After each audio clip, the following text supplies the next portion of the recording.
Like looking back at it, it was like definitely the win I really wanted in my life, in my career at the time. I think this was everything to me. I think just this split here was definitely the biggest one, and we did what it took to win. It was definitely one of the happiest moments I had in my life. Nice. Yeah. Or you? Me? Yeah, I mean, same for me. It was definitely one of the biggest moments of my life too. Biggest wins.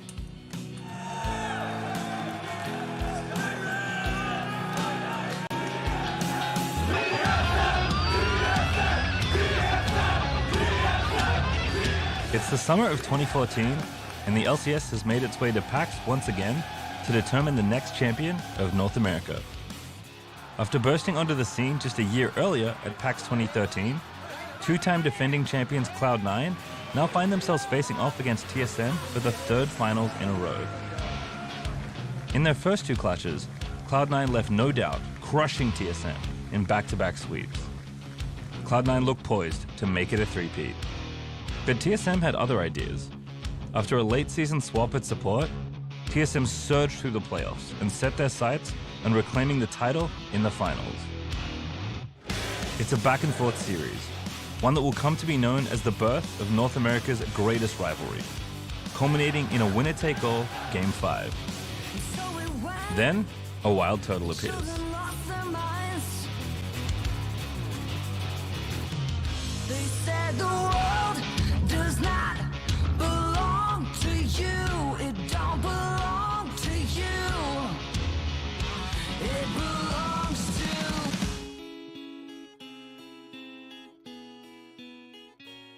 Tell me about TSM before Cloud9 entered the league.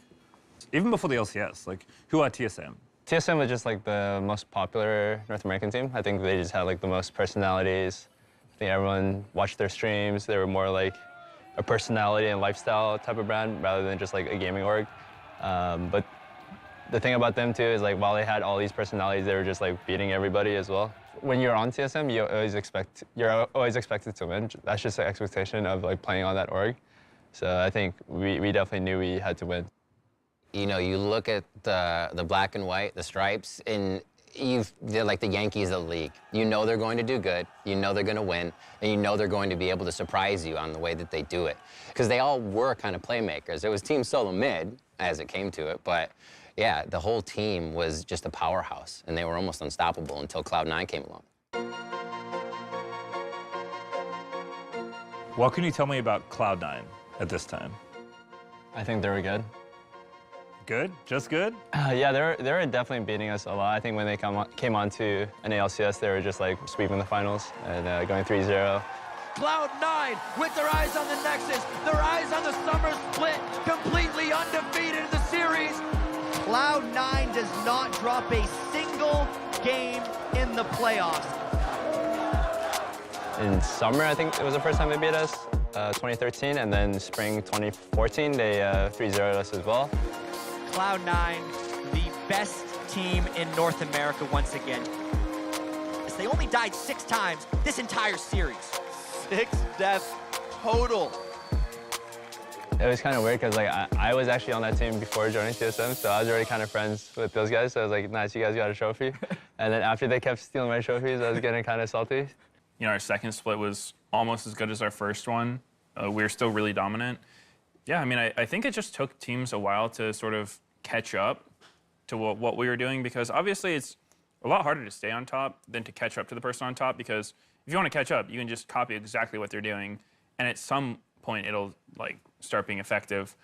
But when you're on top, you have to keep finding new ways to like keep that advantage on other teams. So I think the fact that we could do it twice in a row was like pretty big for us. If I'm not mistaken, I'm pretty sure both Medios and I were like deathless that series against TSM, so it felt pretty good to like not only win, but to win by that much. Like having the main initiators of the team, neither of us ever dying, is a pretty huge feat. Meaning like we're the ones starting the fights and we're not dying for it. It basically means that they're getting like destroyed. Because usually if you take a fight, at least some person probably dies in your team, right? And that's usually the initiator and engager, but like we just pretty much smurfed on them, honestly. Like they had no chance in that playoff series. They were just beating everybody. They had crazy regular splits all the time and just stomping everyone in like 20 minutes. I think they just studied a lot of Korean games, and I think they just emulated a lot of that and brought it to North America. So they were just ahead of everyone in terms of like team fighting and rotating. So they kind of caught that early, and I think for us, like we had to catch up to that point. We were on like a downward trajectory. That's why we decided to get a new support. I think we couldn't figure out like the big problem too, so we just needed to get like, when you get a new player on your team too, at least back then, it's like motivation for everybody. So it's like roster moves were pretty impactful back then, I think. Did you even watch the LCS back then? No, I wasn't actually watching LCS, and yeah, what does even Cloud9 mean? Yeah, I didn't. Yeah, I have no idea. Actually, I was planning to retire from playing, and yeah, I was just chilling at home, and I suddenly got the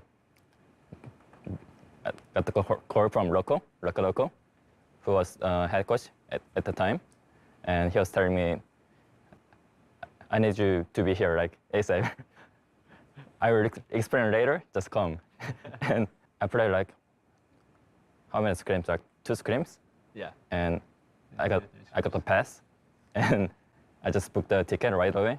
Wait, you played scrims from Korea? Yeah, On how many ping? like 200 pings.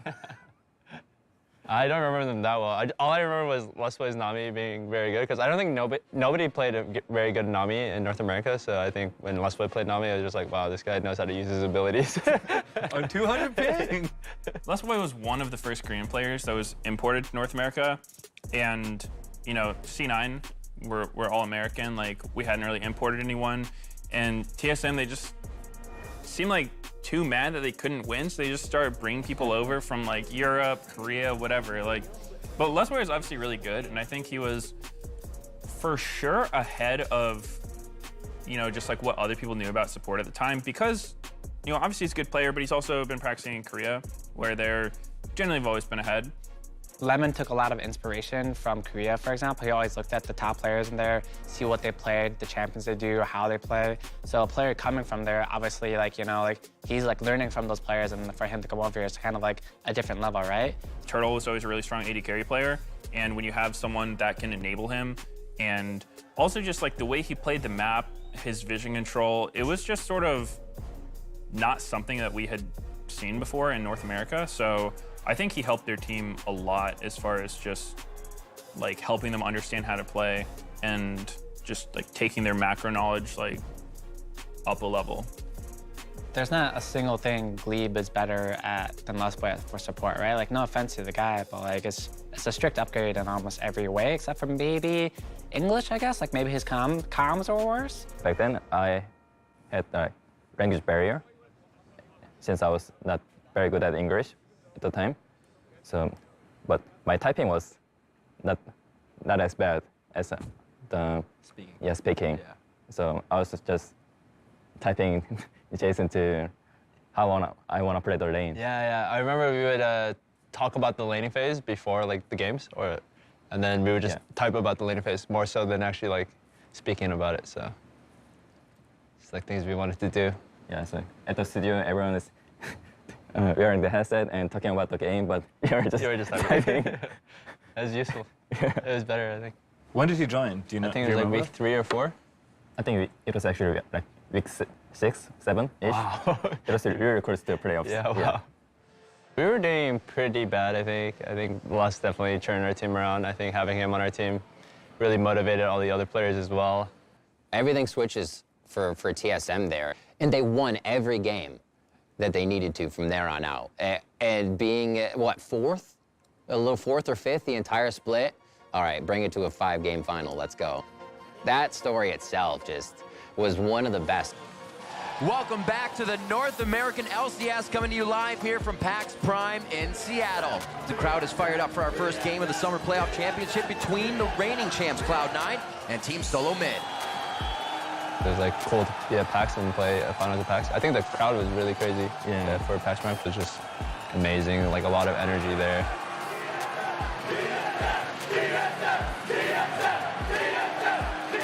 As we started racking up the wins and getting to the finals, I felt pretty confident at the time. Yeah, there's no way we are gonna lose these playoffs. Yeah, we kind of knew it, I think. Yeah. It was close, but we still won. Yeah. It was very close. Now, if this matchup looks familiar, you are not wrong. This is the third straight split that has come down to these two teams facing off in the playoff finals, with Cloud9 coming out ahead each time. Game 1 and 3, you were Zed, and you were smurfing.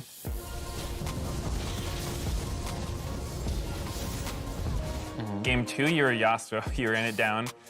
You were playing Yasuo against Syndra, and that matchup didn't look too fun. He kind of gapped me mid that game, I'm pretty sure. I don't think I dodged very many skill shots of his, or I just go into the team fight and then Syndra presses R on me and then I'm gone.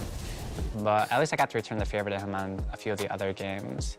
Game 4, you were Orianna, and like, you died a lot that game, but it was one of those classic level 1s where it was like, you and Lemon were playing Ori Braum, and you start like chasing Lustboy on Nami like deep into the red side jungle. Oh, we went hard? Yeah, like you just go for this like 2-man play, and none of us could back you up, and they collapsed, and you died. And then you come back to lane, they come for like this invade on our blue, and you rotate with no sums and get killed again. So you had like 2 deaths in game 4, like but right in the beginning, like 42 minutes. Sounds like good gameplay to me. I'm there for the team, you know, team player. Yeah, I mean, it didn't look like it was like you were doing anything dumb, but it didn't work out. Yeah. What do you and the community at this time kind of think about Total? Like, You knew he was always ready for a play, and he was always ready to also be the one to start a play if necessary. I think that's one of my favorite things about a Turtle, because I always say putting the shell on and going in. You know, he would be the one to try to initiate a fight with a buster shot or something. I think that was the game where I jumped in early game, and then I did R flash on Tristana. Do you remember this? No. Okay. Yeah, I'm pretty sure I did it that game. yep, I remember that. Yeah, that was the game, yeah. Was that a play that like was common back then, or? I was just practicing that play. I don't think it was very common. I just wanted to do it. We were down 2-1, and I did this play. It was really stupid, actually. Did it convert? It went well in the game, but I think it was a bad play. Like now. Like if you look now, it's a bad play. Okay. When you're young, oh, good play. When you're older, it's not that great. Like nowadays, for good League of Legends, that's not a good play, you know? That's not a play you go for. Level 1 fights, especially for a best-of-5 series. This deep in, nice job. Wild Turtle putting on the shell, and he goes hard. Amazing's right on the backside. A great flash out, but it's not gonna be enough. Wild Turtle with the awesome shot back onto Sneaky. Actually, I remember your movement. You didn't expect this. I didn't say anything. I just jumped in. I think Lazar was running back when I was making the play. And then he sees me make the play. He's like, oh shit. Like your character's like, oh shit. Oh shit, guys. It's too funny. With TSM, of course, we have Wild Turtle, who doesn't quite play as safe as Sneaky does. It's the complete opposite. A little inconsistency there, but he's consistent because he's always a wild card. You don't know if he's going to go off, if he's going to jump in or away, if he's going to buster shot a Maokai away instead of finishing him. You don't know what you're going to get with him from game to game. And I think that what they need to do is get Turtle on a leash and basically allow him to go loose, but still have his team behind him. I think he was one of the top 380 carries at the time going into this, because you had to look at where Sneaky was. Incredibly close between the two, you know, with the 80 carries going back and forth in the games that they won. And to look at the final game, Wild Turtle only breaks away because of his quadra kill at the end. Everybody's sitting at 1, 3, and 4 across both teams. That's how close it was. It all comes down to this. Everything is on the lines as we go into Game 5. This TSM team, if they're able to win, would be quite the run. They've finally come together. The Lustboy acquisition worked great, and now 1 game away from winning North America. It was a really weird game where like both teams are actually like taking each other's inhibitors pretty often, which you like never see these days. They started pushing down mid with their wave, and like they were kind of overcommitting, and me and Lemon, I think, were like poking him down. Like we were hitting him with like Kha'Zix's, you know, W evolve and stuff, and we chased him into our jungle. Our position was actually against the enemy Nexus, and yeah, you reckon that about to get the sandwich from the minions and C9's team comp, and you're actually getting poked out from the Kha'Zix and Corki, right? Yeah. Yeah, and you're getting thoroughly choked out, but It was kind of like a pretty awkward angle because we had to like funnel into the choke against them, against Nami. but it still did seem fightable, but it just didn't work out and we all died. I'm like 99% sure I was saying don't take this team fight. I'm pretty positive I was saying that. Yeah, but you then I did. swear to God, balls flashes in on Maokai to root someone, and then obviously like Meteos has to follow up because our top lane is going in. Yeah, F flash. Yo, F they're flash. running Push them down. in. Push them in. F flash. F flash. Push them in. No, stop off too. Oh, you guys are fucking deep. Yo, I'm coming. Yo, Lulu's kind of low. Careful, you guys are... Yo, Oriole's out, Oriole's out. That's how I remember it too, is I actually wanted to fight it, and I remember you were saying don't. I don't know what happened, but when I just realized that Jason was killing everyone, yeah. When he just realized I was already killing everybody. Yeah. Nice. That's a good dream. Home guard, they're not able to utilize this big engage. Dyer's just out gonna of flash? range on that. Home guard wears off. Not much damage from the shockwave, but the control TSM needs to reassess the fight. Balls gets hit up. The Glacial Fisher on the backside. They bottleneck. Oh my God. You're not moving. What's going on?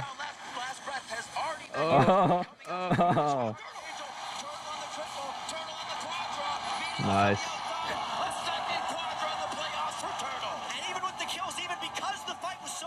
What's it like watching that back? Well, I remember the feeling of the game now. I remember right when I could hit Maokai, we won that team fight. So, like when you land the bubble on Maokai and I'm hitting Maokai, Yeah. I knew we won this team fight there. Did you know too? No. Or you just thrown out? Well, at least for AD carry, yeah. Like from my point of view, Yeah. like pretty much from my positioning and the choke we were in, it was just like they were very committed, and then there was no way for them to get out anymore. So I can definitely do like full damage. I knew I can hit, and then the Yasuo was forced to go in, otherwise his Maokai is gonna die for free. So I think at a point like that, I just knew I can just deal as much damage as I could. So I think they had like so many things that worked out for them to make them win that team fight. Like the stars aligned and they won that team fight. Not only did like a lot of us misplay, but like we actually got like griefed by like creeps and minions too. They like chase you from mid lane into the forest, and then it gets like the minion, the Wraiths aggro too. And it's like all these things that could go wrong went wrong. Sneaky had actually fired a rocket right into one of the Wraiths, which would probably taken Wild Turtle down enough so that High could have killed him. All of those scenarios right there that were just either being calculated or not, whether Wild Turtle knew a rocket got pied in the face by one of the Wraiths and he was still alive for that, it's absolutely amazing. Watching it back now, I still get lost in the fight. You play that team fight probably another 10 times. I'd say we'd probably win that 7 out of 3 times. Even if I don't want to take that fight, we'd probably win it the majority of times if things just go better. I'm pretty sure Sneaky was super pissed off too because he got like crit 4 times in a row by the Tristana or something, and he has like 50% crit.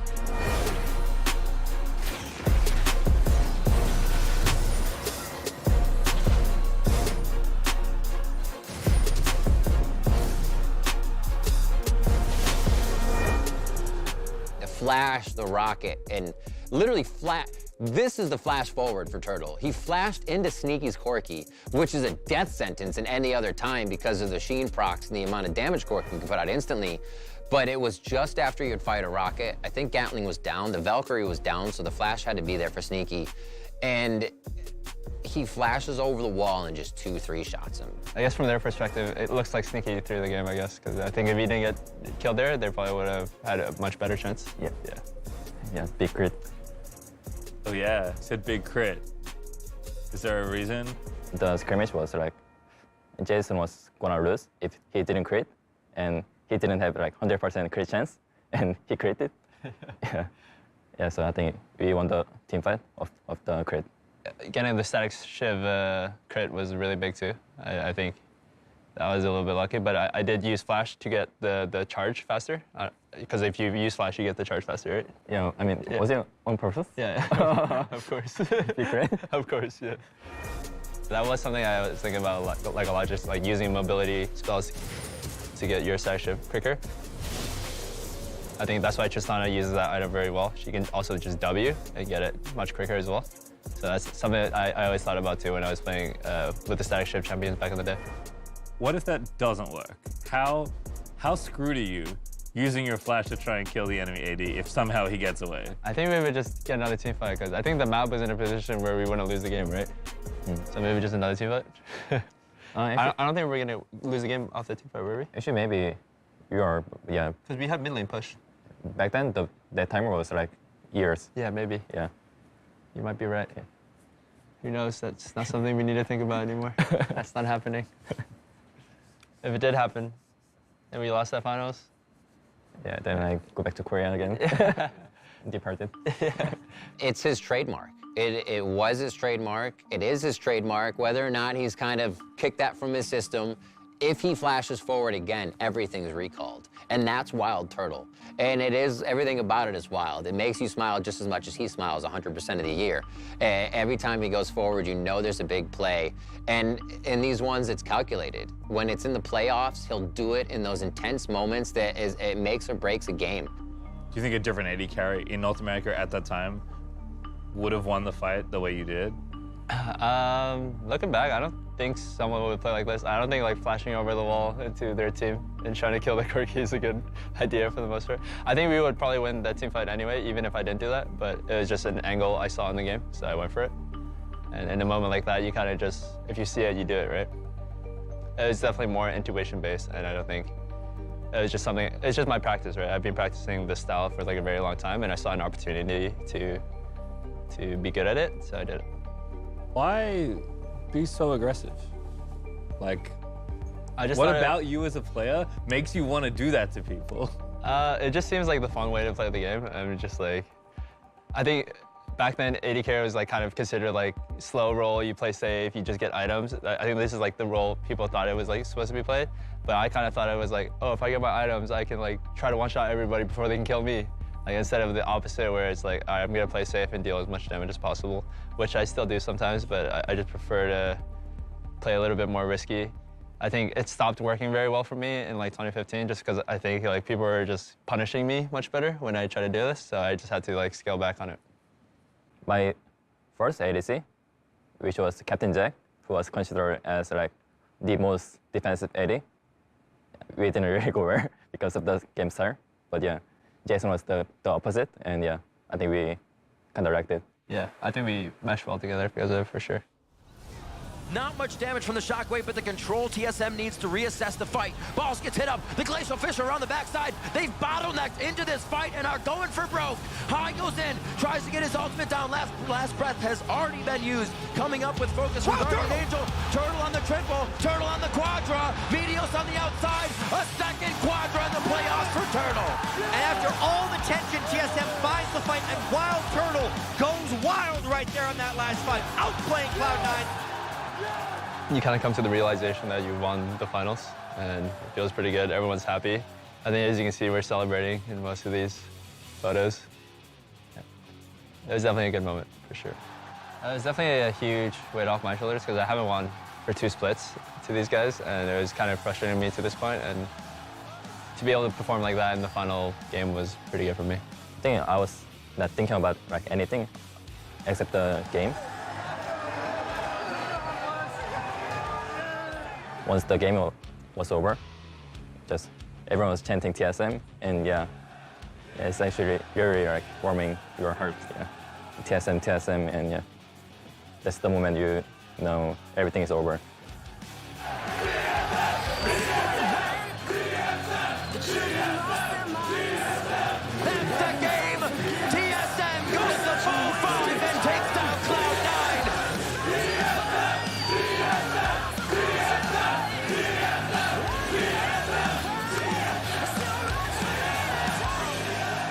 All I hear in my ears is TSM, man.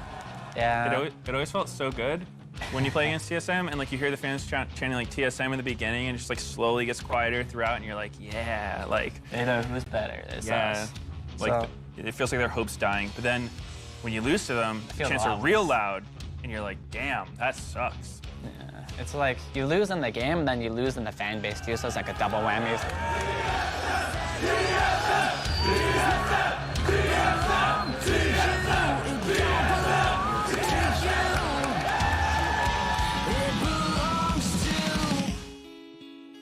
You know, that like we hadn't lost a series in playoffs before, and you know, feeling like the protagonist where you're just always winning, like that's when it stopped. That was when it was like, wow, we actually lost. Like that just happened.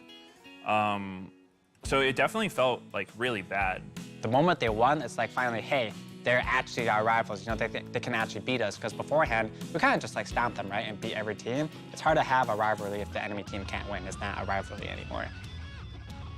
I think it was for sure the turning point where it was viewed as less friendly. Like before that, it always felt like we were really good friends with everyone on TSM, and then after that, not just because of the results of the game, but like, you know, the roster changes. I feel like that's when it became less of a friendly rivalry and more of like a competitive rivalry. It had been kind of one-sided up till that point, and now all of a sudden it was like, okay, like we need to beat them now. This is where it came from. There are other rivalries coming up to this that were here and there, but for this to happen at PAX in front of so many people after such a reign of Cloud9 and even 3-0ing TSM the split before to say no, not a chance, this sparked that rivalry between them that we still continue to see between these teams. They said the world does not belong to you. You are not the king. I am not the fool. High goes in, tries to get his ultimate down. Last breath has already been used. Coming up with focus from Guardian Angel. Turtle on the triple, Turtle on the quadra. Meteos on the outside. A second quadra in the playoffs for Turtle. Does not Wild Turtle goes wild right there on that last fight. belong to you. Carrying TSM the championship. It belongs to me.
Hello and welcome back to the LCS. It is Saturday and I am drowning in a pool of nostalgia after that episode of Replay Files. Oh my gosh, it's always so great to be able to see the players reflect on some of the most iconic moments, for sure. That was a bad weekend for me. I was the first. That was the LMQ reverse sweep. I think it was the first one because it was the first playoffs where we started having best of fives, not just in the finals. And the 8-L on that one. There we go. There we have it. I just love the fact that they were talking about that rivalry that just started with Cloud9 and TSM. It was like Cloud9 was dominating for some time, and at least, now TSM rose up, and that started a lot. They hadn't even dropped a game in playoffs. Everything that they had done was 3-0s or 5-0s up to that point. So when they said, like this was the first time it was competitive, that was not a joke from C9. They were that dominant. Yeah, players like Turtle, being that he has been around as long as he has, I feel like everyone has moments that are just tied to him in their memory of falling in love with the LCS. But always a lot to celebrate. We also want to say happy Juneteenth to all of our fans watching at home. If you haven't yet heard, Juneteenth is the national holiday in the United States commemorating the emancipation of enslaved African Americans, and we hope you'll join in honoring this holiday with us. Now we do have to dive into the action of the day because lots of action yesterday, but the biggest action happened off the Rift.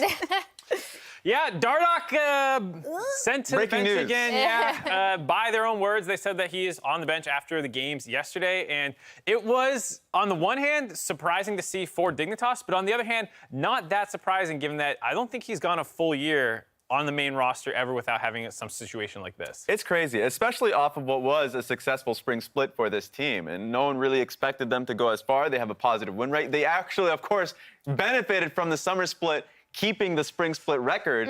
And so, first week, down goes Saligo. Second week, it's now one of the leaders of this team. So I know we'll talk about it soon enough, but that one was a doozy. Anytime Dardoch's been on the bench, though, he's hopped right back off. There it is. Big day for CLG, though, too. Yeah, I love this Vi composition that we saw from CLG. It's something that they've kind of been trying out for a little bit in Academy. As soon as Smoothie went in on Rakan, everyone else is going in. That comp is just like all go in all the time. If they'd fallen behind, it probably would have looked a little shaky, but they didn't, and it was super fun to watch. Yeah, and I think GG fans also have something to celebrate here. Absolutely. For this team to match the wins that they had for the full spring split. Let's go! Let's go! In week 3. It goes to show, of course, the acquisition that they made of Solo being a very dominant one, being great for them.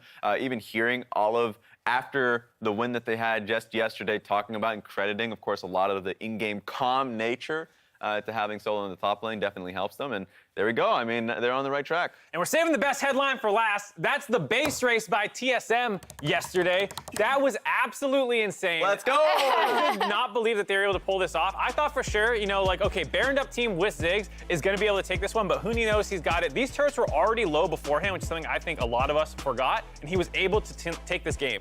My favorite part is afterwards when they're interviewing both of them, and Huni's like, I just told them I got it, and Pewie's like, I honestly wasn't sure, but whatever, let's go. Had to target the Ziggs. Yeah, I mean, he said it in the interview, Power Evo was saying, he was looking back at base, knew that they had the Ziggs, he needed the base, slow him down, was a part of the play, and forced Ziggs to go in Zhonya's off of him, so I thought that was just great coordination, and of course, when it's just down to the milliseconds, being able to make those crucial decisions, optimal at that.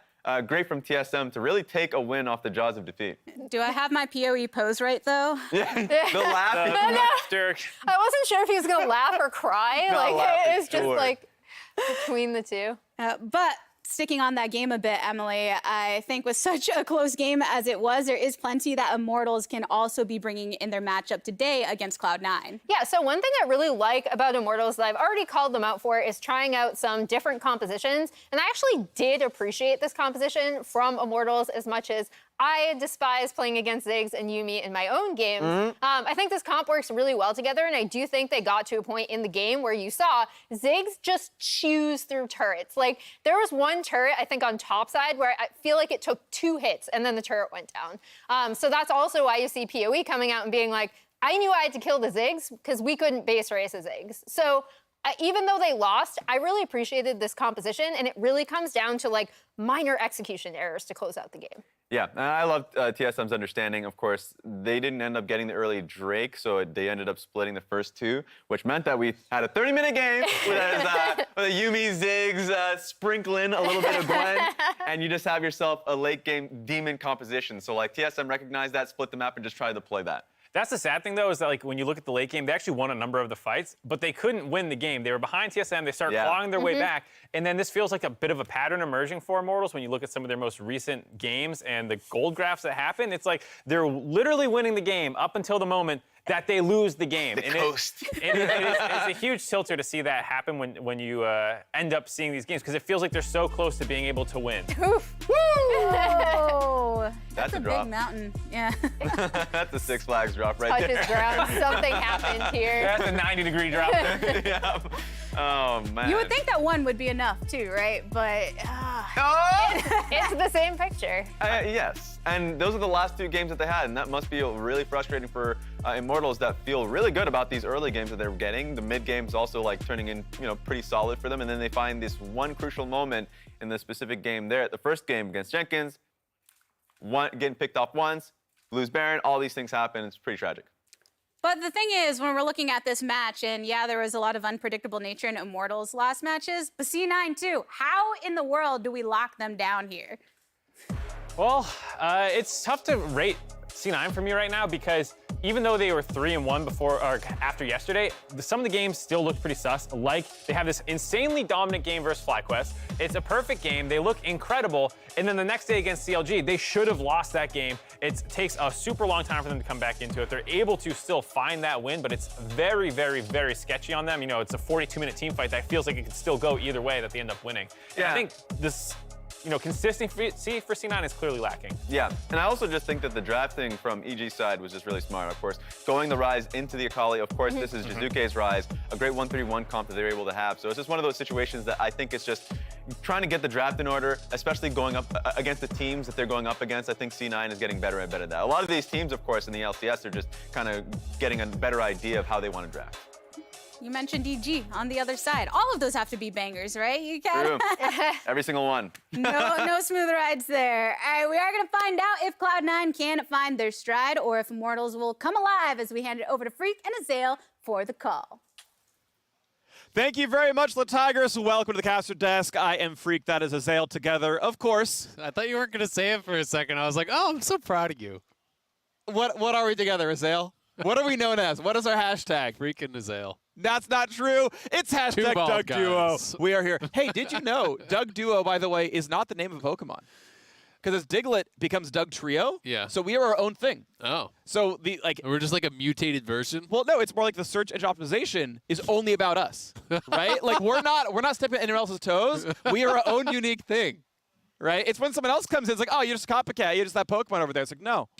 Yeah, we've been getting some applications to join the dojo. We have, yeah. Kobe's wishing he was in here. Give him a few more years, maybe he can join. Yeah. It's going. Like, I know he hides it, but it's going on. Either way, we've got a fun match today, though. I've got to talk about it. Cloud9 facing Immortals, and I am so hot and cold for both these teams, because Cloud9, they're the reigning LCS champions. Their banner's right up there. Good job. They've won another title. Like, they've won 2 years in a row. It's awesome for them.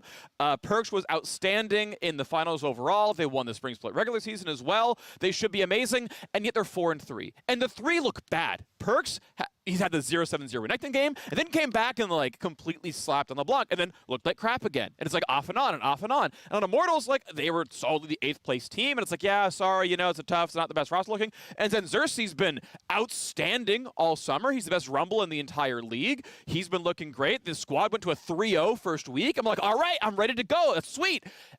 4 losses in a row. Yeah.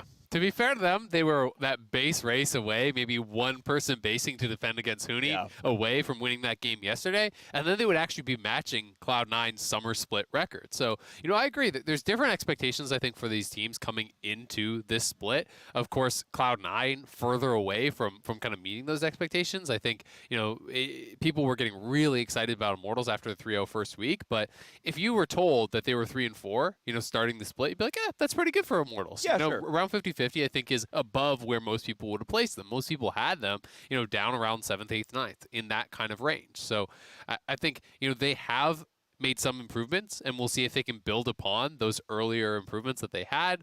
But on the other side for Cloud9, they have got to get more consistent. You know, you talked about their losses looking bad, but even some of their wins, their win against CLG was a hair's breadth away from losing. That one was more down to, I think, CLG mistakes than Cloud9 playing really well in the late game, and people just have high expectations for them. Like, yeah, they don't have Sven here. Yeah, there are some changes being made, but King is absolutely a veteran, even though he is new to the LCS stage. He's been around for a long time, and I think, you know, partly as a result of him coming in, the bot lane really has not been shining in that same way. Vulcan has been having less of an impact because they are dominating the lane less, which means he can move around the map less. Yeah. That's something he has always been exceptional at. So Cloud9 have some work to do. They're going to try to be improving upon their start here, and Immortals going to be looking to equal Cloud9 in the summer split if they can take them down here today.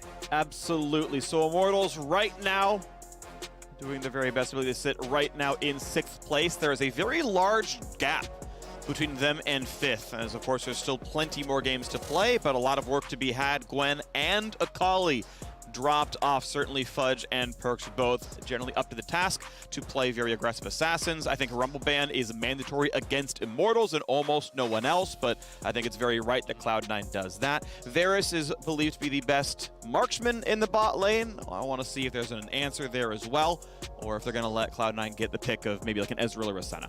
Yeah. I mean, Senna still being available, I think, is one of the big ones.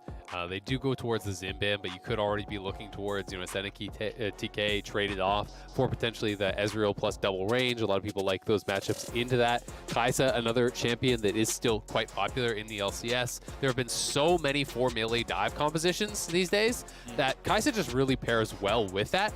Karma, though, the early pick for Cloud9, this could be down towards Vulcan if they want to run something along the lines of the Karma plus Ezreal we saw TL doing in week 1. That poke style has been very popular, but this can also go mid, this can also go top. You know, given that it is Perks, I think it's less likely that it would go mid lane, so I am expecting this to either be top or support.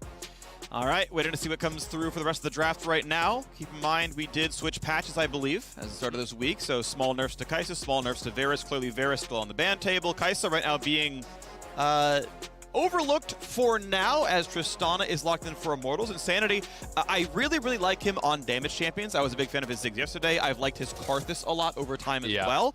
Frequently, he's also on Marksman. I've liked him on Mages a bit more overall, but as a Marksman, primary output is just damage. I think Insanity is pretty solid there as well. But of course, that's going to be remaining flexible for a while. And speaking about the new patch, Ziggs is a champion that got some pretty significant buffs. The Q damage went up quite a lot, especially at max rank. That is something that, you know, was making me think it might be coming out. Insanity did bring it out. When you're buffing your main spammable damage spell like that, especially for a wave clear champion, it really changes the thresholds at which you can one-shot the backline. That makes it become very, very difficult to push against this champ. So it is Karma Ezreal, one of those options that I did point out. And with the Renekton coming through, you're already looking towards pairings such as Nidalee to potentially be banned out. That is the main one that's being played these days. Of course, the old school one of Elise just doesn't really see much play anymore. There are other AP junglers available, though. Yeah, Nidalee certainly in the pool as well. I still think Talia can hold out and work pretty nicely, especially based with the opposing jungle matchup is Nautilus comes through as a highly prized support. And Rogue has actually played a couple Fiddlesticks games. So, you know, that is something that is gaining a little bit of steam in competitive play. So it would be exciting to see. Nautilus plus Nocturne plus Tristana, it's looking like Dive. And then on the other side for Cloud9, they're already drafting the beginnings of a composition that wants to kind of poke and kite back. I would be interested to see if we get something like the Zoe band out. Perks has a very good Zoe. It is a good pairing alongside the Ezreal. People generally like 2 forms of poke, but if you over-focus on one role, you could be moving the Renekton towards mid lane then, you know, swap things around. Olaf as the ban is interesting. That feels like more of a Blabber-specific ban rather than the meta, because Blabber is so good on this champion. When he has been winning his MVPs, it's largely around champions like Olaf. He power clears, he gets ahead of the pace of the game, and he takes over. The Ziggs ban comes through, and I especially like the Olaf ban, to your point, when you've got a champ like Karma drafted up. I think Olaf always wants just a little bit of help over the top. It just kind of empowers him so much, so especially when you see a Karma ban, you're like, okay, that goes to the table. I think Volibear, to me, if you're banning Sinjao Olaf, I think Volibear just logically follows as the ban you would put in against Blabber. I still think it was one of his best games at MSI, for example. I think he's very good at the champion overall. But we'll see. What does Immortals want to get rid of at the very end? Because it's a mid-top support flex and a jungler, and they say Jace off the table. Okay. Jace coming through makes me think that maybe Nocturne top for Revenge. Of course, this is a 3-way flex. There's still, opportunities for Immortals to try to get really tricky here. The only thing you're pretty sure is that Nautilus is support. Tristana could be AD, could be mid. Nocturne could be a 3-way flex on top side. So they do have options to try to pivot around here, but they're going to have to reveal a little bit more of their draft as Volibear, the call out that you did have, but banned by the opposite team than you were expecting it clearly from. Not what the plans were. So Cloud9 to me is reading that Xerxes would go Volibear here as that 4th pick, and that the Nocturne would be moved to a solo lane. And if that is the read, then denial there I think makes sense. Lee Sin is still available. Gragas is still available if you want AP. Would be a less common option. This could also be up towards Revenge, and you have Xerxes playing the Nocturne top. So they still are remaining fairly flexible here in the drafts and could pivot based on matchup. I'm hoping it's Gragas top lane, Nocturne mid, and Fiddlesticks is still coming through. All right. My mind is set on Nocturne Fiddle. I saw it a couple days ago. A bunch of analyst coaches popping off about it. You turn the lights off. Crowstorm shows up. It's beautiful. It's not going to happen, but I want to see it. All right. I think it's a good combo. Lee Sin coming through, though, going to feel really good. So Renekton, Lee Sin are the solo lanes. Karma is the support. I mean, there's a chance Blabber is playing the Lee, of course. Yes, that is certainly on the table as well. So, yeah, maybe that's still going to be true. But now they need their 5th and final pick on Cloud9 side. And they kind of need some magic damage, unless they're willing to just go full-on early game, because there is Nautilus. This Gragas could also be going full tank. So that is a concern. Diana as the jungle here. Very likely should be jungle. I'm guessing Lee Sin top, Renekton mid, Diana jungle. They can flex around if they do want, but Diana is something that is gaining quite a bit of popularity, can clear quite quickly. Yes, you have the dash on a basic ability, so technically you can gank, but I mean, let's be honest, unless you're ganking a lane that has really strong setup, you're not really going to make too much happen. But the setup in the team fights is very powerful. You ult everyone together. The Ezreal ulti over top. The Renekton AoE is in there, so that can be pretty dangerous. Viego as the last pick, so looking like it is going to be Xerxes with the Gragas in the jungle here. So very interesting stuff. So generally when you are having Gragas jungle, it is going to be AP. There's not really a chance of full tank these days. So it does mean that there's no true frontline on the Immortals side, which I think somewhat benefits Cloud9, who is playing more of that kind of like mid-game skirmishy style of composition that doesn't necessarily have incredibly high DPS, barring the Ezreal getting way ahead. But it's a lot of dive on the Immortals side. It is the more standard meta kind of 4 melee style of comp. Cloud9 does have a little bit more range with the Karma. They're going to be looking to poke. They're going to be looking to play for priority. And you can expect Blabber to try to utilize that priority to just get ahead as far as the farm goes. Because generally as Diana, you really want to play for your 6. You really want to keep your farm up because this is a champion that's very powerful from ahead, but kind of lacks utility. And if you are playing from behind, you end up being pretty useless. Yeah, absolutely. Such is the case when you don't have much utility. Your primary output is your stats, and if your stats are low, then you don't have an output. And I'm sorry, it's going to be a rough one for you. This is going to be a fun game. It's going to look pretty brawly, absolutely. The engage tools on the Cloud9 side, definitely a little shallow. On the other side, though, for Immortals, obviously Destiny can have himself a good run, laying some hooks, laying some ultis, and hope the follow-through is there. Obviously, Nocturne can try somewhat. Their actual backline damage is a little tough to get to, I feel like, because Nocturne can reach backline, but no one else reliably does so. So Insanity kind of can't be the one to dive. He can't really solo out an Ezreal or anything. So he's got to get there hitting the front line. So I don't love this comp alongside a Nocturne because there's no complementary champions. Yeah, I mean, it's going to be kind of up to Gragas to then reach backline, body slam flash, that type of play to try to start it up and pile in over top. But I do tend to agree, Ezreal's really good against these 4 melee comps. There is quite a bit of physical damage. Yes, it's going to be AP Gragas very likely, but Ezreal is a 3rd item going to Frozen Heart almost always these days. You do get very tanky. Cloud9 will be spotted, but will be able to clear out the ward. And, you talked about kind of a brawly game. For Conqueror on Cloud9. Feels like it's really good in those extended brawls. Gragas obviously going for Predator. This is more about the gank potential there. Halo Blades, very common for Raze. And if you want to check out the free Pro View matchup for this one, it's going to be Blabber versus Xerxes, who has been fantastic so far in summer. I have really been enjoying this, and it's always fun to watch the junglers and kind of see how much they actually track the lanes, because that is something that a lot of pro players are so good at that your average solo queue player is not. While they're jungling, they're always, using the F keys, checking out the lanes, trying to watch matchups, see which areas they can really pressure. And also, so many of these guys are so good at actually tracking where the opposing jungler would be based on the expected route, based on the timings of these clears, and it's something that I always really do enjoy watching myself. So far, Blabber starting out top side on the blue, of course, with Xerxes' ward. That is completely known information. On the Cloud9 side, they have to guesstimate. They may know, they may in fact track that Xerxes is starting bottom side, but it can't be 100% certainty, just the read. So Blabber, taking down the camps as expected here on the Diana, getting the extra attacks off. No big problems here. Just doing the pathing as fast as possible. As you mentioned earlier, Diana, very, very fast clear. Should be looking good overall. And probably outpaces the Gragas early on, but they're not going to fight for the same Scuttle Crab, so it shouldn't really hurt Xerxes much. And for all our Spanish-speaking friends, check out FlyQuest's Spanish co-stream at twitch.tv/FlyQuest. They have been doing it all year long. Very cool stuff. To have the different options, we obviously have the Spanish stream now. We have the audio-only stream for when you're on the go. Always love to see those extra options being popped out here. But it is revenge on the Viego. They did take that top. They did move the Nocturne towards mid, which gives you the ability, I always feel, to kind of have more options on how to move the map, especially when you have the push, which, at least in the very early levels, Insanity did. Anytime you go into Fog post 6, you kind of have that worry on the Cloud9 side. If it's not warded out, where could he be going? Do I have to be playing safe on this side of the map? It's also very easy to kind of group up with Xerxes, even if you're still in mid lane. Xerxes can look for invades towards Raptors and these types of plays, and you can be right there to back them up. Yes, and that kind of coordination is really what we're looking for, is the aggressive mid-game plays. You put the spells on at the same time, you all show up together, and it can be quite the treat. Dash away as the fear comes through. Perk's not going to take any more than the 60 magic damage that spell deals, so not a big problem there.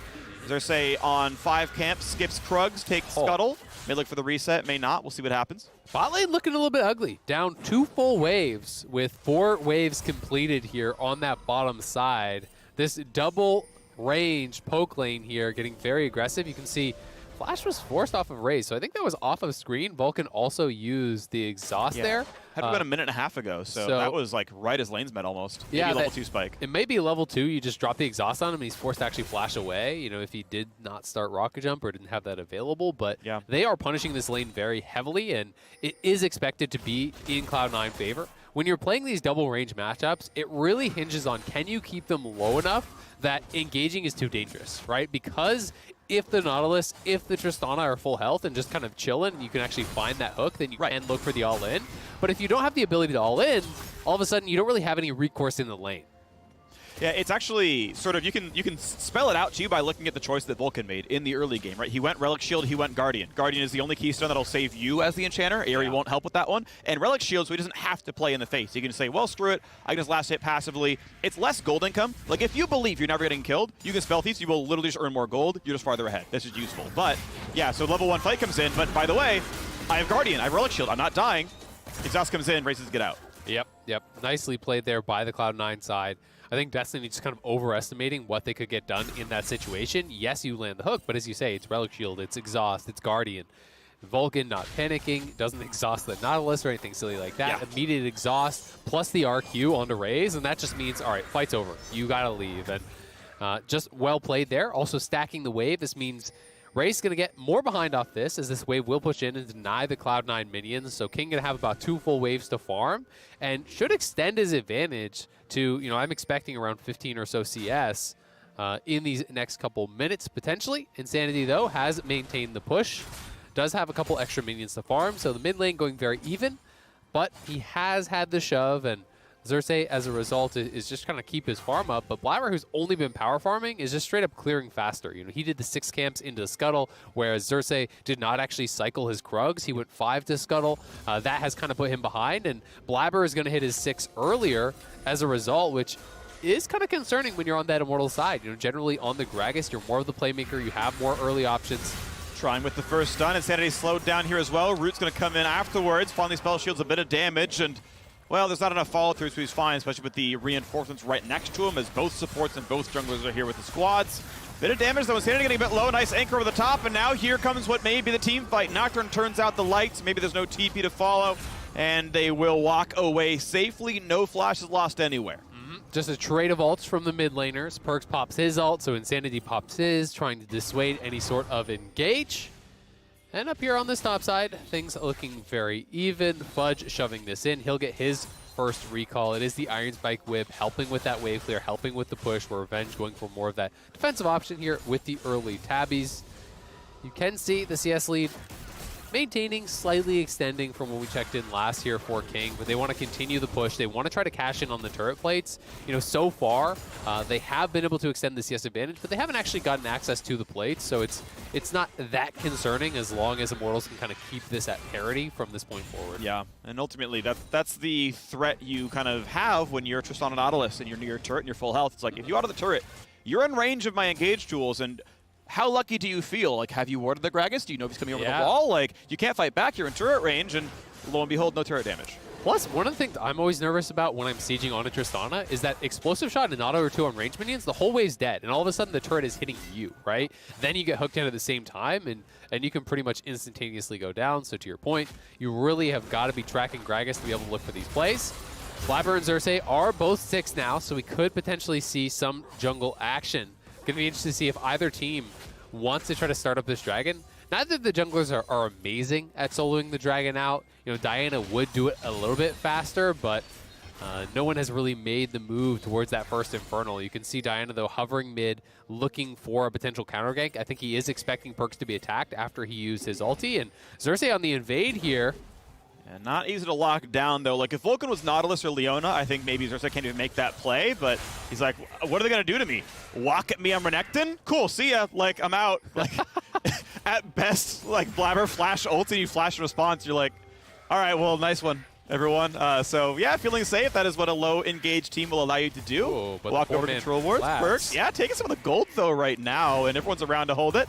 Blabber smites away the big chicken as well, now starting the red buff. So with the lanes under pressure, we thank you, Lee Sin wave clear. A buff steal, 2 camps taken away by Cloud9. Yeah, and you can see the bot lane from Immortals is actually moving up. Tristana now rotating towards mid. Immortals with the read that Cloud9 wanted to start up Herald, but they just take the camps away. Ezreal was bot, he resets, so Cloud9 don't actually need to force anything. And I do kind of like what they got out of the play more. Raze will be able to get down towards bot lane now, but you can see King on the minimap actually, you know, heading out, was going down towards mid, is going to be heading back towards bot now, so they wanted the ability to at least threaten the Rift Herald, neither team willing to commit to it. Yep, end of the day, you don't want to leave Tristana alone. If you sent that Ezreal over towards it and started playing for Rift Herald, you'd lose 2 turret plates pretty much instantly, even against double longsword. It's small buy, but it's still going to get stuff done. So Raze finishes the push. He can finally finish Noon Quiver, which he desperately needs. His first recall was pretty rough, all things considered. As King's going to pick up a whole bunch of farm, he's going to continue to stay ahead on the very expected build of Divine Sunderer first on Ezreal. Very, very strong. Manimune gets finished afterwards. Tier whenever is convenient, whatever. Fudge. Wave clears if he wants it. Obviously, E plus Iron Spike Whip from level 7 onwards will always one-shot casters, but playing it slowly instead to keep Revenge overextended. Looks like Xerxes may be going Shirelius here. So looking for kind of more of like the pseudo-supportive item here to be able to have the additional move speed there. I forget if this is the build path or not, but I've also seen Imperial Mandate Gragas, but I don't know if it has a Ruby Crystal in it. But that is one build we saw. Actually, it might have been Xerxes himself last week. I think it does. I think they're all they all have very gem in the same build. Yeah, okay, very similar. Then yeah, Mandate is, you know, I'm gonna hit people in AOE and they're just gonna hit them back, so we're all gonna get move speed, and it's just like a damage. It's just a damage item kind of. I always find that interesting. I mean, it can work. I generally feel like Mandate works really well when you have poke style champions. You know, may not be that because it's just kind of easier to apply, but we'll see what the build is going to be. I was expecting it to be more of like the Night Harvester style. They're looking for bot, though. Alt TP coming through. The Arcane shifted into the turret. We've got a Tristana there. We've got First Blood. Raze earns 400 gold, and like his name speaks, that turret might be next. I like the play from Insanity. Aggressive move towards bot. Cloud9, though, does have Herald, so they will be able to at least get a couple plates back here mid. And Fudge will TP bot to cover. They can rotate around. Blabber can move towards top to cover there. So Cloud9 with some good movement on the map here to try to cover on all sides. And Fudge now looking. Follows pretty well, but okay, flashy kick. He's got it. Well played, Fudge. The rocket jump a little too early. It let Fudge follow the whole way in. Nicely done. Does get in there with the flash, and then there's that little mini root, essentially. Once you go for the kick, Ray's not able to actually flash out of there to safety. King moves up towards top side. I do like the rotations here from Cloud9 to try to cover after what was a good initial play there from Immortals. So here it is one more time. So that was honestly just really quick. You go with the ult, the instant TP. There's no chance you can actually react to that with a teleport on the Cloud9 side unless you were already staring there and immediately press it like the same split second. So, you know, once that Nocturnal comes through, you cannot TP down there. No real way out for King. Even if you Arcane Shift away from the tower and then flash, you're still going to be in vision of Insanity, who's then going to ult on top of you, and you have no move blocks, so you're going to be dead either way with no one on that side of the map. So nice little punish. Ezreal generally considered to be one of those champions that's super safe to leave on his own, and it is true, but still punishable in some circumstances. Yeah, not against mid-Nocturne TPing on top of you. That one's a bit tougher, so hey, well done though. Kudos to Immortals. They have kept the game a bit close. It is still a 300 gold lead to Cloud9. So that's going to still feel reasonably comfortable as we wait for any neutral objectives to actually be attacked. Keep in mind the Rift Herald was crashed in the middle a while ago. Of course, that was claimed. That's why there's that 300 gold lead, because there's 2 turret plates taken in mid. That money, by the way, I believe all went to Blabber. Persh could not get in melee range of the Herald charge, so it's just more money on Diana, which is fine. It's a good spot to put money on. But no dragons to anyone's name just yet, and obviously all the turrets are about at least half health. And Blabber actually is where a lot of the Cloud9 gold advantage is. You know, they're up only 300-400 gold right now. He's up like 600-700 gold. So, you know, he has been getting a lot of that.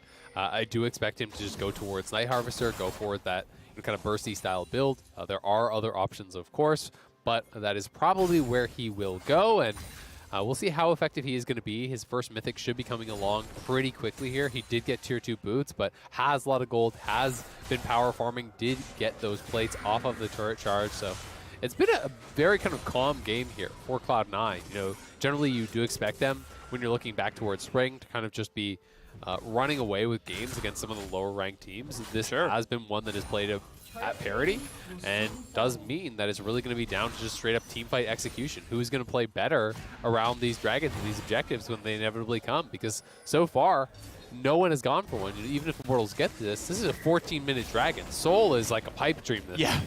Soul is what, at 34 minutes if you kill dragon on cooldown every time forever without any interruption? Yeah, that's not going to be any time soon, as now there is a fight commencing. 300 health on the dragon. Destiny tries in. Good smite. Blabber gets the first one. King gets out. Ult's going to land on the 2. Flash out for Xerxes. Nearly caught. A good stopwatch buys Blabber some time, and now Perks is on top of his opponents. Big damage out of King. Fudge claims the kill. A well-fought battle for Cloud9. A good smite. A good everything. I just don't really get why Immortals was committing to that fight when Insanity is topside with no TP. I mean, look at the Nocturne. He's way up there hitting the tower. He has no ability to join that fight, so I get maybe trying to sneak the dragon, but as soon as Cloud9 shows up, you should not be going in. You should be backing it up, and Revenge was coming to the fight. It looked like Immortals did want to kind of scrap for it, but that feels like some miscommunication. Players not really on the same page, because it's just not a play you should be going for when it's going to be a 4v5. Absolutely agree. Mistakes, unfortunately, for Immortals might cost them. We can watch that fight again. The Renekton, of course, TP's in the middle, so this starts with a 4v4. Yep, exactly. It is a 4v4 in the start, but the Renekton does join. Perhaps the read was that Nocturne will be able to stop the TP, that, you know, he sees the Renekton up there, that he can get the Fear channel on him, but the Fear takes a while to actually go through. It's not any sort of like instant stun. And you could see on the minimap, Insanity was trying to chase down towards Perk, so I think that was potentially what Immortals' read was, is, hey, don't worry, I will stop it. Okay. It is going to be Mandate Gragas. You called it. That is coming through here, so we'll see. You know, you land that poke, you try to get the follow-up damage to actually proc that. Could be pretty good potentially here if you can apply it to multiple people on the Cloud9 side in one of these scrappy fights where there's lots of melee on melee action. I'll be interested to see how much bonus damage it actually does get through by the end of this game. Yeah, because it's like mini Night Harvester, right? It's less damage, but it does apply some on initial, and then your teammates follow up, and you get more of that, and it gets pretty close in the same numbers, and then if they get the move speed instead of you, or I think you both get the move speed, or something like that, it's like, okay, Like, there is some logic, but yeah, we'll see how it plays out. Insanity, very easy to clear the minions out. Obviously, Stride Breaker plus the passive auto nearly one-shots most of the wave, so easy enough there. Cloud9 very close in gold because several turrets died. Keep in mind, in the back half of that fight during the replay, top turret fell, mid turret fell. It's 2-0 in turrets for 1-0 in Dragon, so a close gold game to keep that one in mind. But Cloud9 still feel like the aggressors. Fudge pushing in top lane. Perkz wants to share the gold. This is our turret, comrade. Yeah, exactly. He's trying to claim some of that. And look at him waiting. He wants Fudge to actually, full finish the recall. He's like, no, you don't get it. It's my gold. $6 million is not enough for Perkz. He wants 300 gold as well. 6,300,000. Excuse you.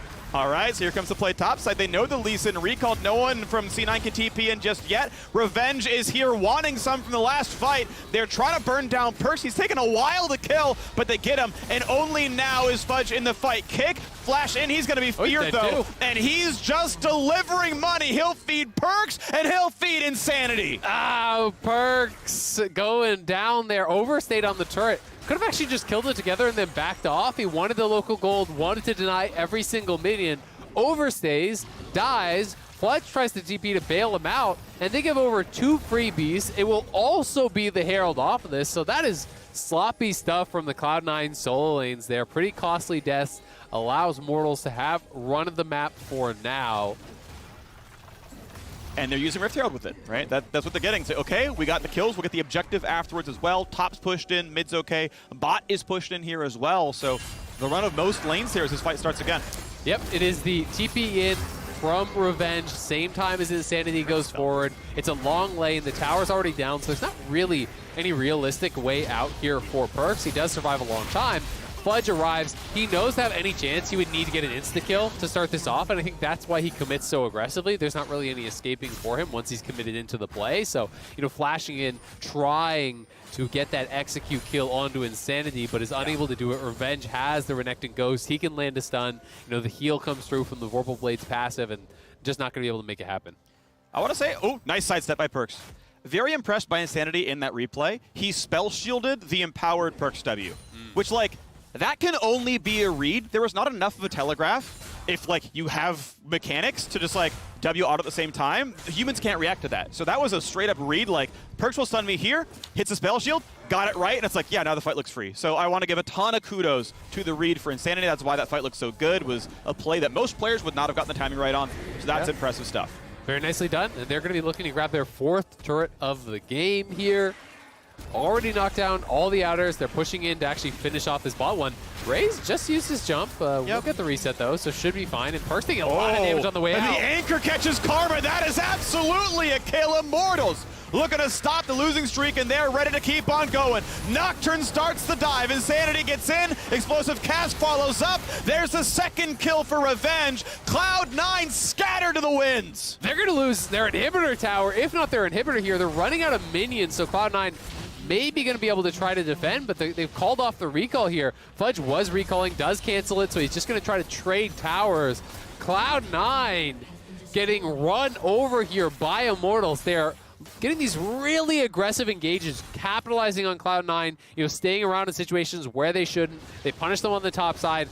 Now, eating all of the explosive shot damage off of that turret going down from Cloud9 on the bot side kind of prompts that engage. And they're again able to use Insanity's ult plus TP really effectively. He's been having a great game from the bot side turret dive, the top side punish for the 2 kills, now another play on the bot side. All of his teleports have felt extremely effective. Yes, and his non-teleports at least turn into turret kills. He's really, really played an outstanding Nocturne game. Revenge, honestly, he's had his ups and downs. This is a good game for him as well. 3-1-1 on the Viego.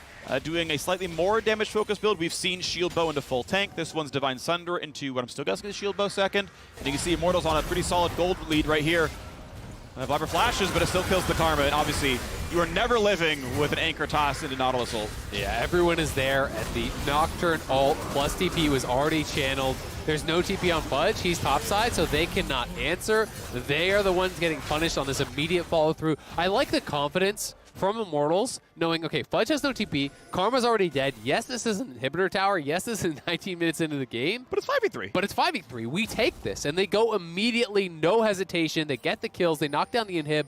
Yeah. And because you took down that bottom inhib, guess what? Baron is on the table now post 20 minutes. They can threaten this very effectively with both Revenge and Raze putting out a lot of consistent damage. They can actually threaten taking down the Baron, I think, reasonably fast.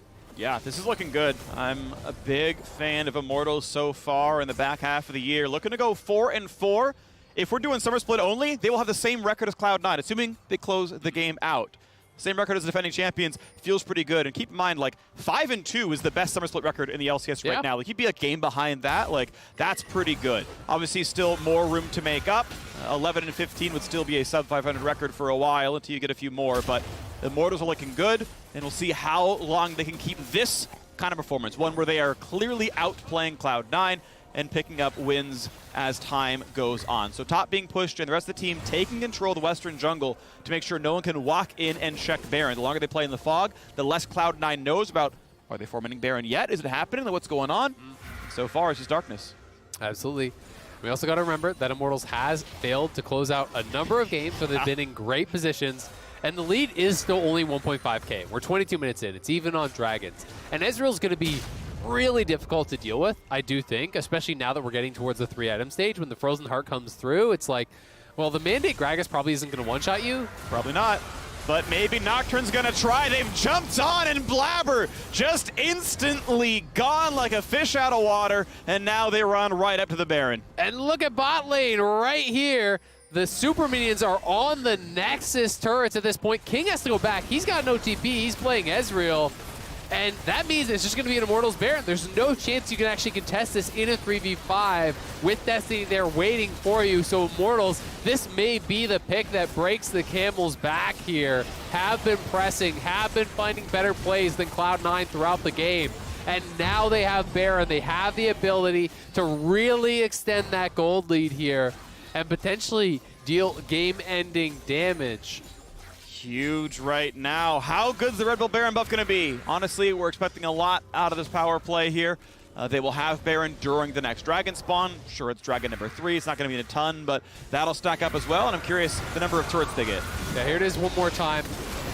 And Blabber just not pre-Zoniusing that. I believe he did actually have the Hourglass prior to this play. That's a play where I expect you to actually just press Zonius before you get knocked up by the Nautilus ulti to try to delay, to try to see if your teammates can pile in. He may have made the read that, guess what, I'm already dead, so save the Zonius for the next play, but pretty rough stuff. Cloud9 had lost control over that topside jungle, and Immortals have been great at punishing. An attempt here on a Revenge, 500 health on him, puts the ult down, I think, expecting True Shot Brash come over, wanted to get the displacement in to maybe dodge that skill. It was on cooldown, but he can't know that 100% of the time, so okay, ulti down, stays alive. Meanwhile, top lane is under attack. Reinforcements near Raze. That turret is going to fall pretty rapidly as Tristana, yeah, she's good at that kind of stuff. That's going to fall. And look at how much experience that Raze has gotten. He's been such a beneficiary of all the solo XP. He's the same level as the solo laners on Cloud9. You know, he's multiple levels ahead of Ezreal, right? Like, he has just been left to his own devices. And they go! Flash Diana with the rocket jump. He predicted it, so Raze is alive, but it's still a 1-for-0. Does Cloud9 get the team fight? They will knock down a 1-for-1, but how about the rest of the battle? Revenge finally coming for reinforcements. Perkz in the front, Fudge there as well.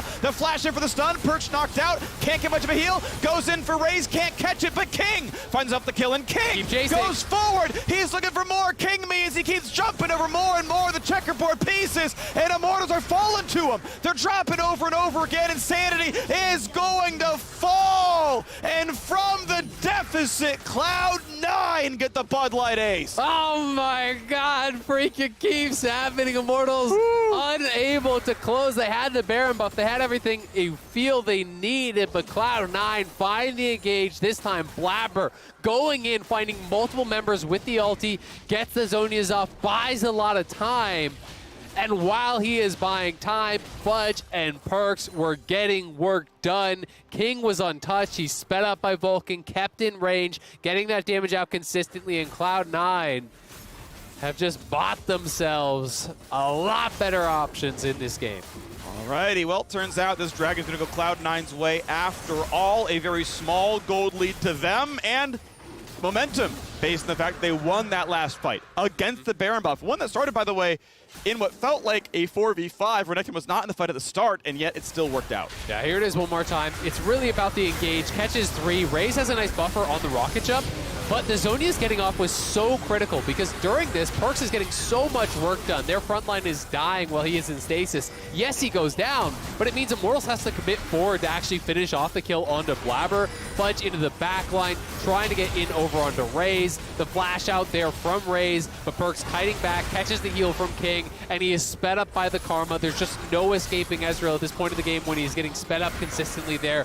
And I've got to give a lot of credit to how Perkz played this. He danced in and out of that fight so incredibly well, always riding the line where he is very low on health, and he is drawing Immortals forward to try to kill him off, but never actually being quite far enough to die. And he's trying again now, taking his battle up against Revenge. Perkz pops the ulti and has to walk out. Revenge too good of a duelist with Divine Thunder or Ruin King. Just lifesteal tanks against other melees, the 1v1. Not a battle you're going to win very easily, so okay, fine, off he goes. Nice try.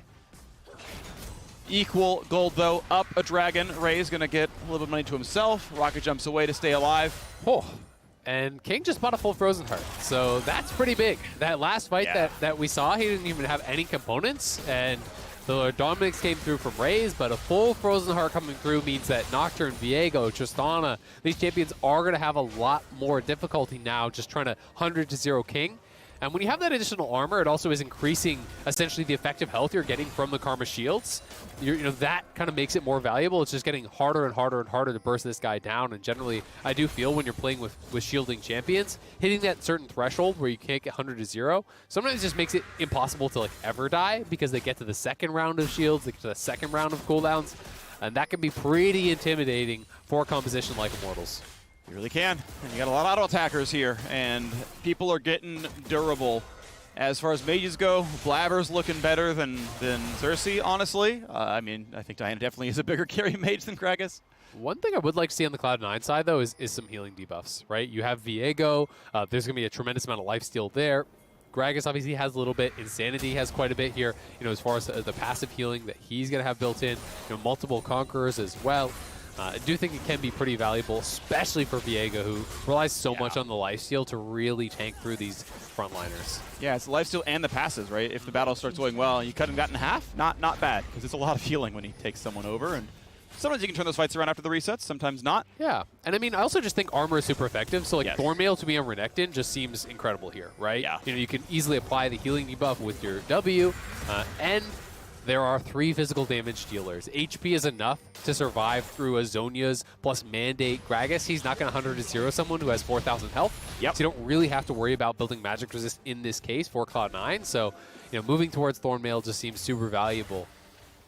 All right, well, it's going to be a trade of steals as blue is taken by Xerxes. On the other side of the map, though, it's Cloud9 who owns the right-hand side. Now, this is a good set of control wards. Immortals knows that there's no direct ward interaction here from the Cloud9 side. Blue Trinket is required. They know Fudge is on the other side of the map. They had seen him a while back. True Shot Barrage checks it again. Says, okay, this time it is off. They did disengage. Okay, we can wait for a while.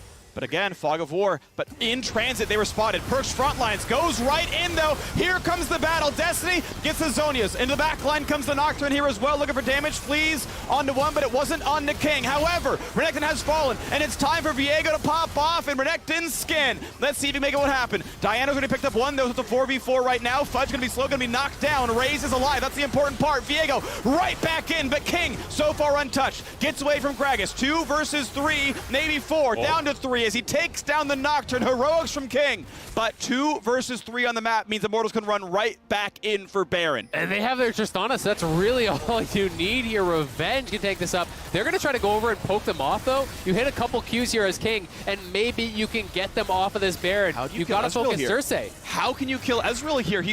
There's no good engages. The Arcane Shift is on time. This is just not going to work from Immortals. This needs to be a reset. Well played by King and Vulcan. Yeah, that's a good read there. If you know the flash is down, if you know the ulti is down for Gragas, they don't really have the ability to turn here. You can't just jump straight in as the Tristana in this case, but now right back onto it. As the reset came through, Cloud9 doesn't have teleport except on Perks, and if he comes in here by himself, it's just going to be an int. I love this play. They waited for recall to be done. There's no way Perks stops this. TP for good measure, bringing Insanity. What an amazing play from Immortals. Absolutely love the decision-making here. How about the fight, though? There's a Dragon alive, and it's a 5v5 where half your team never reset the health bars, the mana pools, and the gold hasn't been spent. Ah, it's the 300 IQ shot call there.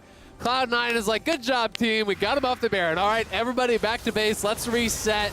But Immortals just stay out on the map. They don't need to reset. They see some recalls coming through here. They go forward. They get the Baron. Cloud9 does move to Soul Point here, but again, Immortals with more power on the map right now. Here is the initial play. The TP's coming through. Nocturne into the backline.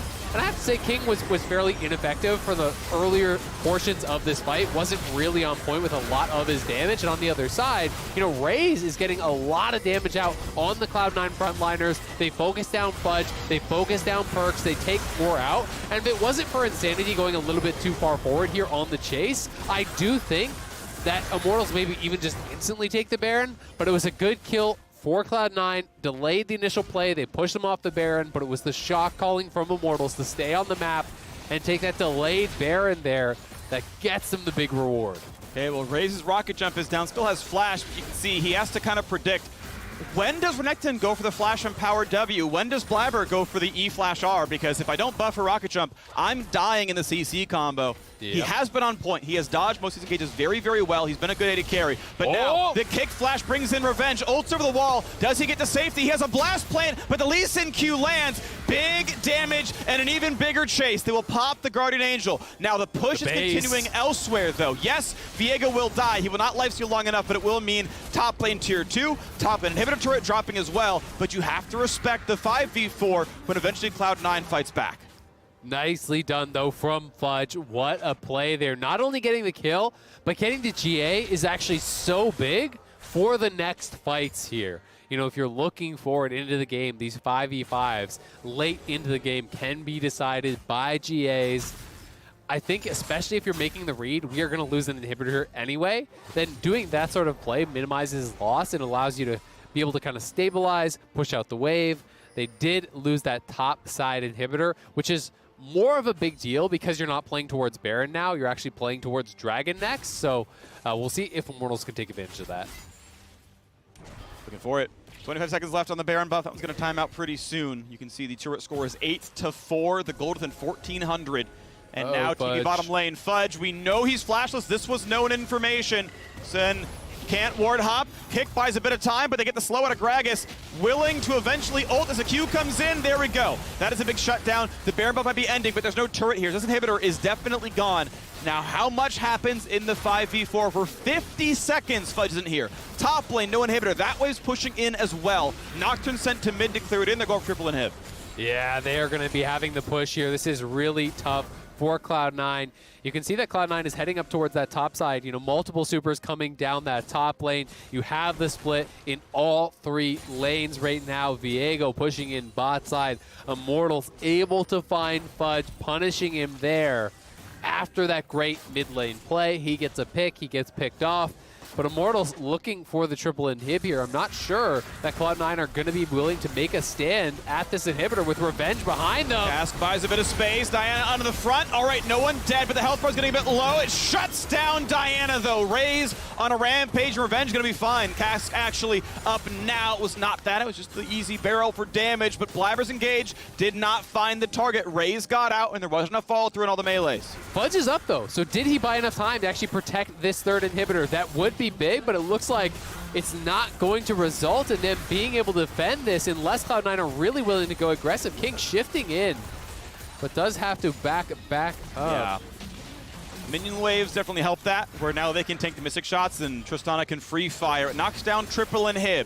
Their only reward right now is the fact that they're getting a Cloud Drake and an eventual Baron as well during these inhib deaths.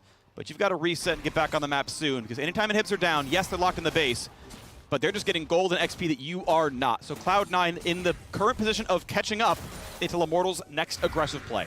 And we'll see when that aggressive play is going to come through. Cloud9 do have very poor wave clear overall. So, you know, I do think if you push with supers in all lanes, I don't think you necessarily need to wait for the Baron here as Immortals. I think it is reasonable to actually just escort in the waves from all sides. The engage from Cloud9 is really not that threatening as long as you have a well-timed rocket jump. Raze should always be fine to either self-peel with the Buster Shot or just kind of hop right out of there. And then it becomes just really tough. You can kind of threaten the Nexus towers, you can push them in, and you're end up in this situation as Cloud9 where you're dealing with both supers and the Immortals threat. So we'll see if Immortals are willing to go for that. For now, they're for sure just going to grab the Dragon. You can tell based on their positioning, they just want to move over towards this Dragon and grab this for free. And then the question is only, do they wait for Baron? And I think if you're waiting for Dragon, you're probably waiting for Baron too, as it's only in 30 seconds. So the question then becomes, does Cloud9 actually want to challenge at the Baron, or are they just going to turtle up and pray they can wave clear? Yeah. And keep in mind, each minion wave, right, there's three lanes, 2 waves a minute, and each wave's worth maybe 150 gold, roughly. So there is 900 gold per minute. Now, of course, with Insanity here, he's getting the mid lane wave, he's getting that back, so that's fine. But it is giving some gold over as you buy these objectives. And even more, because it's triple inhibs. You get 2 supers per wave. So that alone is 90 gold per super, so 180 plus the additional minions here. You're looking at a tremendous amount of gold getting funneled in here. But it will be Immortals Baron. We'll see if the inhibitors are going to be respawning in time for them to kind of have this dissuaded. There's going to be another wave or 2 of supers up on that top side. Then at least it won't be 2 supers per wave. But it does feel like Cloud9 are going to have no way to actually defend this top side one. And they're just going to be stuck kind of trying to defend for the Nexus. And this is where that wave clear is going to really hurt. I mean, look how long it's taking him to actually knock down 1 super. There's going to be 6 per wave. Just jumped in because he saw the rest of the squad defending the bottom lane, as now it's time to attack the waves. Perks goes in, wants to find it, knocked back a little bit, gets himself the first stun, but it's an easy disengage for Immortals. Time to shepherd in more of the waves. Bot lane is stacking up, mid lane's reinforcing, the dive comes in, Guardian will pop.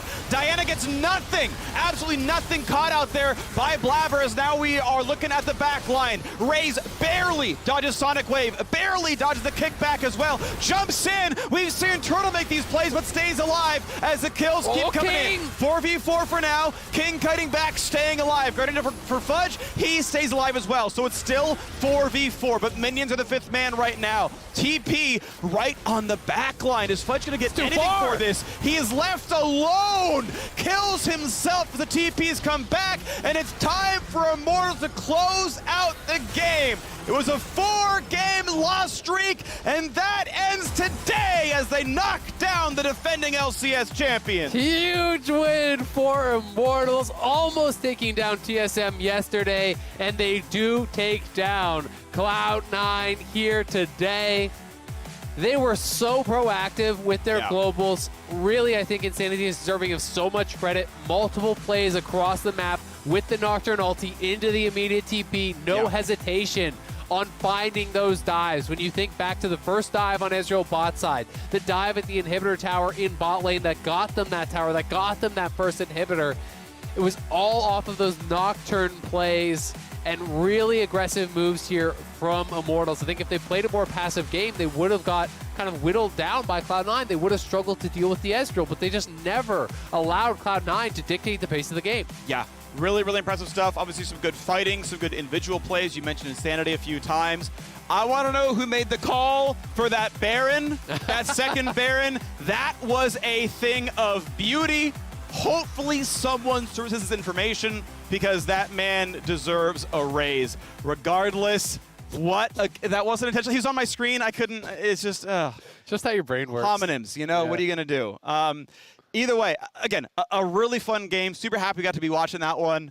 Cool to see Immortals kind of come back from, again, that 4-game slump. That was rough, but they are looking like one of the better teams in the LCS. They look completely revitalized here in the Summer Split. Yeah, they carry over that Spring Split roster, but look, they're making playoffs for sure.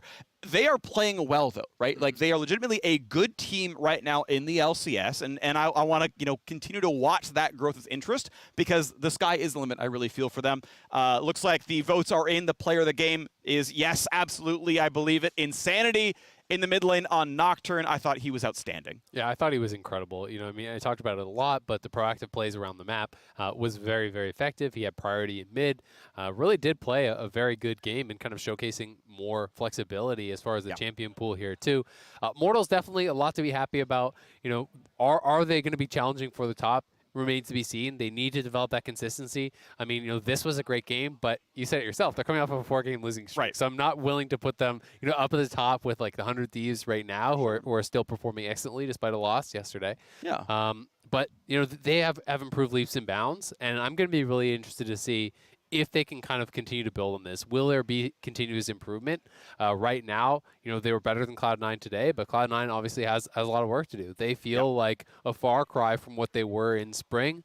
I don't think it's fair to say that all of that is on the Sven for King swap. That is going to be easy to kind of talk about because that is the main roster swap. But this is a team that did have a lot of individual errors in some of their losses, and this is a team that just isn't kind of snowballing games in the same way that they had been previously, right? You know, there was a point in the game where they had gotten control. It felt like they were in the driver's seat, and it felt like they were the ones who could dictate the pace of the game. And in spring, I feel like this is a team that from there doesn't give you any air. And here, teams are finding ways in. Teams are finding ways to get individual outplays, or it's kind of weird to say, be the more proactive team, because it was always Cloud9 that was willing to fight, that was always on the same page, and it doesn't feel like they're always there together now. You know, they're more disjointed. You know, you think about the top play with Fudge Sheep being in to try to bail out Perks.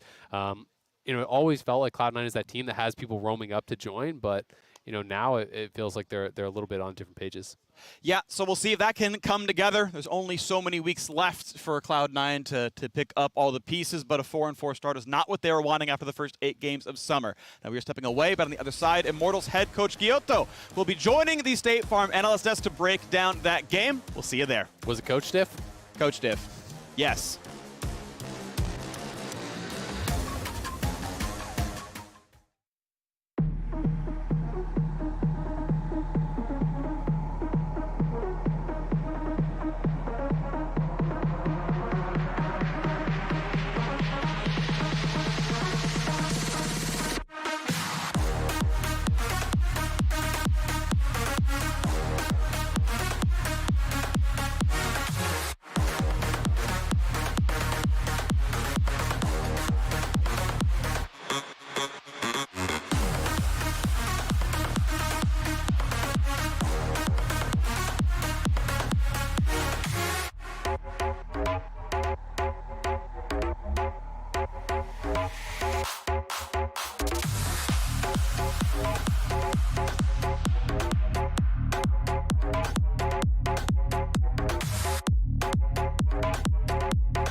Welcome back to the LCS. We are hot off of game number 1, where Immortals pulled off the victory against Cloud9. And we have none other than IMT head coach Gil Hotto here to join us on the desk. We really made you do a run for it to come over here with us. How you doing? Yeah, I mean, it's been a weird weekend because we faced 2 of the best teams in the league. And yesterday was a heart attack. Today was another one. So hopefully tomorrow we can calm things down a little bit. I feel like today was multiple heart attacks. Like yesterday it was just the one, and then today, like if you look at the gold graph, it's nuts.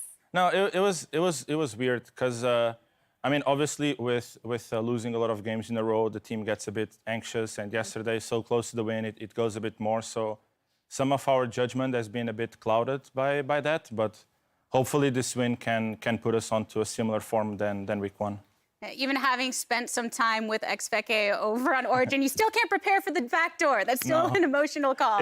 Because I mean, a lot of people, obviously on Reddit and stuff, will always say, how can they make this call and stuff? But they have to understand that this is not necessarily something that we are either going to practice or talk about.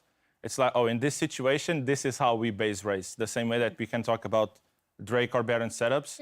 It's something so rare that doesn't even happen in scrims. That obviously it's all come down to instinct, and TSM instinct yesterday was just better than ours. So I do want to get more into the game that we just watched. But before that, because this is the first time we're having you on the broadcast, you have now been here for some time, joining at the start of the season. We've heard a bit in past interviews, one even back from November of 2020, about your plans for Immortals, the multi-year plan. Can you tell us a bit about your coaching philosophy? So it's always going to adjust to the players that we have. Obviously, the coaching philosophy that I had in Origin with way more experienced players is different than this one.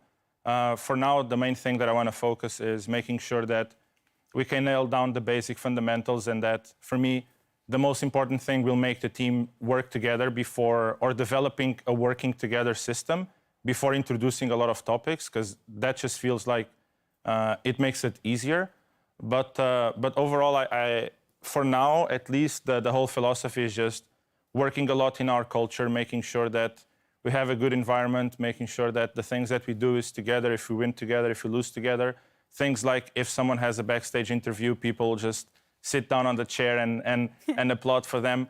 We want to have fun together, and that passes a lot from having a young team for NA standards at least, and a team that doesn't have a lot of experience on stage, at least 3 of the players. So making sure that they spend that journey together is the main focus from my coaching philosophy for now. And once we go into next year, then it's going to be more of achieving higher goals, thinking instead of game at each time, thinking more what is our goal for the season, where do we want to reach, because then the part of like the culture should already be kind of established. When a lot of teams talk about like a longer plan and making sure that teams gel together and stuff, I noticed that they tend to stick with a really similar draft format. But you've actually done, in my opinion, a really good job of like maxing out some of the champion pools for these players. So like, I don't know. So like, what is that like? Like, what is that discussion like with them? Or are you just asking them like, hey, Insanity, I heard you have a champion ocean. Like, what can you play this week? Or how does that discussion go? I'm not sure if that's the good thing, because I think that did cost us a couple of games. But just like the Pretty situation, that's something that me and the organization are willing to take that risk for that year, because I really want to go, or I really want to transmit to players that I have full confidence in them, and that if they are feeling something that is less usual, like last split the Vayne, or yesterday the first time Yumi that we never played in scrims, if it's something that they are feeling, I want them to feel like I have the confidence in them to pull it off, and it's literally part of the culture. I think that if we were not thinking game after game and we were thinking we have to achieve this specific number of wins to achieve our goals, then probably we will just narrow down champion pools and making sure that we optimize our chances to win. But for me, I think that in the long run, that will actually have a bigger impact on our team. And hopefully this time we can show, or that can be an advantage if we make it into playoffs, having that amount of champion pool. Going into best of ones, maybe it's not as impactful. Going into best of fives, then it's going to be more. And I feel like we will be more ready than most in that case. Nice. So let's go ahead and dive deeper into that champion pool. We're going to take a look at the draft from the game that we just witnessed. And pick your brain a little bit. Tell us your Yeah. thought process. So, holy, how much do I want to say? That's always the hard question, right? So in this case, we felt that Vulcan was a very big piece when it comes to engages for Cloud9. So we wouldn't mind if either them or Perks will play an Enchanter. So we just gave Karma, and then we had two options. Either we take the Ezreal, or we go full bongo. And for today, we decided that we would go full bongo. So we just gave them the Ezreal, made sure that everyone on our team has some kind of dash to go in and to reach it. And gladly it worked. I think it's not necessarily, I don't think it's necessarily the best. I think having triple AD versus Ezreal is obviously extremely risky, and playing versus Ezreal Karma, it's always going to be risk, but gladly they picked Renekton. So then that helps out a little bit. We had Renekton. On the other side, there was Insanity. He was actually a player of the game here on the Nocturne. Can you tell us a bit more about his performance and coaching him as a player? Yeah, so I think Insanity in our team is probably the most consistent player. It's not going to be someone that is going to get a lot of players of the game, or someone that is going to absolutely through stats carry the game. But he's someone that will always be consistent. He will never be the reason why we lose a game. And everything that he does to support the team to achieve that win is something that a lot of times for the normal viewer will go undetected. I'm really glad that he got the player of the game. I think he didn't get as many as what he does for the team shows, but it's just how he is as a player. Not a very big highs or very big lows. He's just someone that is stable, that is improving consistently, and for me, that's a quality that is very, very hard to teach. You love to see it. We love to see you here on the desk. Thank you for joining us. Yeah, really, really appreciate you here today. And as we say thank you and goodbye to you, we are going to go ahead and get going with the rest of LCS. We've got a sneak peek of tomorrow's episode of Next Level, featuring our boys Raz and Kaizen and a whole crew of cool guests. Check it out.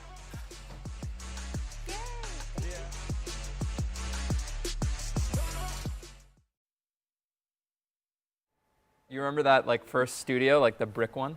Yeah, dude, you know it's actually really close to Yeah, here? it's right around the corner. Yeah, that one was crazy. It was like it wasn't even walls between the two teams. It was just one divider. Oh yeah, my it was God. just like a tarp. You'd hear the other team screaming. They Yeah, get all do you remember excited when they Zuna? kill. Oh my God, that guy is Yeah, it so was everybody loud. playing against Vulcan. They get a kill and you just hear me go, suck it! I'm like, what the f, man? I'm just trying to play. It's like, that's the only kill you got all game. Why are you so excited, bro? Oh my gosh. I remember the first split, when we lost to TSM 3-2 in the grand finals. They're like, yeah, woo! And there's confetti on their side, but then defeat confetti also fell on the other side. So it's just we're all just confetti's just falling. Oh, that's the worst feeling. Not only do you lose, you just watch the other team so happy, you're just like, oh.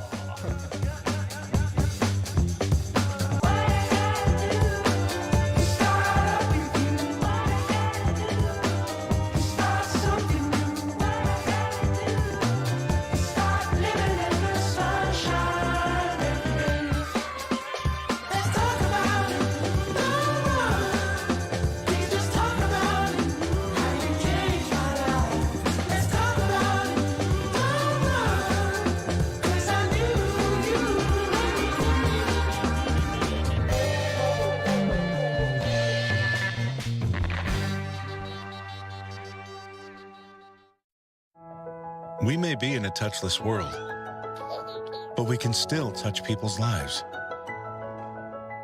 by staying in touch and showing you care. Because now, each time you order online or tap in store with your MasterCard at restaurants and grocery stores, MasterCard will donate to Stand Up to Cancer, one precious cent at a time, up to $5 million. Together, we can start something priceless.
Welcome back to the State Farm Analyst Desk. It's CLG taking on Evil Geniuses. You got that, Raz? I got him. All right, good to know. But before we dive too deep into the matchup, let's get to know the boys of summer in an episode of Lightning Round with our very own Emily Rand. If you could live in any fictional world, what would it be?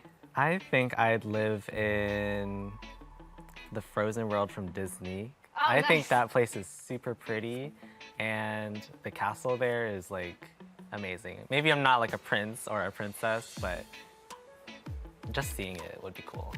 Favorite movie of all time and why? I think like Interstellar. I think yeah, it was always like I was really into space and stuff growing up, and it was kind of realistic. It wasn't like this sci-fi where everything is just like Star Wars is like hyper explosive and all stuff like that. So it was more like low-key and more realistic. I really liked it. When did you start playing League of Legends and why? Okay, I started playing League of Legends in November 2009, and I got into the game because my older brother was playing it on his Dell computer, and I was like, what's that? And then he just said, oh, it's League. So my dad installed it for me and I started playing. Nice. How old were you? I was 6 years old Oh when I started my playing. god. Yeah, I was really bad. You can only listen to 3 songs for the rest of your life. Which songs would you pick? Well, it's funny because people won't relate because I'm gonna choose like Swedish songs, you know? Favorite 3 songs. Wow. Dude, it doesn't matter what song you listen to, you're gonna get bored of it, right? There's a Swedish artist called Veronica Maggio. I really like her. She's like, I like to listen to Swedish music when I get homesick. And I guess I will just choose 3 out of her songs out of simplicity. Okay, so the first song I would choose Good For You by Olivia Rodrigo. Nice. I actually really love her new album. It's really good. Yeah. Part of the reason why is because I feel like that song has been like so empowering in most teenagers' lives. Like it's so relatable, and she's actually really good at singing. The second song, I choose Wildest Dreams from Taylor Swift. There's a new version coming out, and I don't know if you heard, but I think it's pretty good. And then the last song I choose would be Kiss You by One Direction. Nice. That was a really amazing song, in my opinion, and I just really love One Direction. Nice. That's just all I have to say to that. Yeah, there's nothing wrong with that. That's awesome. Would you rather fight a horse-sized duck or 100 duck-sized horses? Horses are quite big. But then again, like you would think that ducks are small, but they're not that small really. They're like kind of big and scary. So I think I would have to choose one horse-sized duck because I mean ducks are small, but they're not like you can step on them, right? There's gonna be like 100 of these little rascals running around, and yeah, it has to be one horse-sized duck. That's just way more. Because you can aim for the head, right? Yeah. Yeah. I think I'd fight a horse-sized duck because ducks aren't small, and a lot of horses at that is just kind of overwhelming at that point. So a horse-sized duck. All right, there's a few things we got to discuss. You're both wrong. No. I agree with no, that. No. You 100% pick 100 duck-sized There's horses. 100 of them rushing you. I can punt 5 of them at a time, right? But what am I supposed to do to a Horses are horse-sized duck? very strong. Unless I have like a harpoon gun or still something, I'm scales. screwed. The most incorrect thing he said on the planet was that ducks aren't small. On what planet are Also ducks that. large? Ducks are definitely small. Okay, so I take issue with the combat question. Yes. I will also the other thing that really hit me was the fact that Danny started playing in 2009 and he was 6 years old. I'm Raph, so that was the old. year I graduated high school. You know how painful that is? Yeah, he's Oh, and he was probably better than me. He's tiny. At 6 years old as well at the game. Yeah. How, oh my goodness, disappointing that was. Well, a couple of players that are going up against each other in this matchup here. CLG, EG, both teams taking victories in this week that impressed to some degree. So just real briefly, I want to hear quick thoughts from each of you ahead of this matchup. You go first. All right, so I loved CLG's comp. I think it's something you do when your team is obviously kind of struggling maybe to get on the same page in game. So keep it up, like keep picking something like that if it helps. You guys seemed really happy after that game, seemed like you're getting along in game, so it was great. I loved Evil Genius's composition when they went up against and took down Cloud9. I think they understood what makes them them. Like great 1-3-1 composition. They're back on Jizuke type champions, and based off the interview with that you saw from Impact, talking about just focusing on tempo, just like discipline. And I think that's something that they're sorely needing. So I favor them on this one. I think that they're doing a great job so far. Well, some awesome little player profiles heading into this matchup. As we toss it over to our casters, I'm curious their take on the horse-sized duck or the duck-sized horses. Doug Duo, take it away. Thank you very much, Dash. One of the rare times I will agree with you. I agree 100 duck-sized horses would be the rather easier fight. 100 duck-sized freaks or one horse-sized freak? I would. That's interesting. Is there like a moral angle here where you have to, like kill 100 of like little U's basically? No, because there can only be one. So I don't care. Like that's fine. If anything, people will believe I'm doing the world a service. Moral ambiguity there. They're not me, right? and if their goal is to fight me and try to maim or kill me, I'm within my rights to kill whatever is needed. Sure. If they're trying to kill me, that's self-defense. Like everyone will agree with that one. Interesting. Yeah, Azael, how do you feel? I don't know. Duck-sized or I horse-sized? feel like we're gonna watch some League of Legends. No. here. I'm pitting you on the answer. 100 or 1? I think the 100, just because they're smaller. I feel like I'm doomed. I have no way to overpower. Right. A horse is bigger than me. I will just lose. Yeah, I'll just lose. Yeah. That's how I feel. I theoretically have a chance with 100. I don't think horses can natively swim. So like a bunch of duck-sized horses, I just like jump into a pond and they're like circling around and we figure it out. Speaking of figuring things out, Champ Select has begun and we figured out that Callista, Karma, Thresh, and Nocturne have been banned. But we do see that Gwen is still available, Varus is still available, some of the kind of big ticket champions. Gwen going to be taken off the table on blue side, which is pretty surprising. EG must not feel comfortable to first pick that. There are some teams that are getting kind of more comfortable to just like ignore this champion, it feels like. Yeah. I do think it is still very, very strong, but you have to have a top laner who's really comfortable playing Flashless. It feels like almost everyone is going Ignite to have kill pressure, and that almost feels like you must do that, which really changes the dynamic of the lane. Senna going to be taken away, so Varus is up, Ezreal is up. Those are two of the really big picks still available. Pretty much every jungler you could imagine is available as well. Lee Sin would make sense here. I think it's good for Svenskeren, and I think Impact can play it. Jizuke is a madman. He'll play anything. That's true. Anytime you have this available as a flex, I think it's really, really valuable. All right, Lee Sin has been grabbed. We'll see if it's the Bazooka himself or someone else grabbing that champion, but CLG's turn now as well. And I agree with your Gwen point, by the way. As you mentioned, we've seen several teams let the champion through. She's not 100% pick ban in almost any league in the world anyway, so clearly a lot of teams are okay leading her up. And it is nice to see, right? A champion's like, oh no, this is the best champion of the game. It's like, well, actually, she's really skillful, and she's really strong if you're good at her. But if you're not, she's not just like natively so overtuned that she's better than replacement. So, oh, okay, in a lot of cases, you leave it up. So, generally fan of that. Probably still going to get nerfed at some point in time. Galio, Tristana locked in. Hey, all engaged champs so far in CLG. We're running it back. Yep. Looking to be going in. I love the look from them yesterday. Actually, both these teams had fantastic games yesterday. CLG taking down 100 Thieves, that was huge. EG slapping up C9, if I'm recalling correctly. Both these teams really had aggressive games, really had strong performances. Smoothie in particular I thought was incredible for CLG on the Recon. He was starting like everything out. Yes, I think Broxa had a great game on Vi, and that was kind of the focus because it's a new champion, and it was really cool. Yeah. Especially seeing Broxa kind of have that great statement game that he so desired after we saw his interview losing against Cloud9, was devastated there. But CLG really had no hesitation. They looked very good. Going to be excited to see what the pick here would be for the EG side. Flashing a lot of champions I would love to see EG2K play. Not sure we're going to get them. Yeah. The Akali coming through. This is something that is becoming more and more highly prized. Especially in some of the other leagues, it's just like not losing. So people are starting to kind of feel like, okay, Akali is something that you can maybe hold down for a while, but can be very difficult to deal with later on. I will say that Galio is fantastic into Akali. The ult not only giving the magic shield, but the AoE taunt handles Shroud so incredibly well. It's so difficult to actually dodge that taunt coming through. Vi again, they're running it back. I love it. Now, do EG ban away things like the Recon, the secondary engages here? Because I do think that was such a key component of their success yesterday.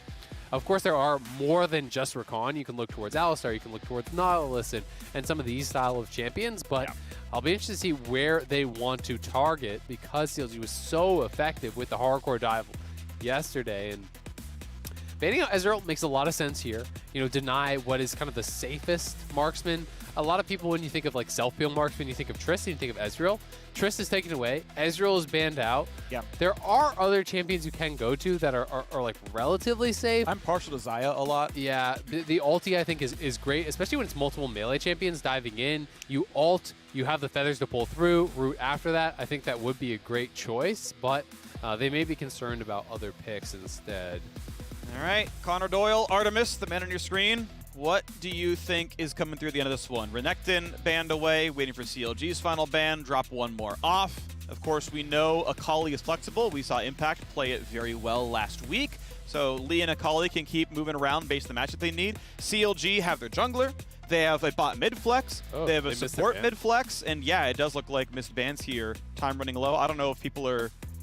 I don't know if it's maybe frozen up. People are looking around confused. Yeah. You might have had a champ select bug, so we'll see. Not getting the rest of the CLG ban side. So maybe we have something going on. Wait to hear. Yeah. You can see the rest talking right there. Yeah. He's probably talking back to production or to the League Ops people, trying to figure out exactly what did happen there, if it will be continuing forward or not. Either way, probably going to be a reset now that the champion select did drop away. I assume that we will be getting back a run back, but not always the case, so we will let you know as soon as we find out any additional information. But I like the idea from CLG. They had what was probably their best game of the split yesterday, taking down, actually crushing 100 Thieves, who most people are pointing to as the best team in the league currently. Sure. They're your pick for champions, so... I think it makes sense. If it ain't broke, don't fix it, especially when you're a team that is struggling. I am always really, really a big supporter of simple styles, of playing something that has simple win conditions. In the past, I talked about this a lot. Multiple forms of engage, front-to-back team fighting, strong lanes, just like simple basics. Play League of Legends, look to fight at dragons, and try to win the game, right? Right. When you are a team that is near the bottom of the table, generally you don't play the map as well. You don't make complex decisions as well. And you need to kind of simplify things at times. And I do think that hard engage is such a clear way to play, right? You have Vi, you had Rakan, you have Galio. Guess what you're going to do? You're going to dive on the carry, you're going to all press your R button, and you're going to fight, right? And it's going to be great. And these players are more than proficient to be able to do those sort of styles. And a lot of times, these teams, even towards the bottom of the table, can actually have very good mechanics, can have team fights that are pretty good, but it's the setups that they struggle with. It's finding the right situations, when and where to engage, how to group, when to group, these types of situations that they really do struggle with. And a comp like this just simplifies that.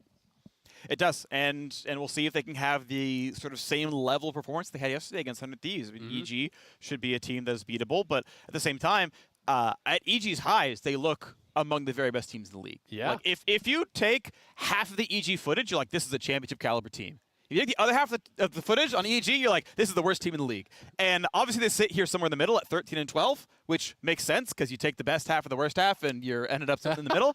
But it's just like, which side are we going to get from EG every time? I mean, CLG has shown us some of the worst play in the league and some of the very best, where they you know, almost perfected 100 Thieves, right? They dropped 2 kills the entire time, or 2 turrets. Like it was like, you know, very, very little they give up the entire time.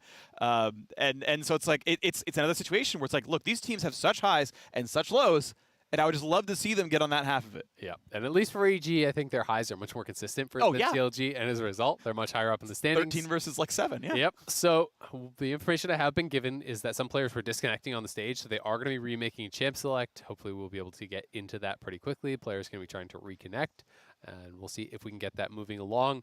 One thing I will say is that EG loves to fight, and CLG going for a hard engaged comp doesn't exactly run against what EG wants to do. You know, they're down to scrap. Yeah, of course. Oftentimes it's just okay, down to scrap a little bit too much. The team sometimes really going a bit crazy.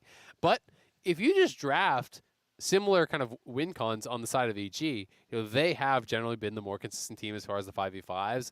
If that is what you're looking for, I do think you can kind of just draft comps that really are okay with scrapping, comps that are pretty safe into that gauge. If you go towards something like the Xayah, I do think that you are safe, relatively safe, as the marksman to that dive. And then they already have things like Lee Sin. You can go towards things like Viego, and these champions that want you to come towards them anyway. They have Xin, which is really good into that. So I think that they're drafting a pretty strong composition. The big question is going to be, like, is there that single point of failure? Are they drafting a marksman or a carry that is really going to be an easy target for CLG? Because if you don't give them that easy target, sometimes these kind of more one-dimensional comps can fall apart. Yes, they can. So, curious to see if they're going to be defensible here. Like a Morgana, I think, fits really well in this kind of lineup, for example. We had seen Lulu hovered earlier as well. I think Enchanters can really fit against engaged teams as long as the Enchanter's not the one getting hit. We are getting ourselves back into Champion Select. I believe... I'm not certain, but I believe they can run back the exact same draft, and in fact, will be doing so. I've been confirmed that's what's happening. So same bands, same order. Great. We will wait until bands, I guess, 9 and 10 will tell us what the unique part of this game is. And then we'll start the play-by-play up yet again. Yep, exactly. So just waiting through these first couple picks. As you say, it was the last ban for each team where there was that issue. And thankfully, nothing was actually shown. Like, no hand was really kind of shown beyond what the other team did. They both showed the same amount of picks, same amount of bans. So thankfully, don't have to fully throw the picks and bans out. I'm actually really excited for this. So it is going to be the Akali, the Xin, the Lee Sin. For me, I'm really most worried about the Akali. If it is a heavy CC comp, Galio can just be so difficult to actually deal with there. Especially if Galio wants to go towards, you know, some of those defensive options or whatever support that CLG goes for. I think Exhaust could be incredibly valuable in this style of composition. You're almost always going to get great value when you look at the 3 EG champs. Just exhaust any one of them pretty much, and it's going to be quite effective. So we are back to this point, and it is going to be a Varus. So they are worried, that tells me, about like a Varus TK, that sort of style. And they did actually slap that down against 100 Thieves. That was exactly what FBI was playing, but maybe they feel that it is less repeatable. Now on EG's side, will they deny the Recon, which is what CLG used to such great effect yesterday? Or are they going to focus more on some of these solo lane picks? And it will be the GP, which I think also works. Oh, let's go! Let's go! Kled. Kled for Finn. This is what made me a fan of this guy originally when he was in Europe. He was one of the only pros that was really playing much Kled.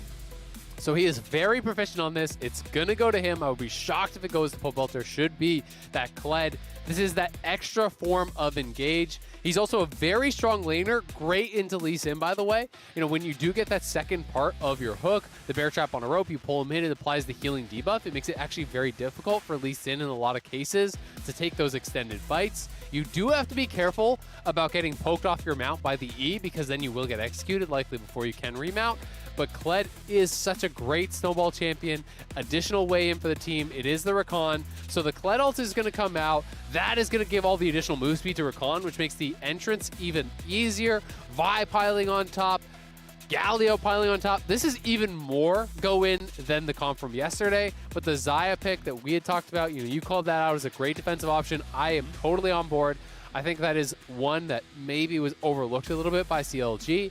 it is probably one of, if not the best champs into this style of team, right? When that engage comes in, you time the ultimate right, the feathers come out, you are kiting back, Rel is there with the counter engage, because guess what happens when 4 champions that are all melee look to engage? They stack up. You get CC'd up by the Rel, the feathers get pulled through after, and that is the angle that EG is looking for. Of course, if you fail that timing, if you use the ulti too early or too late, you're going to get locked up, you're going to get burst down, and the composition can definitely fall apart at that point. So CLG, clear win conditions. We'll see if they can execute 2 days in a row. I want to see if they can make that one happen. It'd be cool to see the rise late in the year. And to add more context to the Xayah conversation, because, you know, champ I play a lot, and, you know, I like the lane a lot. Compared to someone like Ezreal, like, you can arcade shift back when Vi comes at you, but Vi still landed the ultimate. Like, you're still going to be stunned, and then Gallows come over the top. Like, you just build space, but that thing still lands. Xayah actually just immunes the Vi ult, and you just run away, and nothing hits you at all. And so in some ways, she is obviously on a 2.5-minute cooldown in some cases, but the safest of the AD carries. The fights are far apart. You're no longer the target. And against quad melee, roughly, like, you're going to get a lot done there, so those can look very good. It absolutely can. And where it can sometimes fall apart is obviously you get the one shot at the ultimate, so if it's not timed perfectly, then you don't really have any additional recourse. Whereas late game Ezreal, you know, you hit 1 Q, you're shifted again, right? You're out of there. So we'll see if CLG can find the multiple angles, because I do think if you just run straight at the Xayah, it's so easy to get that high value blade color, you know, ult up, pull the feathers through, root up multiple members. But if you have the kind of engage where Kled is coming from one side, from behind you, and Vi is coming from the front with the Galley over top, Rakan is following up on that, there becomes so many forms of CC that it's very difficult to actually deal with. And that's what 100 Thieves struggled with, right? They had Varus, and it's like, okay, Varus OP, you got Tahm Kench, you're safe from engage, but guess what? They were re-engaging like 4 times. The Vi would ult, Tahm Kench would eat him, but then over top comes Rakan, over top comes Galio, and there just wasn't enough safety there. So, you know, CLG is just really trying to slam it home here by over-indexing and engage. Yes. One thing I want to point out mechanically as well as we get into the game is Ignar's Rel, I think, is actually well positioned here. Keep in mind, Rel Q is a shield breaker, and Kled, Vi, and Rakan all have generic shields that are popped by Rel Q. So if Ignar holds that one for good time, here's 400 damage for free. True damage. There we go. We did it. And that's going to feel really good in some cases. The exhaust, I think, is critical for him, too. I'd also note that this is one of the supports that builds very easily into Locket, right? Which I think is so high value when you have these kind of melee versus melee style teams, right? There's 4 melee champions essentially on both sides. Rakan is basically melee. Yes. And that is that situation where you just get insane Locket value almost every time. If you get the Locket on all 5, everyone is scrapping. You're going to get that. And these are the trades that you're going to see Kled looking for. You hit the bear trap on the rope. You need to get the second part. If you only hit Q1, you don't actually get the activation where you pull back. You get very little of the damage.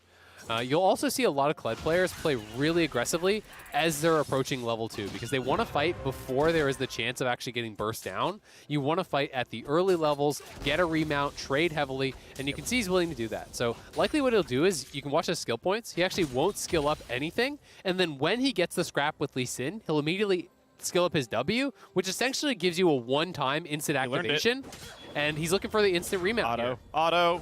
Last block? Yep, got it. Okay, there we go. And this fight's not going to be easy. Impact dismounts. He flashed over the Q. Oh! No! He predicted him to flash. He didn't. And Finn, no! He throws away the first blood. Ah, that hurts so much. Kled is such a snowball champion. He played it all perfectly and then missed the Q there.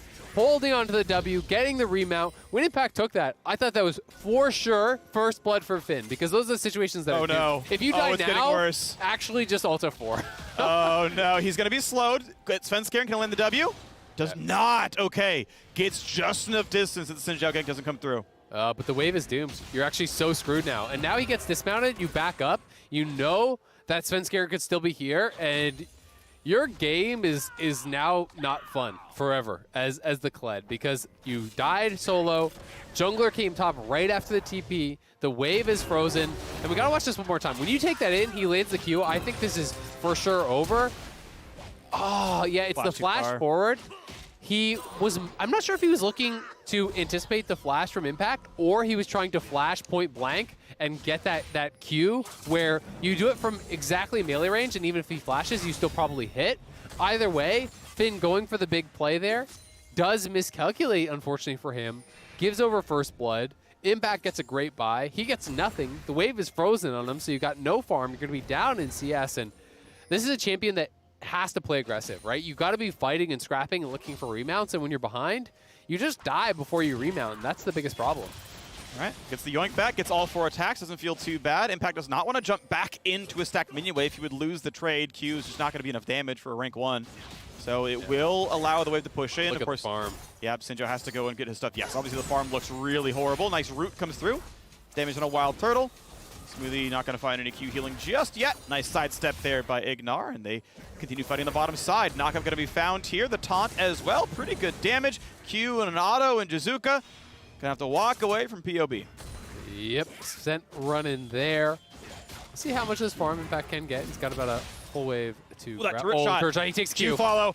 In E almost kills him. It's close. The Q backwards, the flash away. He rebounds. Let's go. Finn gets vindication. Jizuka, he can win this. You're level 5 Akali. That's not too deadly. Here comes Galio. Does he have the taunt? Does he have the taunt? He's gonna follow. He's gonna have the backwards E. The clap down. Finn sets it up. Belter knocks it down. CLG are back. It is madness in the top lane, freak, and that is where Kled will thrive.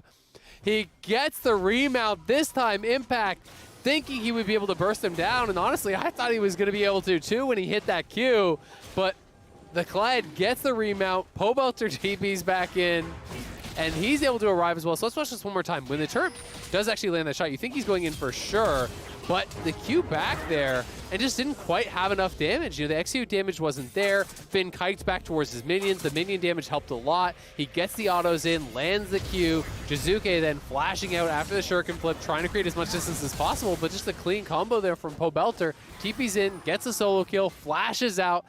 It's a mid lane solo kill, but it's in top lane. Yeah, it's nice. So all right, we gotta take stock of what's happening top lane, because yeah, keep in mind, is happening. Those champions are both 1-1-0, and it's still a 16 CS lead for Impact. In my mind, it feels like Finn's winning. He's objectively not. Yeah. So let's keep that one in check, but it's exciting regardless. And he's got more to farm, so it's not as doomed as it was. It was nearly 30 CS to like 12, right? So it was a lot worse. He got a kill back, and now you have some hope, right? Of course, you have to be very careful, especially post-6. It's much easier to execute a Kled before he gets the remount there, especially if you get poked down. So we'll see how this does play out. Impact may start to play this a little bit more defensive. Finn is level 6 as well, but of course your ultimate is more about the utility and less about the combat. You do get the miniature shield. When you ult in, you can try to use that to actually interrupt certain animations and things like that. But generally speaking, you get a lot more out of the combat ability of your ultimate as Lee Sin. All right, well, both junglers have been quietly farming. Both bot lane has been quietly farming. They've been chilling, just playing League of Legends for the most part. And all the solo lane is getting all the fun in this game, but equal farm for the Sinjao and the Vi. One thing I will say is if you... Oh, yeah. You gotta get out of there. I mean, if you call up your jungler now, like if Impact is pushing, it is a really easy lane gank for a jungler when you're playing with a Kled, right? You know, Vi doesn't need to do any clever pathing. You literally just walk down the lane, Kled ults towards the Lee Sin in the long lane. When he's pushed, you get the insane move speed from following along that ulti, and it's generally a pretty easy kill when Vi has her ult herself. So Impact gonna have to be really careful about the overpush. But of course, you are worried about Xin being there, right? If you hard commit into that and Svenskeren is there, maybe the Kled gets burst down before Broxek can really get involved. Alrighty, Finn gets to kill a control ward. I will say one of the most satisfying things of playing top lane is putting in the lane, just killing the control ward, being like, I got an extra minion worth of farm. You spent 75 on that. Like, this is 4 CS right now I just got from you, buddy. And you're like, my jungler, could he come back top lane? You don't know anymore. See, it's really satisfying when the jungler comes, but they never do. I know. Yeah. I killed his ward. Nah, I got There's Herald no fight. vision. It's fully clear. I need Herald. He's got no flash. Bot scuttles up. Wolves are right. up. Sorry. Yeah. See you at Dragon. If you don't TP, I'm going to question mark you. Facts. All right, well, time to go. Kled ult. Rakan finds a knockup. Svenskeren is left alone. He flashes, but Kled finds the follow. Pobelter gets his second kill of the game, and CLG make it look easy. Kled. I love watching this champion play. So much fun. They find the engage there. EG shows up to scrap, but they weren't all together. So CLG is just going to hit the go button immediately, and you have got to be so careful as the EG side because there's so many engage tools, and CLG is really playing with this kind of killer instinct. They are ready to go immediately. So if you are not ready to go, if you are not organized in a straight-up 5-man squad, then it is so dangerous. And CLG showing how dangerous it can be. They get the kill, they get the Herald, and now, at this point, you know, top lane is going to be pretty much even. Off that assist, you're only down a few farm. Finn should be pretty much dead even in gold up on that top side. You have 2 kills for Pobelter. You know, bot lane is actually ahead as well, and you've still got the Herald here to be dropped. So if Broxah could get a kill into a Herald and grab a tower, this game is starting to get really, really dangerous for AG. You know, it is a 1,000 gold lead now, but if they can extend that to around 2K with a kill and a tower, that would be huge for CLG. Ignar sees the Galio, says, I can't go for that ward anymore. If he's in the brush, I'm dead, so never know if Rakan's there either. But it's going to be gold handed to Wild Turtle. He got the first plate by himself. He will guaranteed share in the next couple, so that's 320 gold toward Wild Turtle. Doesn't need to walk up, but obviously he can, but he had touched it recently, so, you know, the range wasn't going to be important there. Bot lane turret, though, dangerously low. That's an important thing to look at. CLG already got the first dragon. They're looking good. Unlucky, you missed the cannon. Whatever. Moving on. Put it up. Yep. Let's put it in vote. Yeah. Get me out. Someone DC so I can vote at 12 instead of 15, all right? I just need that. I need to get outs faster. I don't care that my top laner is doing well now and that my mid laner has 2 kills. I missed cannon. This game can't be played. Exactly. It's literally unplayable. There's nothing you could do at this point. So no comeback mechanics available after that one for Turtle. We'll see if the rest of his team can make up for his dire Drag errors his on the bot lifeless side. corpse over the finish line. Gone are the days of your quadra kills in finals. You'd be lucky to make playoffs with play like that. Your only job as an EDC is to get cannons. Yeah. That's it. I mean, that's why you need a relic shield support. Blame Smoothie. He wasn't there. Where were you? Where was Smoothie? How could you roam like that? He got a ward kill. I don't care about wards. Last hit my cannon, Smoothie. Betrayed. Do your job. All right, CLG down on the bottom side using this bot lane prio. They have.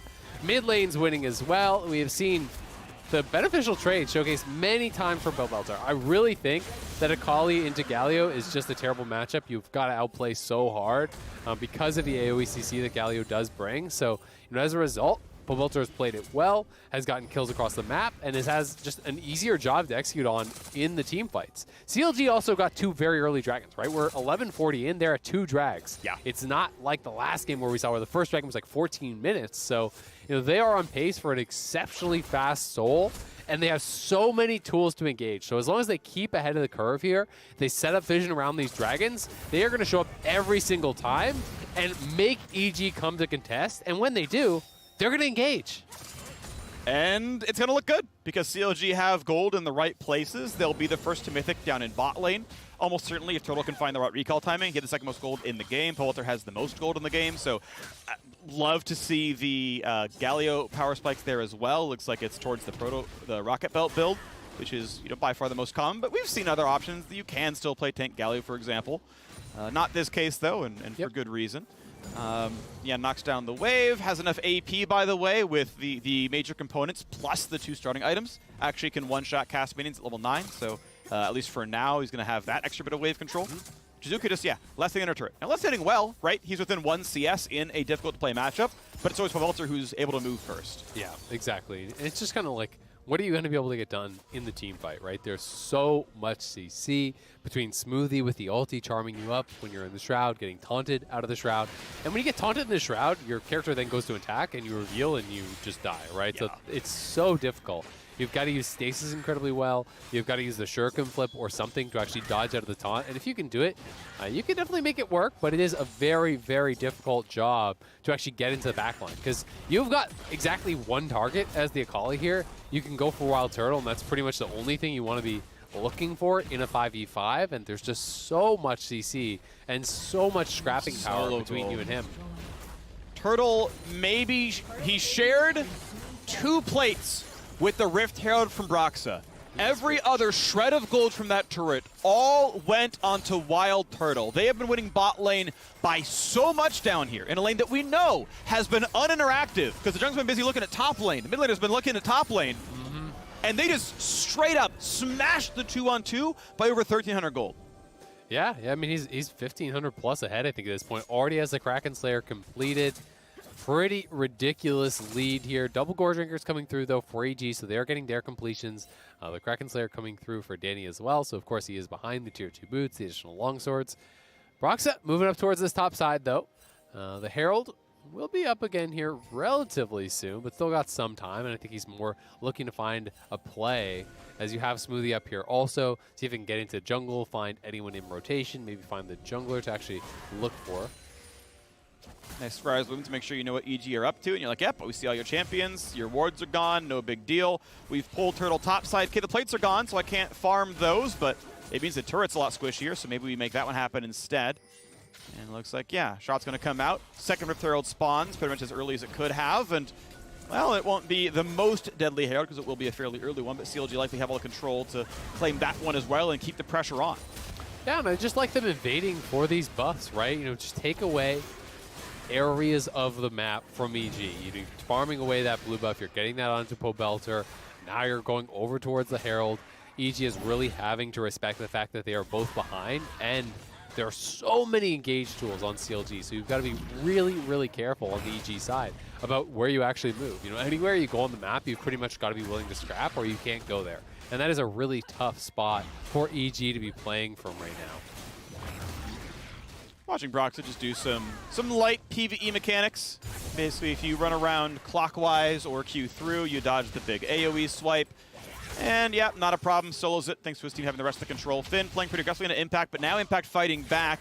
Knew for a while CLG was all top side, but really gets some good damage here. Not even yoinked back and leaves Finn at, right, there's one bit of health, which means now, if the fight starts again, you can get both halves of Q, you can get the kick, and you know, you do the rest of the health bar. Yeah, exactly. And I think that Impact played that really well. When Finn missed his first Q there, then you just go forward. There's no way that Finn is actually going to be able to fight this out with all of the self-heal that Lee Sin has if you don't actually land that Q, and it's so much of your damage plus the mitigation of the healing there. So just kind of piling in, and then as soon as the second Q does land, not allowing Finn to actually tether that as he dismounts to try to look for a remount, just jumps back, knows he has the pressure, will take that little bit of a push he gets, and use that to try to control around this dragon side. Yep. This is going to be the play here. Remember, CLG have gotten the first two very, very early. It is Finn up towards that top side, but he does have TP. There's not any great wards for him, though, as the observers are highlighting. There are these ones in the river, but there's no sort of like deep TP flank he could look for. Smoothie is sneaking around, though. They're going to go over this fight here. Will Finn TP? If you're going, go now. TP already in for all of EG. CLG saying screw it. No, they're going to give him the dragon, take top lane outer. No, they TP in late. They don't finish top lane outer. They'll be there almost in time. Engage comes in for Ignar. Huge damage comes in. Vi has been deleted. How about what's next? Ignar's low, but he lives. Second kill comes in for Danny. Pushing into the back line. Finn gets executed now as well. Evil Geniuses slap this fight easily. 3-4-0. Smoothie was nowhere to be found there. The TP came in way late from Finn, but then the bigger problem was honestly Smoothie was on a roundabout. He was going for a deep flank, and EG, I'm not sure if they saw him or just kind of anticipated that he would be over on that bottom side, but when we get the replay, we can watch where he was going. Like, the fight was over before he even got there. And when you're missing the recon, the additional components of CC, it's so important to be able to overlap there. So we can watch this. Look at Smoothie right here on your minimap. Yeah, he was actually pinged on. So they saw him. And look at when he arrives, right? The fight is over. Multiple people are already dead, and actually a fail flash into the wall there to add insult to injury. So just really poor execution on this one from Smoothie. EG may have seen him with this pink ward that's actually still there. You know, this ward may have actually spotted him out as he walked down below that. But unfortunately for CLG, they got punished big time for that. And when you're playing these compositions that are like hardcore 5v5, you got to be together. Your engages have got to be on point. This time it just straight up wasn't. Smoothie can't even get revenge on the ward. He fought it. Ignar puts a new one down. Not even the gold earned. So cannot catch a break, sadly, on the CLG support side.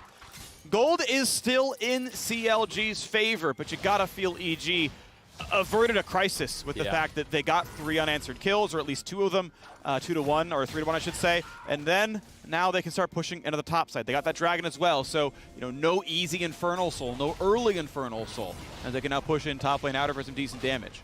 Yeah, that's the critical thing for me, is that they actually stopped the snowball of the dragons here. CLG had that 3rd dragon already. You have such easy go buttons, and when you're playing from ahead, it's very difficult to deal with the added damage of the Infernal Soul. CLG, though, will do a good job, continue to push this gold lead here forward, knocking down the last of the outer turrets, and about 2,000 ahead, not bad at all. Sure, yeah, they are the ones in the lead. Finn is down CS top side, but that's not going to be a huge problem. Lee Sin, not the biggest glutton for gold, and neither really is Kled. Obviously, they scale, but it's not the same as looking at a bot lane CS difference where, hey, it's kind of more important if Tristan is ahead of Xayah than if Lee Sin is ahead of Kled. So yeah, even the allocation of resources, you got to favor CLG some. 8,800 gold, still plus 1,500 on Turtle side, and that's after Danny got a kill in that team fight. So yes, still doing excellent on this Tristana. Top lane fight continues now as, once again, Impact puts Finn low. The ulti is shorted, and Impact can walk away from it. Nice sidestep of the bear trap, and cooldowns missing for Finn. Now, probably not fighting over Baron too soon, and it will be back up for Dragon. Yeah, I think what Finn was trying to do was actually preempt the safeguard back. So he hit the Q, and he's trying to ult in to actually keep the tether, knowing that Impact will jump back, because that is the trade pattern that Impact has been going for every single time. He's been going forward, the tether comes out, he jumps back, then he re-engages, but in goes CLG! Is in, hard engage over the top, pretty decent damage, but Ignar stays alive, and Svenskeren walks right back in, finds a stun, gets Broxa for some damage. Ignar dropped low, but Peltor cannot kill him. Finn forced to dismount now, still in the fight against the Akali. Flashes the R2! Galio, sidestep! Finn could not have played that one better, and it delivers the kill. However, look for Danny. Danny's got damage in. Jizuka's staying alive. He gets 1, looking for 2, can't find the shots, but what a close battle, I believe. 2-2 overall. Damn, that was crazy. Finn with the sidestep, plus the magic damage shield, the passive from the Galio coming through, keeping the Kled alive. But it is Danny who gets up on top of Turtle, and Turtle just gets absolutely roasted. So here it is one more time, the initial engage. TP's coming through here. Broxa kiting back. You can see that Pobelter is getting pushed back by Danny, getting all that damage out. Danny positioning very, very well here. And then on this top side, watch Finn. Flashes the R2, then the magic damage shield keeps him alive, sidesteps the Q. Turtle jumps in here for impact, but gets kicked back straight into Danny. He would have needed to flash immediately to try to get out of there. He did have the flash available, but obviously didn't have the rocket jump.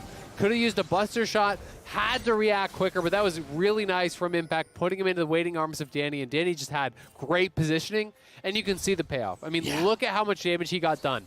As CLG tried to pile into him, he kited back into the corridor, which just makes it so hard to keep that chase forward when you're playing a melee champion and you're running past Xayah Feathers. You know you are going to get roasted, and Danny really playing that one well. EG trying to set up for this next fight here. Ignar leading the charge, has Aftershock, so he's very tanky, very hard to knock down. Scrapping in bot.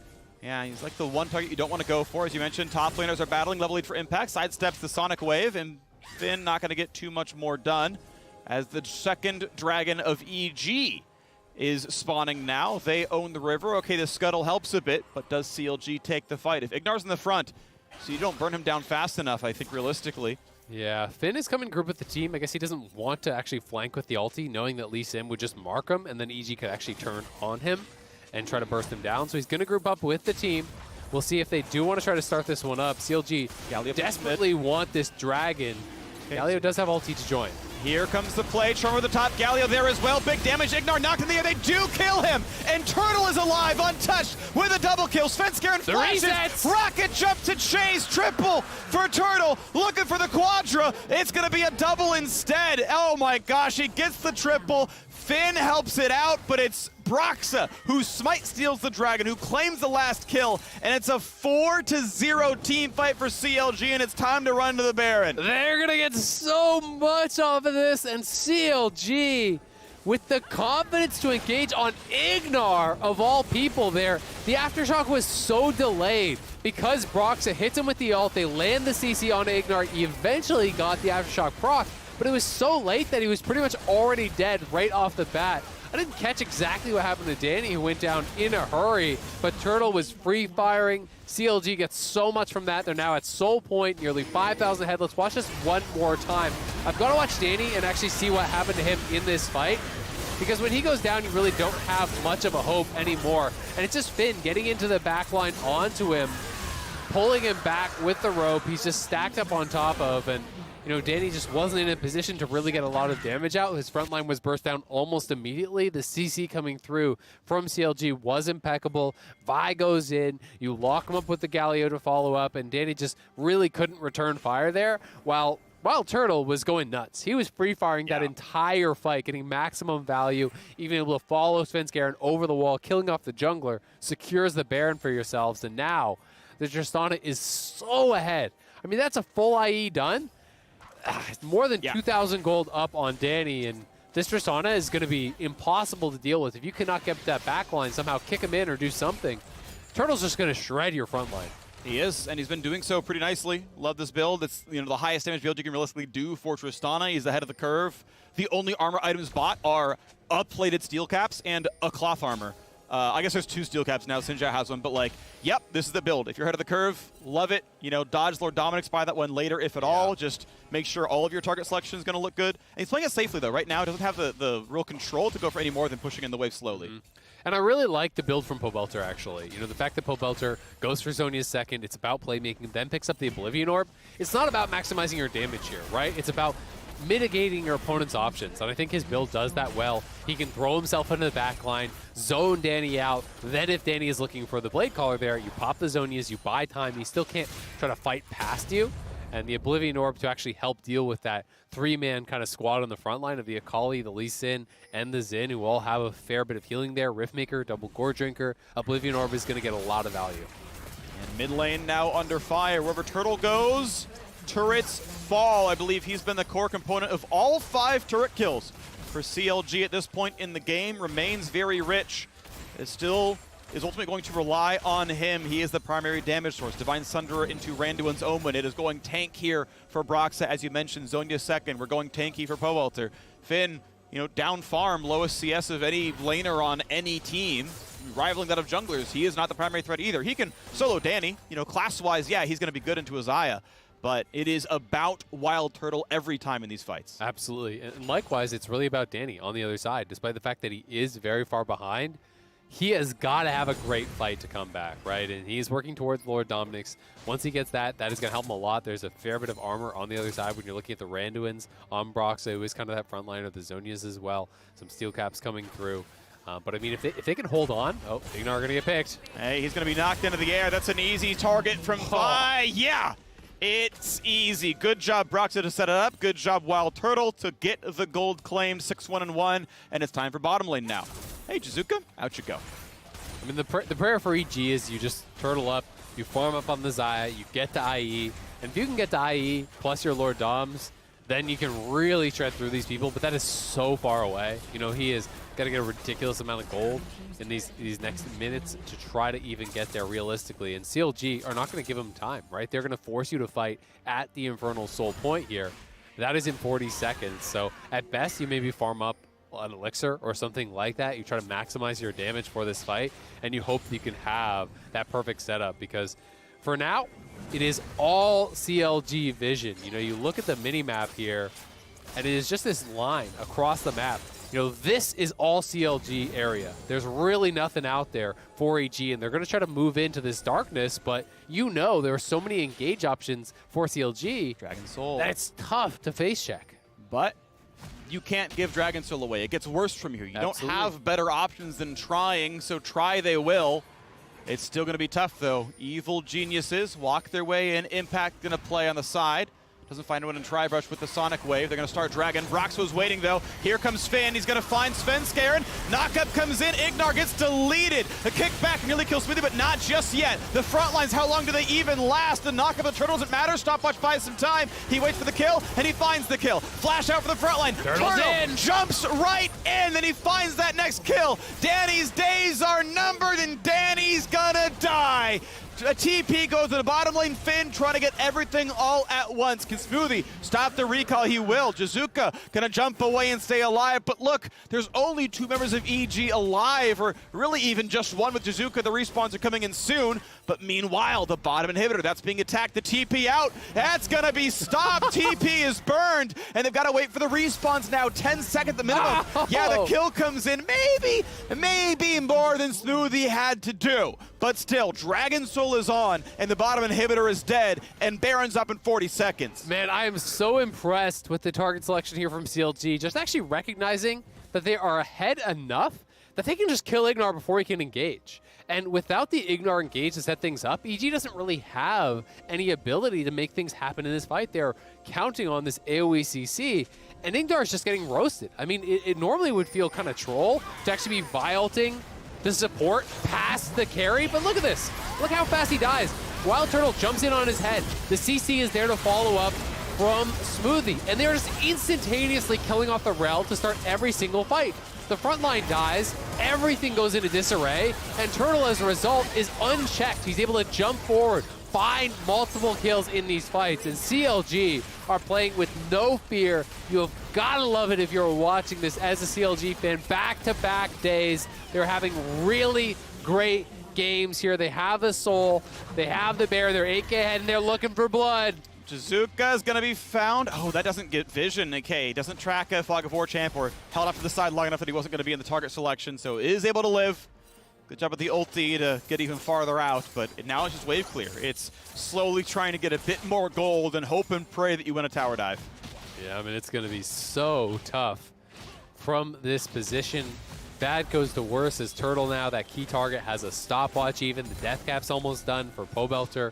They are getting so far ahead here, and they are looking to threaten. Pobelter's pushing in mid, but he has the ulti to join, and will be able to do so very easily. Once that mid wave gets to that turret, things get really hard for EG because you have to ping pong back and forth. The problem is that the waves are not actually synced up right now. You know, if you look at the minimap here, you know, this wave is about here. The next wave is coming in here. So they really need to try to slow push and actually sync up these waves so they're crashing at the same time. And that is where EG cannot actually answer on both sides. And that is why, look at CLG, they're not even autoing these minions. They're only letting their minions in the top side push themselves while Pobelter shoves mid as fast as possible. And Impact might just be caught out, kicks back, but that's Vi in range. That's Impact living, take it, take the Q, nearly kills him. Can keep going, but the Gore Drinker keeps Impact healthy enough that there's no further punishment. Still, though, the health bars get low. But top, not going fast enough. Finn attacking it down, mid being pushed in, but mid's out of minions. So EG will continue to hold the line. And credit to Impact, though he does give up the flash, he actually stopped them from syncing up those waves, right? And that does make things a lot easier for them to defend. But now Smoothie on the wraparound. They have a wave in bot. They have the wave in mid. So the inhibitor will be theirs. At the very least, the inhibitor tower.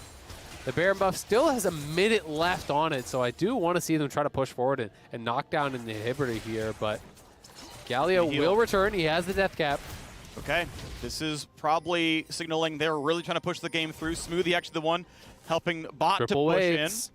Yes, top manicured properly here as well. So bot will threaten the Nexus. Top's going to threaten the inhibitor turret, and mid threatens the inhibitor itself. Synced up nicely. Good job, CLG. Jizuka pulling the minions and staying alive. Mid lane not under enough fire. CLG not willing to push in any further.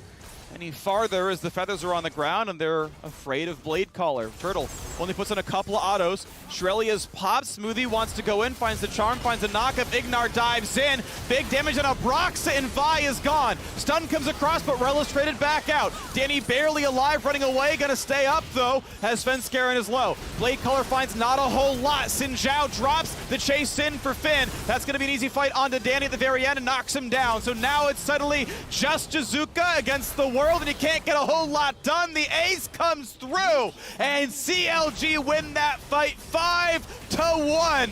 It was a rough couple of weeks, but back-to-back wins on Vi for CLG. They have got to feel good about turning this year around. They are putting the league on notice. CLG is here to play this weekend.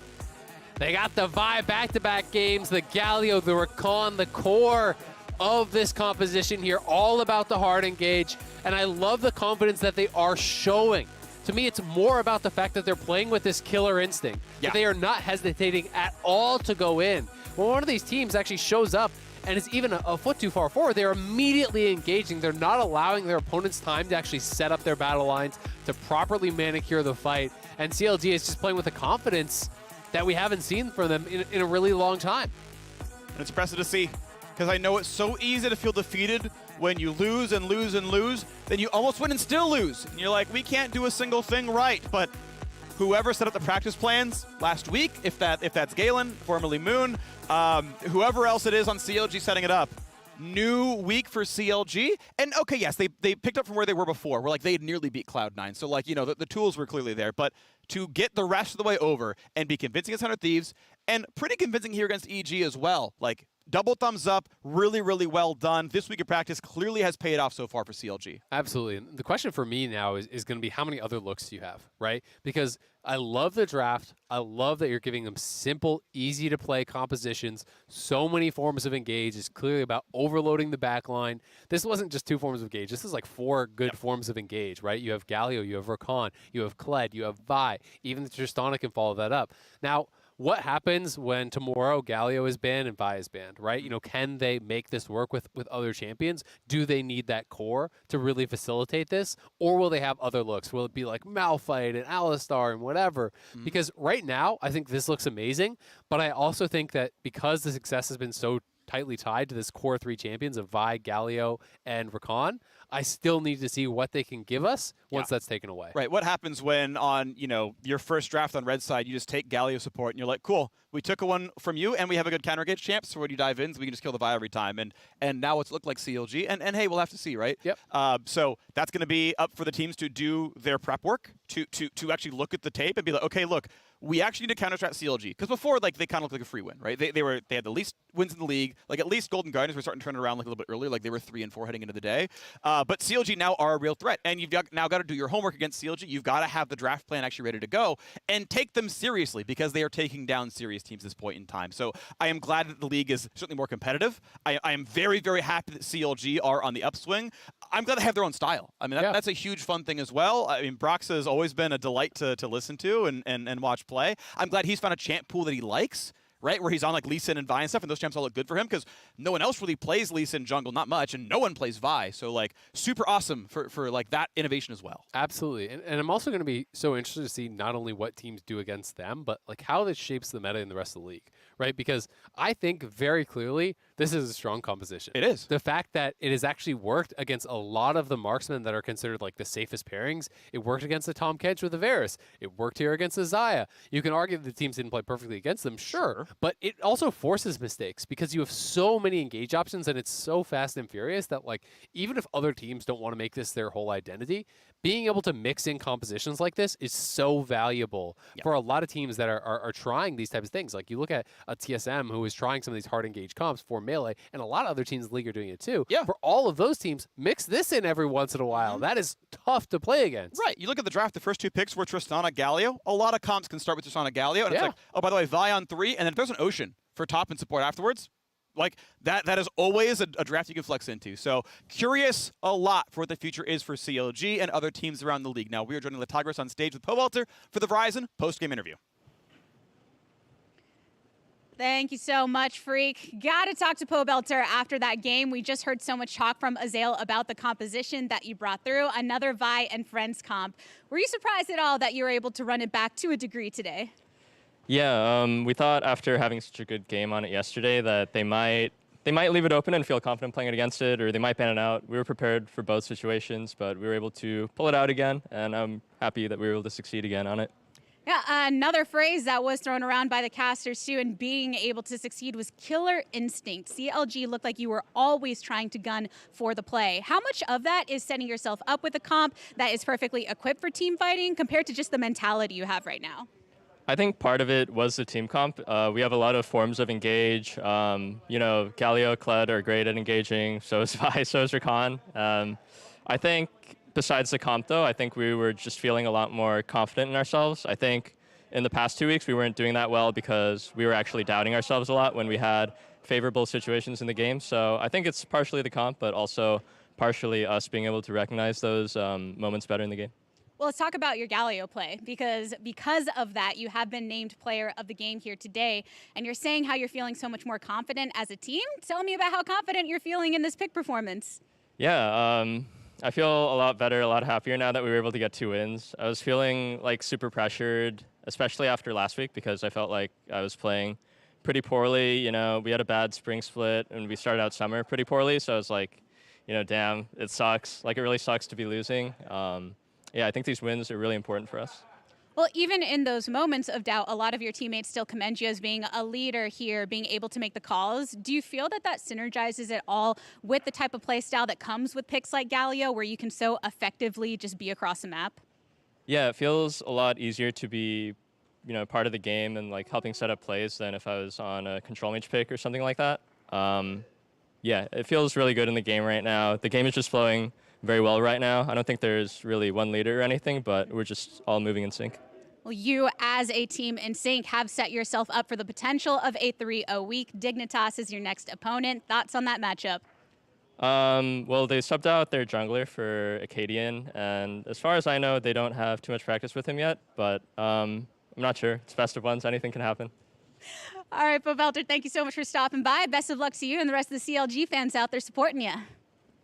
We are speaking of Dig, and on the other side, we will get into the matchup between Dig and TSM. Stay tuned for that, friends.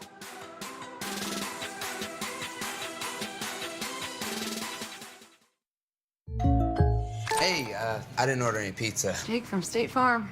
After you saved me so much dough on insurance with that Parker promo, I devised a promo for you. Here's the deal, Parker. State Farm offers everyone surprisingly great rates. Yeah, right.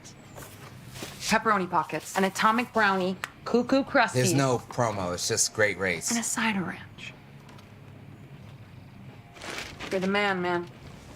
When you want the real deal, like a good neighbor, State Farm is there.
Okay, we do space race then. I guess we do space race and try to end. Okay.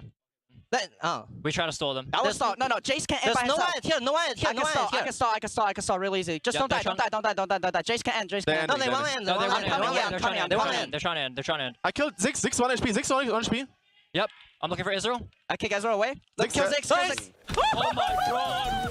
Okay, honestly, really clean comms, in my opinion, for what was an incredibly hype and intense moment there at the end. I mean, I think it was the Gil Hoto interview as well, where he's talking about, like, people don't practice those situations. You can't, right? It's a lot of instinct, and, like, that's what you can kind of hear there, where people are just like, oh, well, I think Jace can end it by himself. So, like, it's not, like, super planned out, but to your point, no one's, like, just screaming their head off. Right, there were some no's, there were some yeses, there was some indecision, but ultimately, like, to me, the things that jumped out the most was, like, Power of Evil identifying that Ziggs needs to be the one to die, right? That's the person who has the most pressure on the opposing side, and deciding to not be offensive alongside the Jace and having to back in order to make that happen. Exactly, because they're just moving far too quickly. We didn't show the image of just Ziggs destroying the top tier, second tier tower. And it wasn't even just the satchel. That was just overkill because the passive was just passive destroying. auto attacks. Yep, it was a bit much. Those are crushing. Well, either way, we'll see a bit more of that TSM spice later on as they take on Dignitas, but also on Sunday when they take on Cloud9.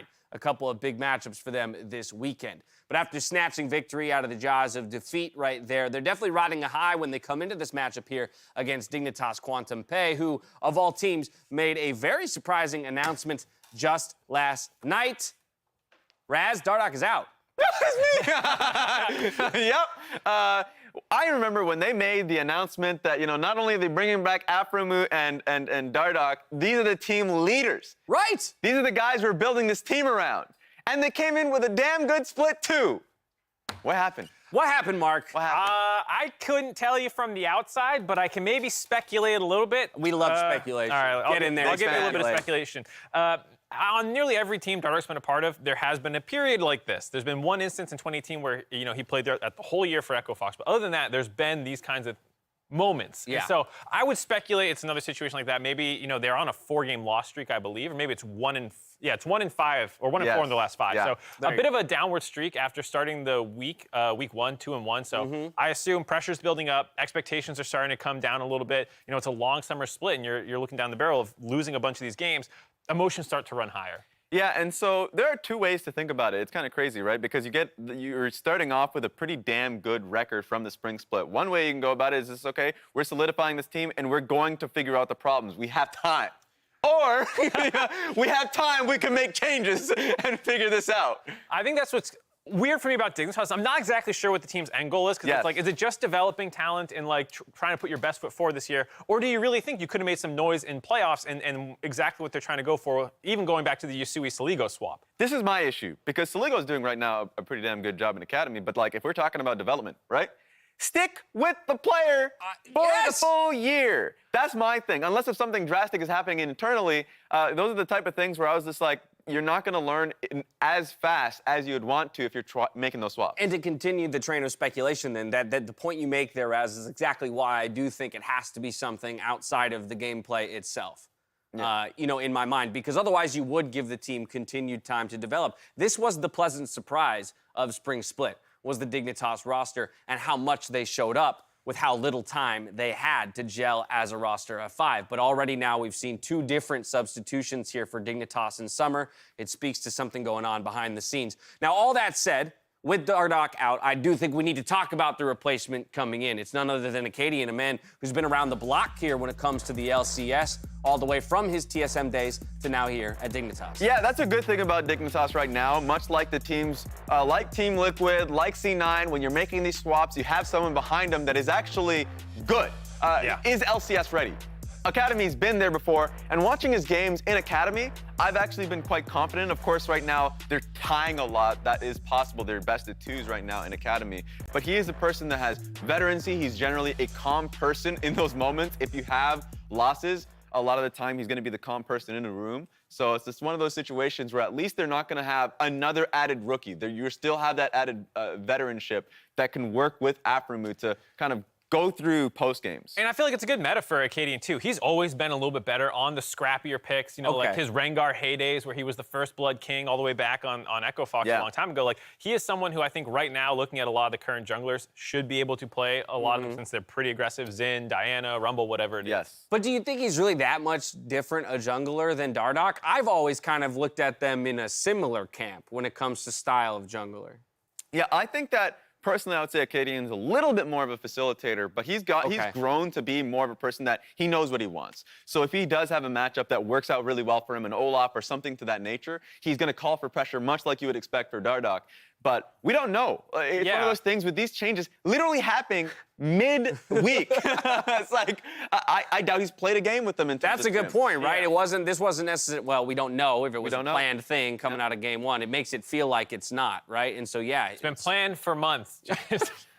I would say as well, when you talk about the facilitator role, a lot of the early games for Dardoch felt like they were the ones that, you know, it was around him. It was like, what are you doing level 1? How can we support you? Do you want to do an invade? They're going to invade. Should we all 4-man fight them? It felt like a lot of that stuff was keyed off Dardoch, which does make it feel like gameplay-wise a very big loss, especially in the middle of the week when Acadian is just going to fill in and they probably have to find a new identity. I think the last thing I'd say on this, Raz, is, of course, the matchup that they're making this substitution into.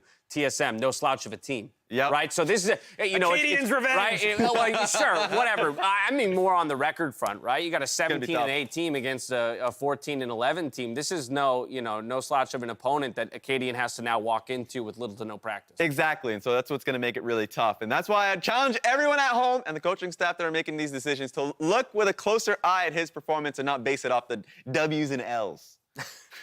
Oh, yeah, hindsight, results-based analysis. Yep, don't do that. It can be easy. It can be easy, but that doesn't mean it's good. Anyway, that's all we got from us before we get into this matchup. When we return, it's Flowers and Kobe back on the cast. And we'll see Acadian take to the stage. See you there.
Welcome back, everyone. We are taking over the caster desk now. I am Captain Flowers, that is Kobe, and we are here for the rest of the day. A day that begins with TSM and Dignitas. For us, it is beginning. Yes, for us, it's beginning. We were just hanging out backstage watching other games. The day technically had not started yet, but now it has for us. And you know what? Honestly, we've got another roster swap coming in here. Honestly, we're at the point in the LCS where you could literally tell me any player is getting benched. And I'm believable. Like, you know what? I can see it. Honestly, even role swaps. Oh, did you hear Aframu going back to AD carry? Okay, yeah, sure.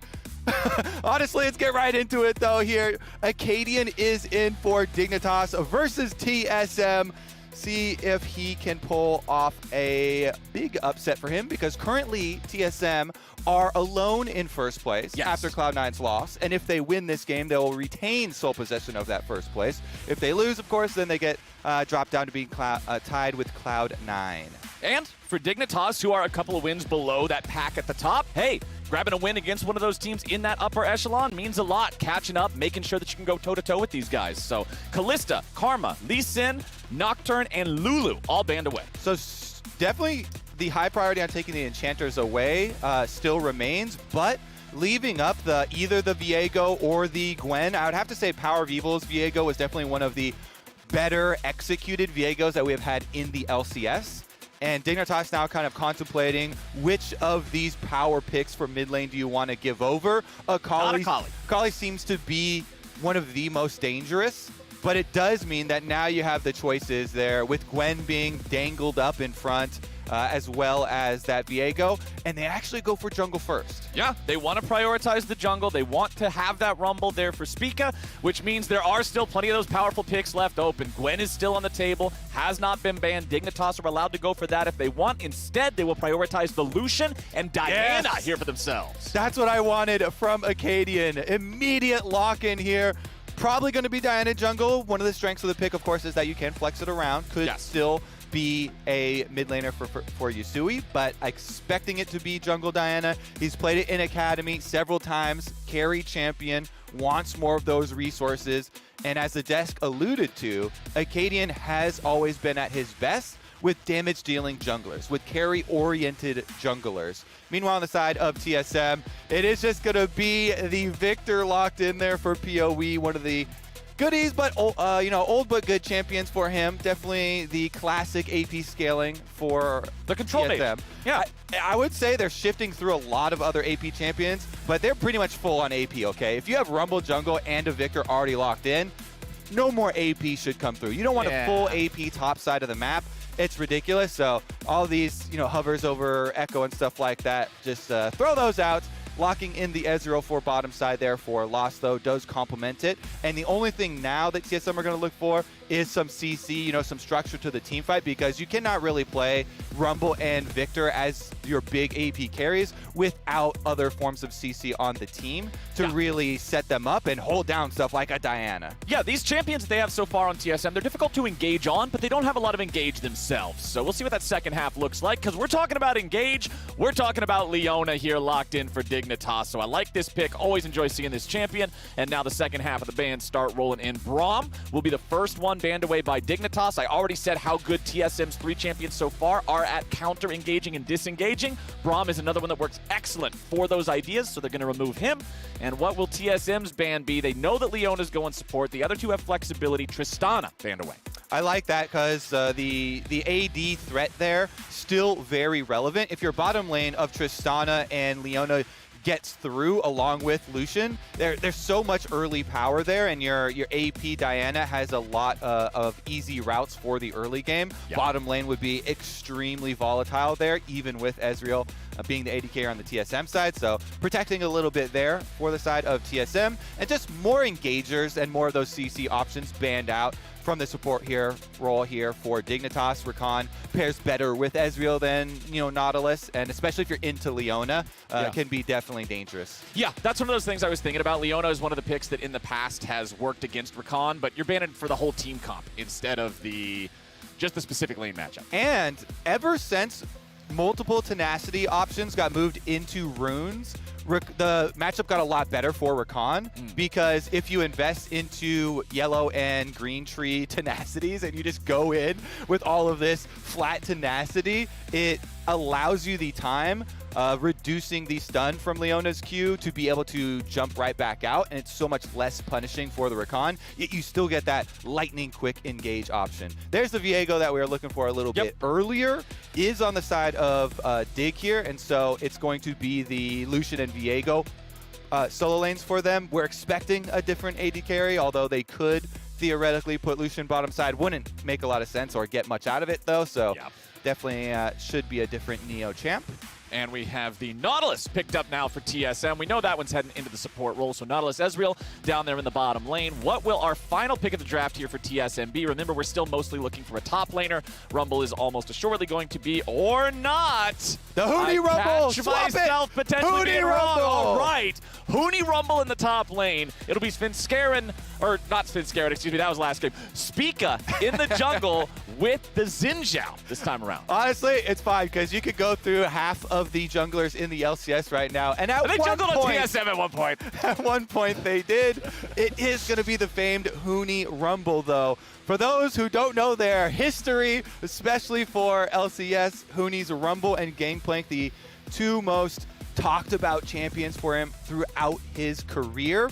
Definitely excited to see it in the top lane matchup. They do have a little bit of a swing here at the end for Dig, though, and they did make that swap, and I do like moving the matchup here so that Huni doesn't have a great melee matchup to fight into. Rumble, you want to take advantage of pushing the wave with your Flame Spitter against these melee matchups and have that priority going, but Gnar is a little bit more tricky to deal with. So Dignitas, good little audible there at the end for their 5 pick on red side. This is one of the benefits of red side, and we've had this conversation kind of for the first few weeks here in summer of the LCS, of the difference of the two sides and how red has been so much better than in metas that are less flexible and more figured out. Right now, there are so many options that the value of these counter picks, the value of these flex picks held until 5th position here really have so much more value than in previous metas where blue side just has generically had the extra high win rate because of the first pick. And Dig, good move there. They do, pull off the swap. Now Neo, though, with his hands on the Lucian in that Leona lane, that is one that you want to try and get your early advantages. You want to try and punish Ezreal before first and second item spikes. That's where you can really make the difference in champions felt, because once the tier is actually stacked up and can actually transformed into Muramana, the pain really starts to fall through. So looking to get stuff there on Dignitas towards the bottom side of the map first, probably focus, around setting up some of these dragons. They're going to have to keep in mind that Nautilus and Rumble combination, that is hell if you don't get to the dragon early and you have to run through the jungle against it. But the nice part is, because the Rumble's in the top lane, we're so used to seeing him in the jungle primarily these days. Remember that if he doesn't have his teleport, if he has to run all the way across the map, he might not even be there, right? There's a significant chance that that may not happen. And the man right here on your screen will have a lot to say about the course of this game, especially when you have a very powerful lane like Lucian and Leona together. If you can set up for a good dive, if you can get ahead, you can really get things rolling. I'm excited to see this as well, with Acadian coming in one of the most pivotal roles for Dignitas. So much of the Dignitas that we know and love this year has been this, quote-unquote party bus Dignitas from last year as well, where they were built around this synergy that was everybody for the jungle. They started out the year with everybody 5-person defending these jungle invades, and everybody lending so much for playing for jungle for Dardoch, and him being a focal point for the team. Now having swapped out that player, it's going to be one of the moves that can have kind of aftershocks that ripple through the rest of the team. Okay, by the way, letting you all know that we do have a bit of a delay. There is an issue with one of the mics on stage. Hopefully we can get that resolved here ASAP. We do have our tech people taking care of that. And I can tell you firsthand, the number one thing that I learned from remote LCS, Kobe, is that I have no idea how the hell any of this technology works. Whenever the stuff broke and we had the engineers hop in there and just be like, oh, yes, move the transmogulator next to the bioptic resonation device. And I have no idea what any of this means, dude. I literally can't do it. So big thanks to all the people that can, because the show would not work without them.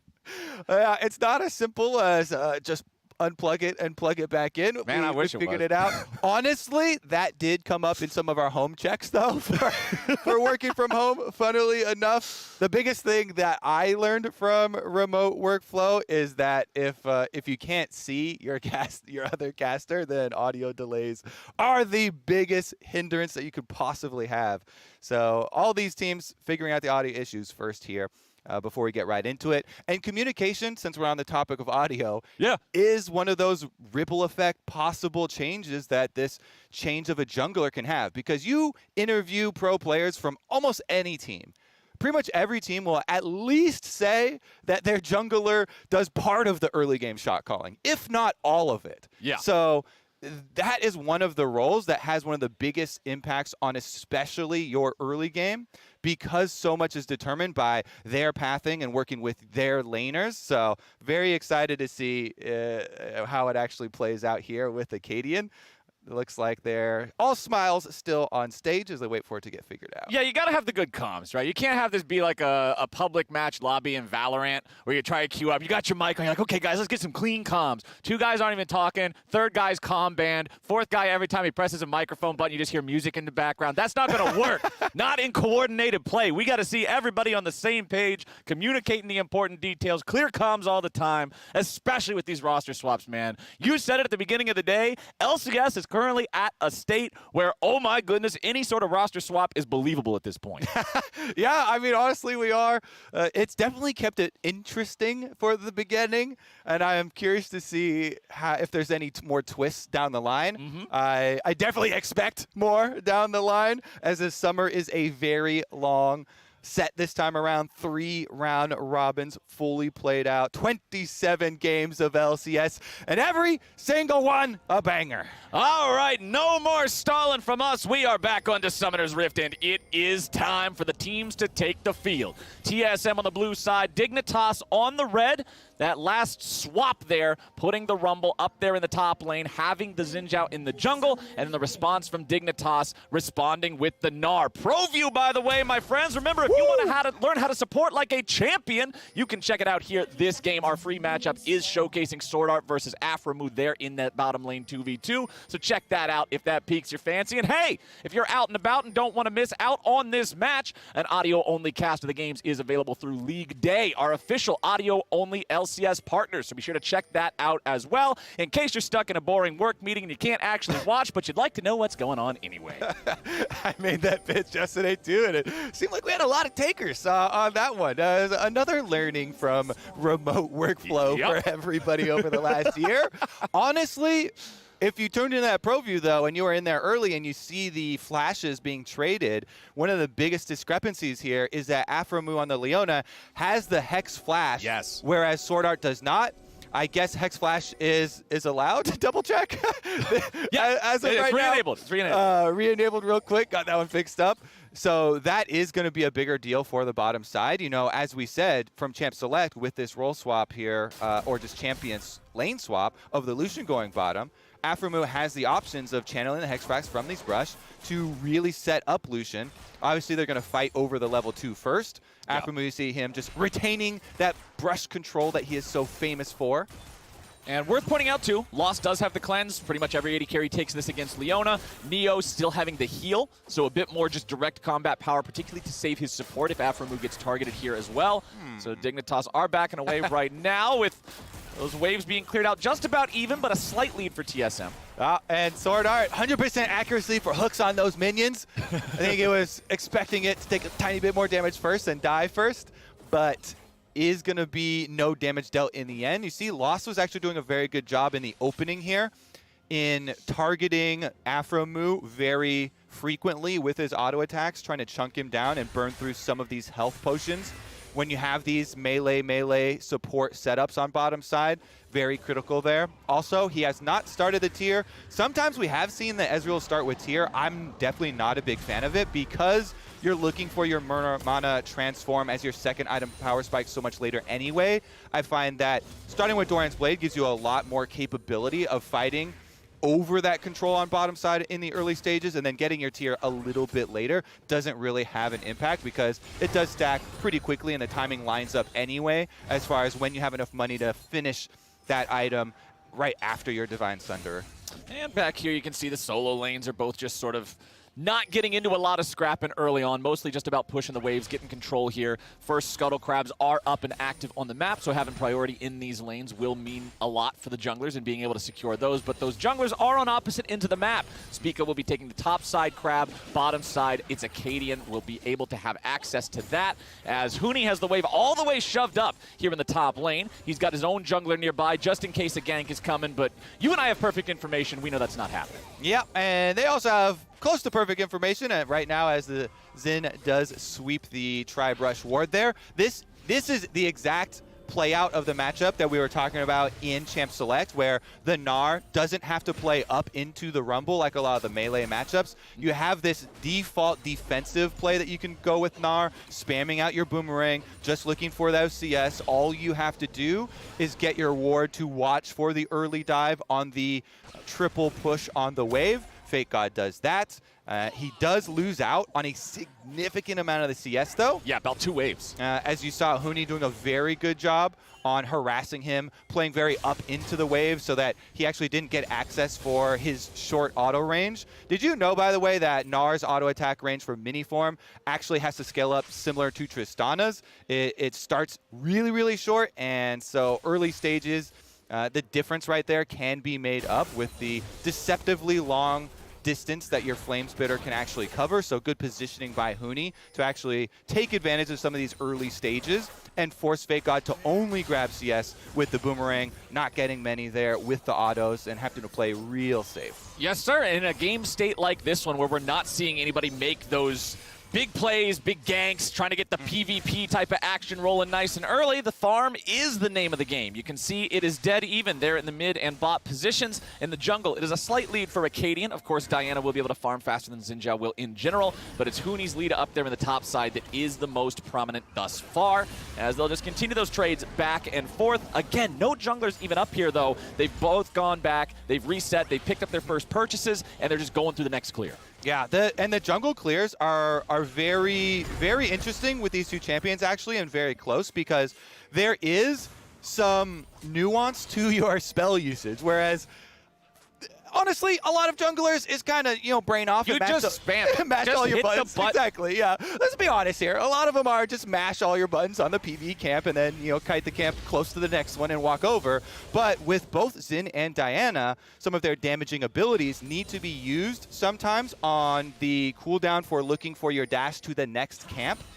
Both the W for Xin, which, by the way, is also your most damaging ability, so it's very critical that you don't mess that up for the dash. And it can take off, a second between, traversing between these camps actually means a lot for your clear time. Yeah. Most time, by the way, in difference between expert junglers and just good junglers is made up within travel time between camps. It's not actually your DPS on the camps. Meanwhile, though, is going to be a startup here on the Dragon as Acadian hits that level 6. So Spica, being only level 5, does have a chance at the steal, but it's a very low one. Yeah. And that is a really sweet pickup there for Dignitas, because remember as well, with the overall champion pool here for their matchups, getting control of bottom side, very important. Jumping on the early Dragon stacking for them, very important. And now that Diana is level 6, man, those duels get so scary with access to her ultimate. Yeah, and because of the fact that up in the top lane you saw Huni use the equalizer just to get the wave shoved out and get back, they know that even if TSM wants to try to come collapse and punish at this Drake, there's no Rumble equalizer. They don't have that big trump card there for these early fights, so it's pretty easy for Dignitas to guarantee they're going to get that one and get away just fine. Speaking of that top side, you can see the Mercury Treads rush for Fake God, just making sure he can maintain that distance, have a little bit extra magic resistance against the Rumble here as well. Junglers, the second buffs have spawned, so they're already clearing through those here again. Still a very even game state overall between our teams here, Kobe, as Acadian might be looking for Power of Evil. Dashes in, but Power of Evil with a quick flash stays okay. Yeah, very efficient gank right there. It's burning the flash cooldown on one of the most punishable champs on the map. Bottom side as well. Vermouth tries to go in, but it immediately fizzles out. Honestly, should be a little bit more focused towards the spawn of Rift Herald pretty quickly here too. And with the timing on blowing Power of Evil's flash here from Acadian, no extra cooldowns used by Dignitas, this opens them up for a Rift Herald play. And you see already they call Afromu up. So very good coordination here from Dig. I like the setup.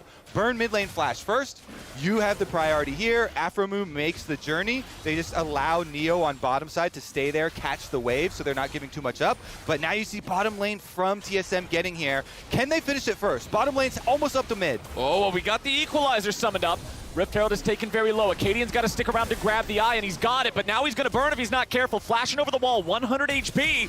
They want to follow. TSM's looking for the first blood here. They got two very viable targets. Acadian will fall, and it's first blood over to TSM. First blood for the Rift Herald eye here is actually a very good trade for TSM, because when you win that fight off of the first blood, you retain map control. And even though you get pretty comparable gold out of the Rift Herald eye, the experience of being able to push in these waves and get your resets on your terms, Scuttle Crab as well going over to TSM, are very large benefits. Okay, TSM racking up the money there. Oh, Afromu just using the ulti to stop Power of Evil's back and get 8 seconds more of priority for his own mid laner. Of course, PoE will be able to TP to return, but here's another look at the Rift Herald and the kill. Yeah, and Acadian already converted his smite, so it's a 900 damage smite. He ensures that he gets it.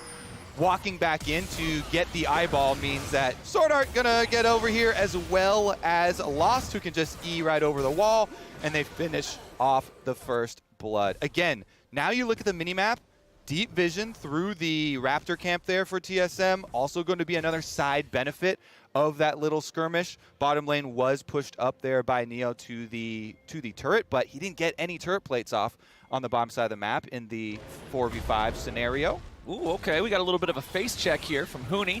Fake God finds some damage onto him, but Huni is quick to respond. Drops the equalizer in a way that it hits most of the waves, so Huni is going to have priority in top lane once more. That is just the nature of being Rumble. Yeah, doesn't get too much chip damage there on Fake God, but does buy himself the time to recall. This is a cannon wave, so big importance there on pushing that one in. Gives you so much more time to get your reset off and get right back there. I love the pickup too. In pushing that wave and getting his own reset timer, gets the Dark Seal. This is something where I really believe Rumble players need to push their mid game to the limits. And Huni is definitely a guy that wants to do that. So we will see if he can rack up those kills and assists. Okay, nice extended range there on the audacious charge from Spica. Gets him on top of Neo and forces both summoner spells out of the Dignitas 80 carry as TSM now continue their push here in the bottom lane, looking for some plate money. They've already got the first plate down, should be able to find the second here, and they will just strong-arm Dignitas away from their own turret. Big denial of experience there, and there's no other choice there for the Dig bottom lane. With both summoners blown on Neo, they have to go for the full reset in order to get back for this dragon. They actually get them canceled. Okay, Spica's in some trouble. The CC's coming down. The Leona initiation has him locked down here on the bottom side. River Yasui's grabbing the first kill. Acadian looking to find some more damage here, and now it's a double kill for Viego. You can't give him the first one of the boys going all the way to the bank. 2-0 Dignitas. And that's with the teleport used by TSM Flowers. That is a disaster for TSM. I believe there was once a great man who said that TP sucked, and that is exactly what we saw here. Huni TP's in just to die. Dignitas get all the kills. Dignitas get the objective, and now they'll have to rotate back trying to defend this tier 1. Well, I want to compliment Dignitas for their pick, because I really thought for sure Afromu and Neo, they didn't have many choices left, and they were going to go for a reset. They were both chunked to 50% HP, no summoner spells available 40 seconds before Dragon. But Dig, look at this minimap. They make the call. Okay, don't look at the minimap, there's Fog of War. But they make the call not to go for the reset, and Afromu's saying, hey, they think we are not on map anymore. They think they bought themselves a timing window to get river control. Guess what?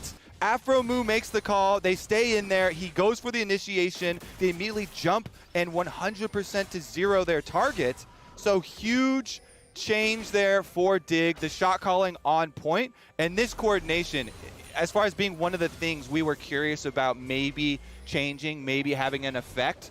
on Dig with their roster swap. Seems to be in full effect here. Acadian just cleanly farmed on Diana early on, up to the level 6 point, so definitely according to plan there for him. He is, by the way, there are multiple Diana builds that you can go for. Okay. This is one of my favorites for pro play. As you see, he just takes a little chunk there. Shouldn't be anything more. The other one is, of course, the Conqueror style that is with the Rift Maker. Right. And so Acadian has kind of split the two here. And he has still gone Conqueror, but he's going the actual Proto Belt into Zhonya's, which I like so much more for pro play because it is more front-loaded. Yeah, and it's also more loaded for getting picks and setting up your team. And there's a lot of wombo here where Dignitas are trying to get these AoE setups with Leona, with Diana to pick people off and get the first kill for Viego so they can actually have, resets and kind of snowball their way through some of these fights. So I really like the extra mobility with the Proto Belt build here, and that builds so nicely into the Zhonya's, whereas with the Rift Maker, you always want to follow that up immediately with the Nashers, and this is a solo queue like turbo carry 1v9 Diana. Fight all of you, crazy style. Lifesteal tanking everybody, and So definitely like the option here. It's also the more popular one, especially for LCK style Dianas and even some of the LPL ones.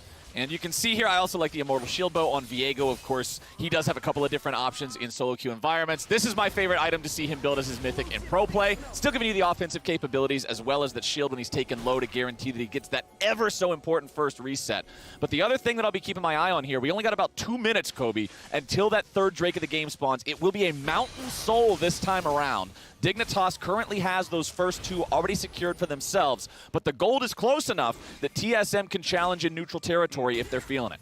And it is a very early one. Because of the early first dragon where Dig just jumped on it, Acadian rushed to that level 6, and they immediately got it on the reset timer. Starting these dragons chaining very early for themselves means this is going to be a shield that comes in. Oh my goodness, the Zenith Blade goes all the way, and Lost is truly so. The boy will not be going anywhere. Afromoo tries to follow it up a little bit further. They will get the flash out of the support and the kill on the AD carry. I was a little confused why Lost didn't flash there, but a good use of the Proto Belt by Acadian to get just into range of the ultimate. Maybe didn't expect the extra range there to catch him with the little bit of the suck in from Diana's ulti. Really good pick there for Dig. Lost still has his flash, but he goes down, and that means it's going to have to be TSM opting to try and trade cross-map with their second Rift Herald. Okay, second Rift Herald comes out. There goes the charge. That is first turret for TSM, so some much-needed extra gold in their pockets on that one, but it looks like Neo is trying to make it a one-for-one trade here in the bottom lane and will accomplish that goal. Sub 1 minute until the Drake spawns. Fake God's responsibility is to stop this Herald from doing much more damage. It will find the charge under the tier 2, but not much more. And guess what? If you've got 45 seconds, that's about time to buy a control ward and get on down there if you're trying to reset and get your vision first. Here's another look at it. Okay, so he did use a cleanse early, and then maybe doesn't think he can get to the outside for the suck in there, so holds on to the flash. Feels like he's going to die anyway, would rather save the summoner for this critical dragon fight. As you say, the soul point is approaching so quickly in this game. If they give this one up to Dig, they're going to have so much control early on. And TSM are running with the Victor, who's needs a little bit more time to finish up his upgrades. At least Leandries is done for PoE there, so hitting level 11 for your rank 2 ultimate and having Leandries can definitely mean the difference in a team fight. They've got a lot of control, again, if they're at the objective first, because Rumble, Nautilus through jungle corridors, Gravity, well from Victor also means that it's very dangerous for opponents to run into you. And TSM doing just that. They start up on their dragon. Yeah, TSM's just trying to burn it as quickly as possible. Dignitas moving in. Afromoo here at the front. They've decided they want to go for the fight. It's Drake over to TSM, but now the fight's coming down. Equalizer into the middle of everybody. Acadian using the stasis already here at the very start. TSM get in. They get the Drake. They get out. It was clean. Ooh. Fake God's trying to stop that, change this up, but that was just a special delivery straight into their waiting arms. But now Yasui's got the opportunity to pop off. He immediately has to disengage. TSM is on the hunt. Acadian falls back just to try to buy some time for everybody else, but that was TSM's fight all the way. That was a rogue Gnar play, Flowers. Everybody else was halfway up the river in retreat, and he jumps over the wall. Fake God wanted that flash play, but the DPS isn't close enough, so then he finds himself a little bit in a dangerous spot over the wall, and there's no DPS, and it's bad. It's a punishment there. TSM happy to take that one. They're saying, we take those, boys. Get the extra kill. They get a tower off the back of it as well. And honestly, it's a very good and kind of clear focus from TSM under a lot of pressure here to focus down the Dragon. They flash over the back of the wall. They are saying, okay, we're out. But then Fake God, he jumps over the wall here. Maybe the rest of the team actually had started running back down. So they were on the same page. It's just that the gravity field there from PoE made them take a little bit longer route around the outside, and not quite enough respect for the TSM return damage there makes Dignitas pay in a very big way. Yeah, this game felt Dignitas favored, but now it is right back to dead even. They are no longer the only ones with the Drake. TSM's catching up in the gold as well. Ooh, that was very, very disastrous for Dignitas, and well done by TSM. Yeah, and I like that we got the replay to show, you know, the rest of Dig were at least moving down in that direction. So it wasn't actually a communication breakdown, it was actually just a spacing issue, and good punishment there from TSM. Okay, Dignitas have a lot of bodies here in the topside river. Remember, we're only 19 minutes into the game. There is still no Baron alive on the map. The Rift Heralds have also come and gone. So there's not really any neutral objectives left to fight for. Both teams still with the Tier 1 turrets left standing. Both Tier 1 turrets in the bottom lane have been removed. Dignitas is still looking for a chance to make something happen. You already talked about the pick-based style of Leona and Diana and just trying to start the fight off in a way that's not fair, but TSM is playing safe enough, they are warding defensively enough that Dig can't find much. And now, there are 3 kills onto the Viego for a lot of this pick setup here. A lot of the damage will come through. Definitely setting up Yusui in this game.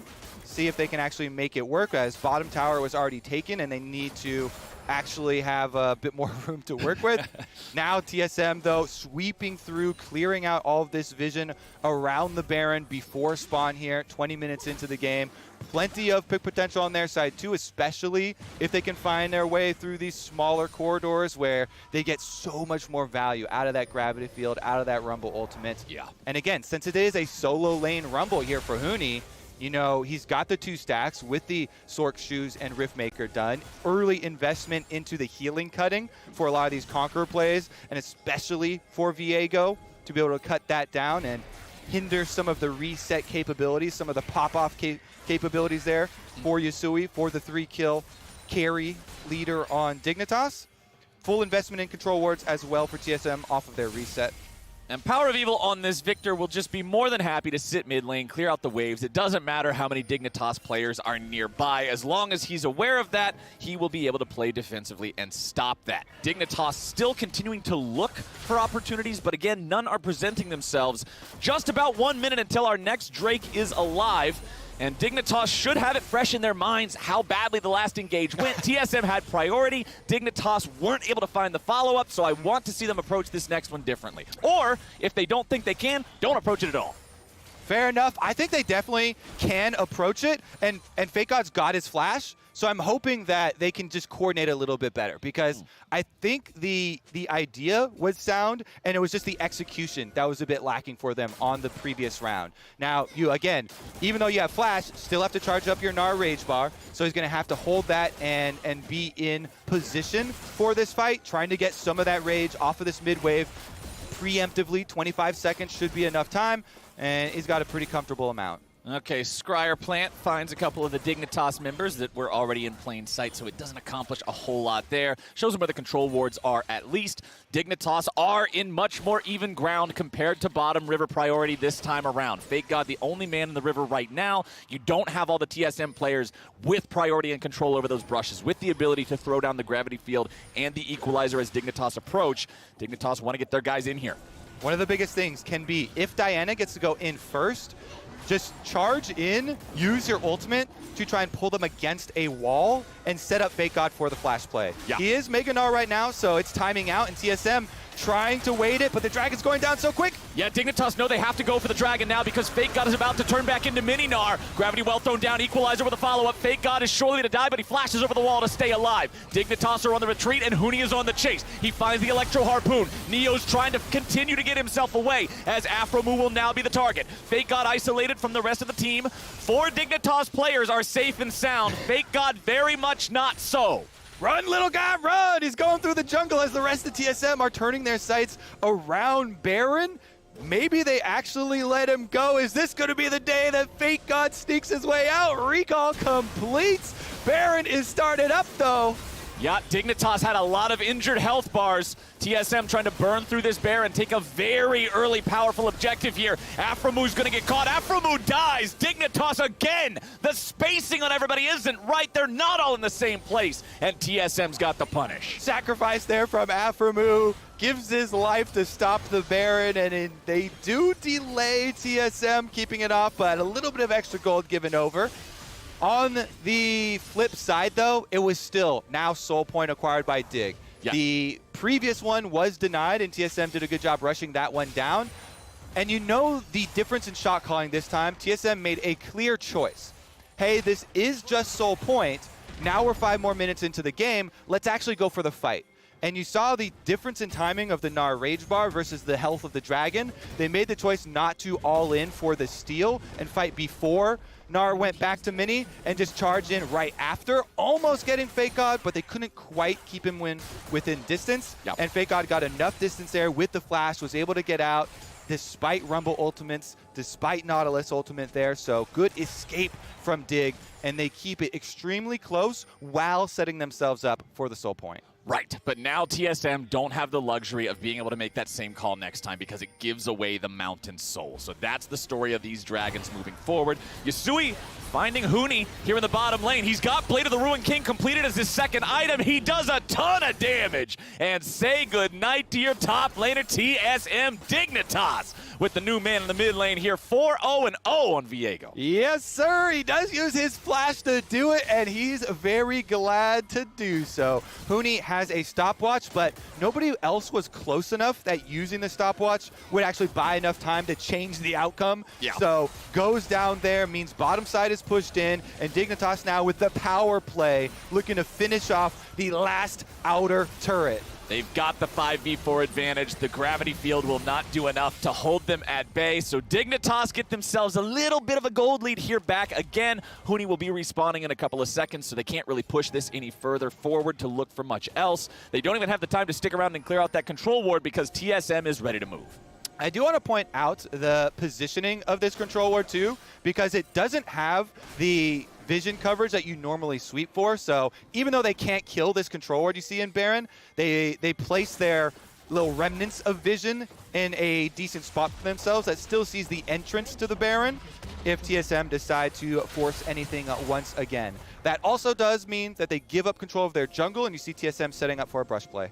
TSM trying to punish any sort of greed, any semblance of greed. Yeah, Dignitas. I was watching Fake God real close because this path, if you choose the wrong path through the jungle flowers, there's a fork in the road. It's one of those books where it says, do you follow the path? Turn to page 63. Or do you walk back to your tower? Turn to page 4. Exactly. The left side of the path is dark and filled with fog of war. There's twisting branches. It's the Slytherin path. Meanwhile, the right side path, oh, it's all glowing. Oh, sugar and rainbows. Everybody loves right it. Great by my time. base. Nice and safe through my own tower. Correct choice there for Fake God. Doesn't walk through the TSM side of the jungle. Meanwhile, though, it is going to revolve around control of mid lane, and Dignitas will slip into the river 50 seconds ahead of the Dragon, clearing this one out. They don't want to, again, give up positioning to this TSM squad that has so many AoE abilities. Yep, TSM, lots of team fighting power there. If they can layer a couple enemy players on top of one another and just slam them with all of those ultis, it is a bad time. But Dignitas are trying to make sure they don't give TSM the inside track towards the Drake pit here. TSM are making sure that they keep that mid lane shoved up. Fake God hanging back to clear out the wave and deal with that. He has the Gnar bar fully charged up right about now. No summoner spells on Fake God. If we're looking for flashes, there's not the normal flash for Afromu. Yasui's flash is still not available. Fake God's the same. As there goes the mist. They know he's on the loose. They know he's around. Afromu's the target, though. They're going in on the support. A lot of damage befalling his health bar. Fake God's now caught out, and he is destroyed. Afromu tries to go right back in, but it is not working out. Acadian with a massive 4-man ulti, but it is not massive enough. Dignitas, again, they are too disjointed, and again, they are punished. Oh, Flowers, that was so rough to watch for Dig. TSM, they find him out. They suss out the flanker Z behind the red buff here. They chase Yasui off. No more E for Yasui. They even make sure that he has to take the route of the Black Mist that's down around Krugs. You saw Huni cutting off the other side of it. So by process of elimination, they know the Viego, the 4-kill Viego, most of the critical damage and the reset potential of Dig has been pushed out of the fight. And then guess what? Leona is a sitting duck, so they turn right back around onto Afromu and the rest of the team, and they take their spoils of war. It is Dragon, it is Denial of that Soul, it is Baron buff on top, and TSM are celebrating. Here is the turn. This is after they already chased Yasui out. They found out that flank, and on top of being able to catch this Leona that didn't have the DPS behind her, they also then see Fake God try and get off the last few seconds of his Gnar bar there to be able to get off Mega Gnar. Doesn't quite scoop anybody, just throwing dirt at the wall. Damage dealt in the last team fight, just about 3,000 there for Power of Evil. You know what I and think? A big old donut, buddy, right there. Yasui could not contribute a single point of damage. Whoa. That's what everybody's eyes always go to. They start spamming in the chat. Hey, goose egg there for Viego, most fed champ on the team. But again, it's because TSM, with their awareness here and sticking together in their battle lines, setting up, they 5-person sweep into the jungle, chase off the flank, and then just turn right back around on the other side. And those are the small discrepancies in positioning that have to be on point when you're fighting these late game team fights here.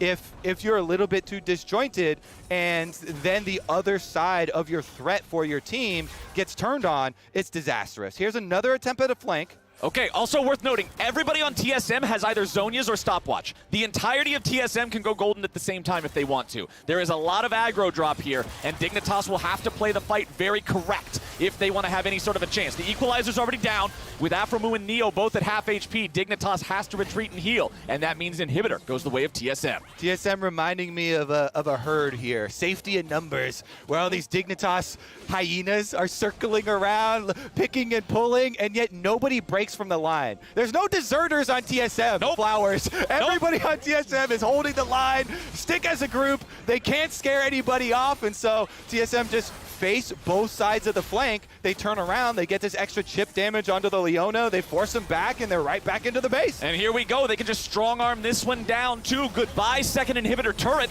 Second inhibitor about to fall as well, and Dignitas have nothing to say about it. That is 2/3 of their base in shambles, my friend. Damage has been done.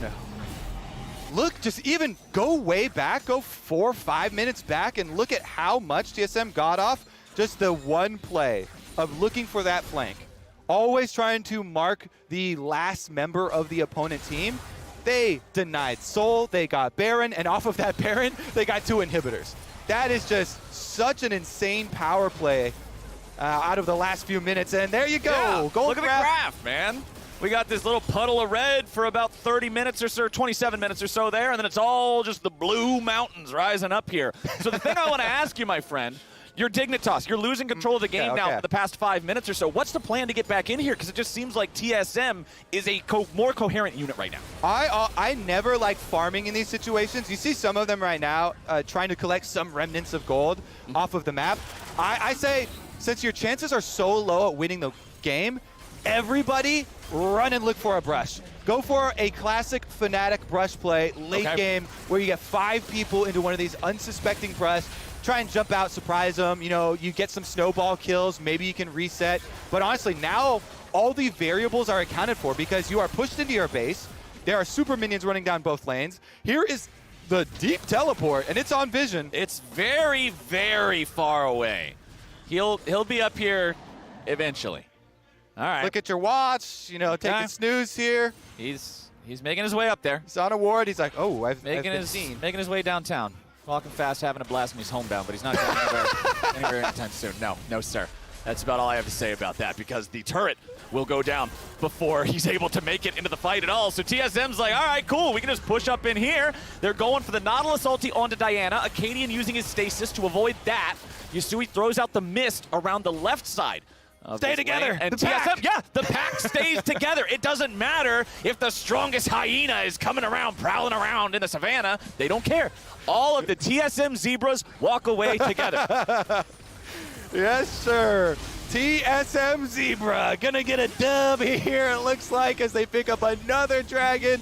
Just making sure that the stray win condition comeback possibility is taken off the mat for Dig. Then right back to business as usual. They want to make use of the power play here with the super minions in mid and top. Again, just watch your sides here. Make sure that you don't get anybody isolated, and they should be able to push on forward. It is PoE on his Victor, 3-item power spike, level 16 with a stopwatch. Oh, that's scary.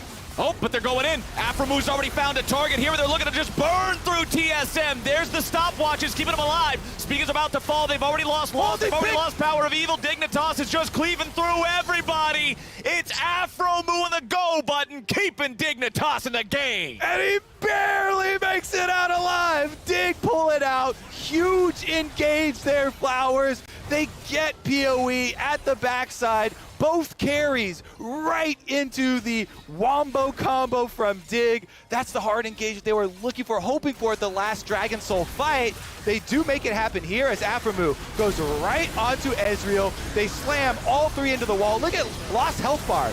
Even though Lost uses both summoner spells and the stopwatch, he dies immediately upon exiting the stopwatch. I bet if we see champion damage done for that fight, the Ezreal is close to 0, maybe a Mystic Shot or an auto got off beforehand, but really great focus there from the veteran on Dignitas, engaging right onto one of the carries and then getting right next to both of them for the follow-up from Fate God and Acadian. Both of them womboing, getting PoE and a loss immediately taken out. And it's so important they save the inhibitor too. It's still got half HP because remember, as soon as that drops, it's 2 super minions in every lane. You are stuck in the base. It's such a big difference between 2 and 3 because you get those bonuses on both of the other lanes as well. Definitely very critical there. It's holding on by threads though, Flowers. Oh yeah. They're gonna have to pull out another couple of those babies. We're gonna need a couple more miracles, my friend. We got water into wine, but we're gonna need some bread and some fishes and some walking on water, and we're just gonna need a lot here for Dignitas. The game is still very TSM favored, even though the gold looks very close. The Baron is alive with the final Mountain Drake of the game. It has to be sold for one team or the other here in about 2.5 minutes. TSM will clear the Dignitas vision away from this topside jungle. They will maintain control over the topside river and the Baron pit, but Dignitas with one of their inhibitors respawned and the last one respawning here in a couple of seconds. They're ready to go. They're ready to fight. Sword Art here with the engage onto Afromu, and the equalizer comes down over the wall. Neo, just from that ulti, loses 1/3 HP, but it's Afromu. Finding the ulti here, Speaker with a disengage of an ulti of his own. Lots of tools spent from both sides. Afromu nearly dead, but no one falls. And Afromu does not have any way to get back really quickly. TSM aren't rushing towards an objective though, so Dignitas should be able to reset without any real sustained damage here. Yes, the health bar was hit, a couple of cooldowns traded as far as the ultimates. Most of the TSM ones are expended though, so without their ultimates, Rumble, you're looking at that one mainly, Nautilus plus Ezreal plus Xin. They don't want to force the issue here, so Afromu is allowed to reset, regain his health, and Dignitas will be able to push in. Honestly, with TSM's full reset here, Dig should be going right for that Baron. Get that vision out of there. Vision right now is a very critical objective around this Baron. There they go.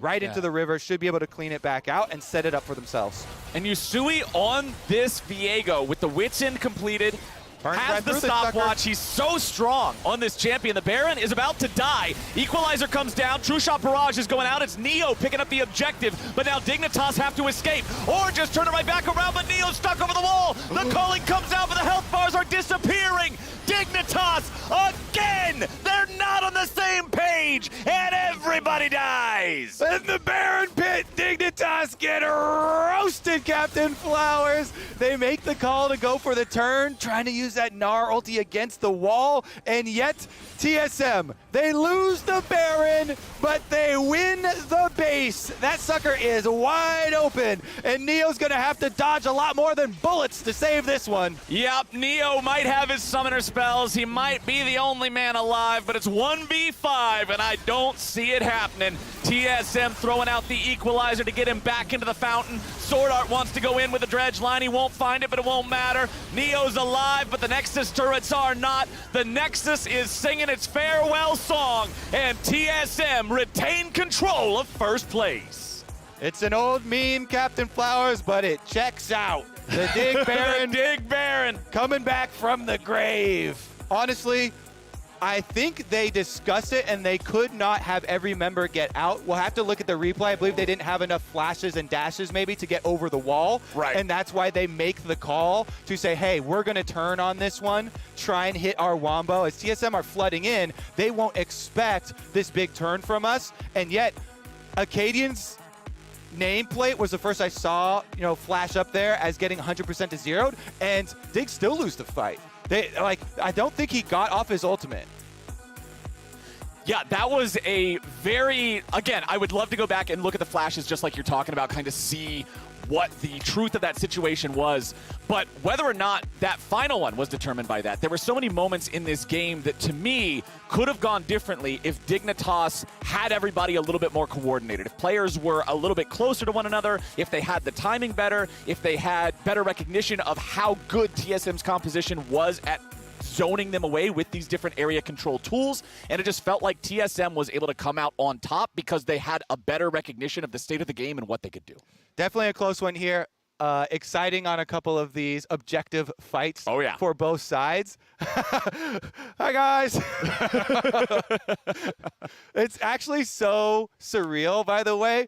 Seeing Bjerg still around the studio. We walked to him before as they were prepping, and they're giving the pre-game speech, and seeing him dressed up as a coach makes me feel just so old. I remember when he first came over to the LCS and first showed up here for TSM at our old studio in Centinela, ready to go, and now leading this team to to another victory here for TSM in the LCS. As we said, this win gets them sole position in first place. They're no longer tied with Cloud9, and he's there right at the top, coaching the old team.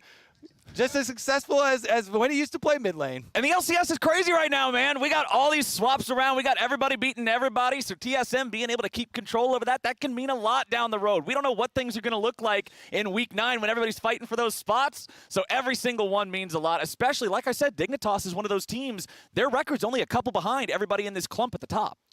TSM, they were kind of citing not making roster changes as being one of the benefits and the synergy that they've been able to build. With a lot of the other top teams making these changes and falling down. TSM now rising to the top.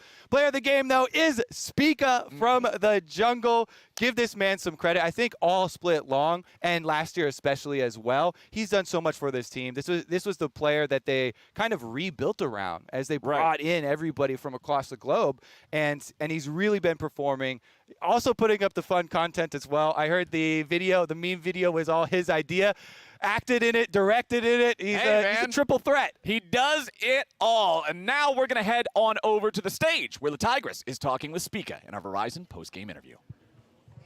Thank you so much. Here with Spica. You definitely had an adrenaline-packed game yesterday with the base race. How did this one compare to that? I mean, this one's definitely a bit slower. I think yesterday we had control pretty much the whole game, and we misplayed. But I think this game we are kind of crawling back from behind. So I think, yeah, I mean, it's definitely a fun one. Yeah, digging into it a bit more, I mean, at the start of this, there were moments where Dig was really leaning into their comp, having that pick-type style. How did you manage to keep, for instance, the 4-0 Viego at bay in the mid-game? Well, I mean, I think it's just understanding how their composition works. We have really scaling champs, so we want to just play slow early game and farm, and then I know my carry's just going to carry me. And that's what we did. I think their only win condition was just flanks, and, we play well around how their comps win, and I think that's why we are able to pull out the win. Speaking of the champs that you brought out in your draft, Huni's Rumble is definitely... Huni's Rumble, that's famous. Yeah, why did that come out today? I I mean, I guess he was just vibing with it. I mean, like, you know, I think I play Rumble pretty well. When he plays Rumble really well, it's one of his signature champs, so we're always comfortable, you know, playing whatever matchup. And, you know, we just see what champs they have and just decide. Yeah, I know earlier on in the Summer Split when Dardoch was on the stage, he actually talked about how the jungle rumbles don't necessarily compare to the laners like Huni. Do you still feel that he kind of has the crown in that regard? I mean, I think my Rumble's better, but he might say otherwise. Oh, I see maybe a 1v1 coming on in definitely. the future. I got to ask you about the next match. It's C9, TSM versus C9. Such history there. What are your thoughts going into it? I mean, C9 hasn't been doing well recently, so I think, I mean, I'm definitely very confident. I think we've been playing a lot better from last week, so as long as we play well to our win condition and just play together, I think we could definitely take the win. Focusing on your play going into these wins, we are seeing some changes in the jungle position. We just saw the Diana. That's not the first time this weekend. Yeah. Have you been dabbling at all in bringing out the pick? Well, I mean, I don't want to leak any, you know, draft secret picks, but I think it's a strong champ, but I think it's a very high risk, high reward champ. As you can see, Diana didn't really get too ahead early game, and then, you know, late game, she just doesn't really do anything, right? So I think definitely depends on the player. If you're really confident, she could definitely be a good pick. Well, maybe we'll get to see Well, maybe see it tomorrow. You got it. You never know. Speaker, thanks so much for stopping by. Thank you very much for having me. We do have more LCS to come on the other side of this break. It is going to be 100 Thieves facing off against FlyQuest. See y'all there.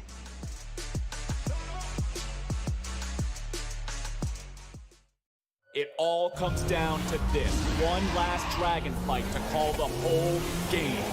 But look at the damage on the wombo combo. All 5 enemy players down. GG.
Welcome back to the LCS and the State Farm Analyst Desk. TSM coming out on top over Dignitas.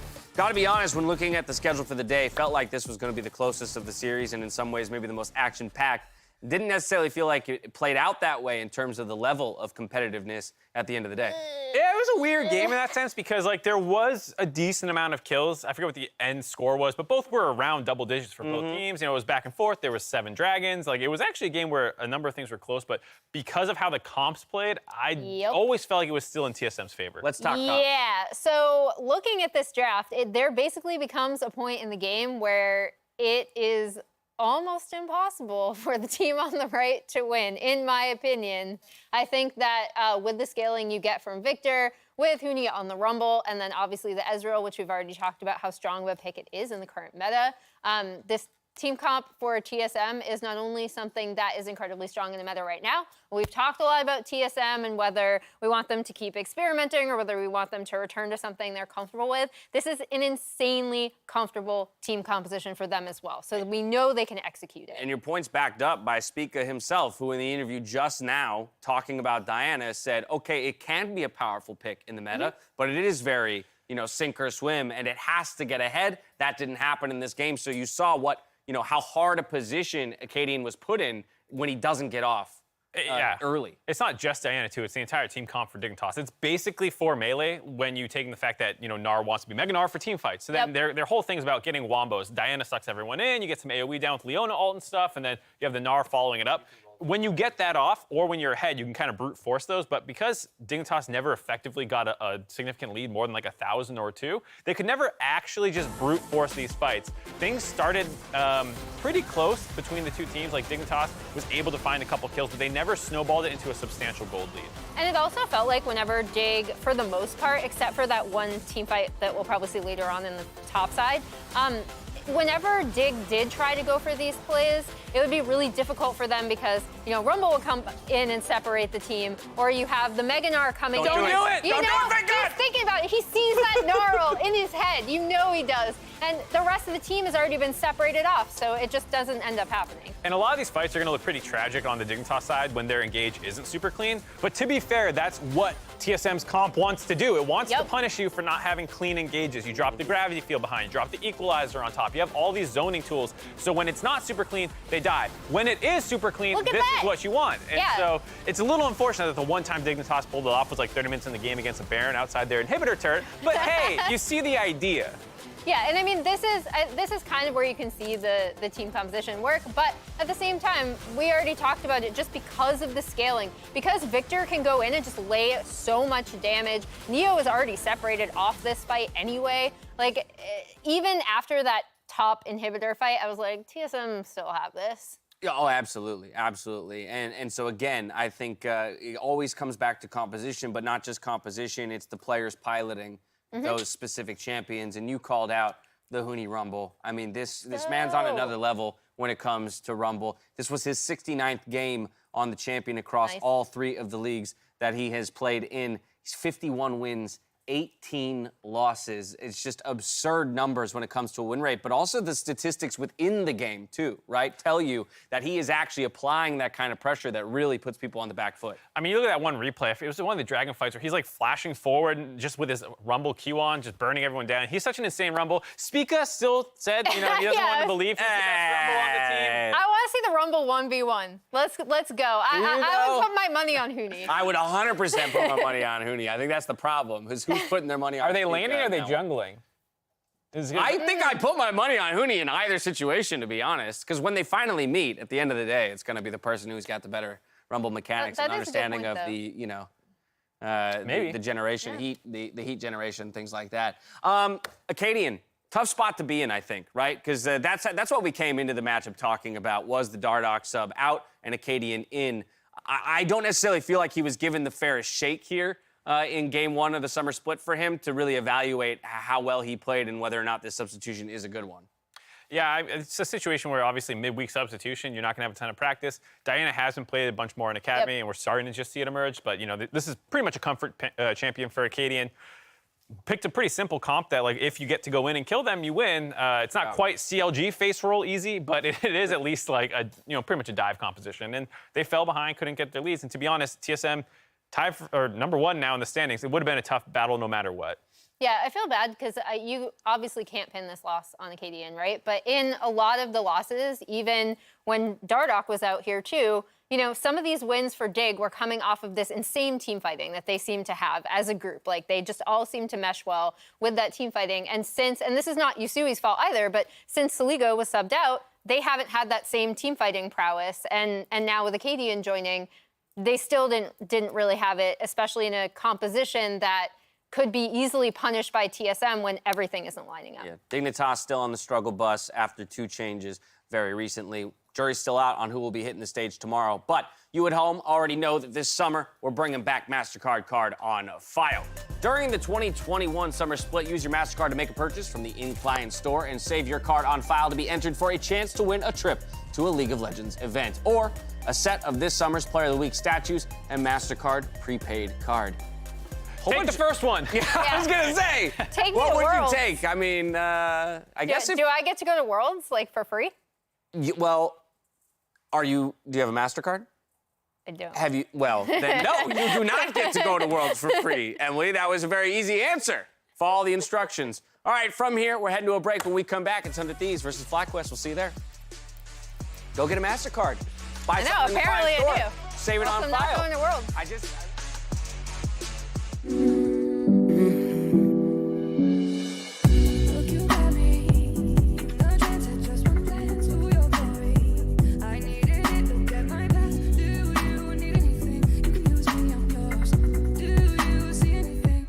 Change of range.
on top. Quit, I think not.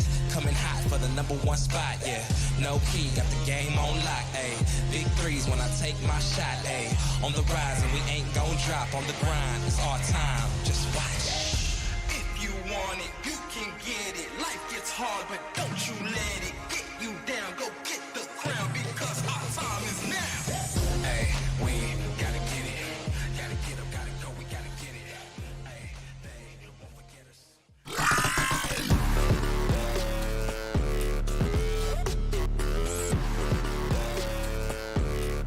Welcome back to the State Farm Analyst Desk. Now, yesterday, our boy Kaizen and the rest of the CLG faithful celebrated a dominant victory for their squad. But that win was taken off of none other than 100 Thieves, one of the teams that the community has started to recognize as a top team. I guess my question to the two of you, though, is really where are they in the pecking order of teams when they can have such high highs and then drop games in the fashion that they do? So I know preparing for this, Mark and I are all like aboard the 100 Thieves hype train. We're just like, let's go. Like, it's gonna be great. You know, they're making their way up the standings. They're definitely the best team. And then they got hit with the CLG Vi Galio combination from yesterday. But I still think that currently, especially after looking at C9 today, I still think they're the best team. Still one of the best records. Now. Still one of the best records. Still one of the best records, and I think this is going to be an ongoing discussion in the LCS between TSM, C9, 100 Thieves, and TL has looked a lot better in some of the recent games as well, that top four. But I would have agreed before they got bongoed by CLG to borrow. That's going to be a thing now. Okay. I love that. As soon as I saw him, I was like, what is this bongo term? I love it. Is on the bongo train. So I want to see 100 Thieves when they're not getting bongoed again, because the thing is, they have a really solid roster. When you look at their players, they can carry basically from any position. We talk about FBI being some of the best bot lane in the league. Abadage has brought a carry threat from the mid lane that this team has kind of been lacking since their inception, you could argue. Closer's back on form, looking like a top 3 jungler easy. And the same is true of Someday, someone who is struggling at different points in his career in North America. He's looking incredible as well. And so when this team is playing together and not having to deal with this insane, pain train comp, they actually look really, really solid, and they have different comps. We've seen them bust out. They have different play styles. They feel like they're pretty meta resilient with the fact that they can kind of flex things around. I'm really excited about 100 Thieves. It just sucked that they took that loss yesterday right when I was like reaching the peak of my excitement. Yeah. I mean, I'm glad that you pointed out that everyone can carry from any position. And I also like that you have a lot of players who are also carry players that can go supportive. Like, we've seen Abadaga do this. We've also seen Someday do this in some of his, not only champion choices, but the way he plays them in team fights is a lot more facilitating. Abadaga, if he's on something like the Akali, or FBI, when he, especially on that like cog combination that they had.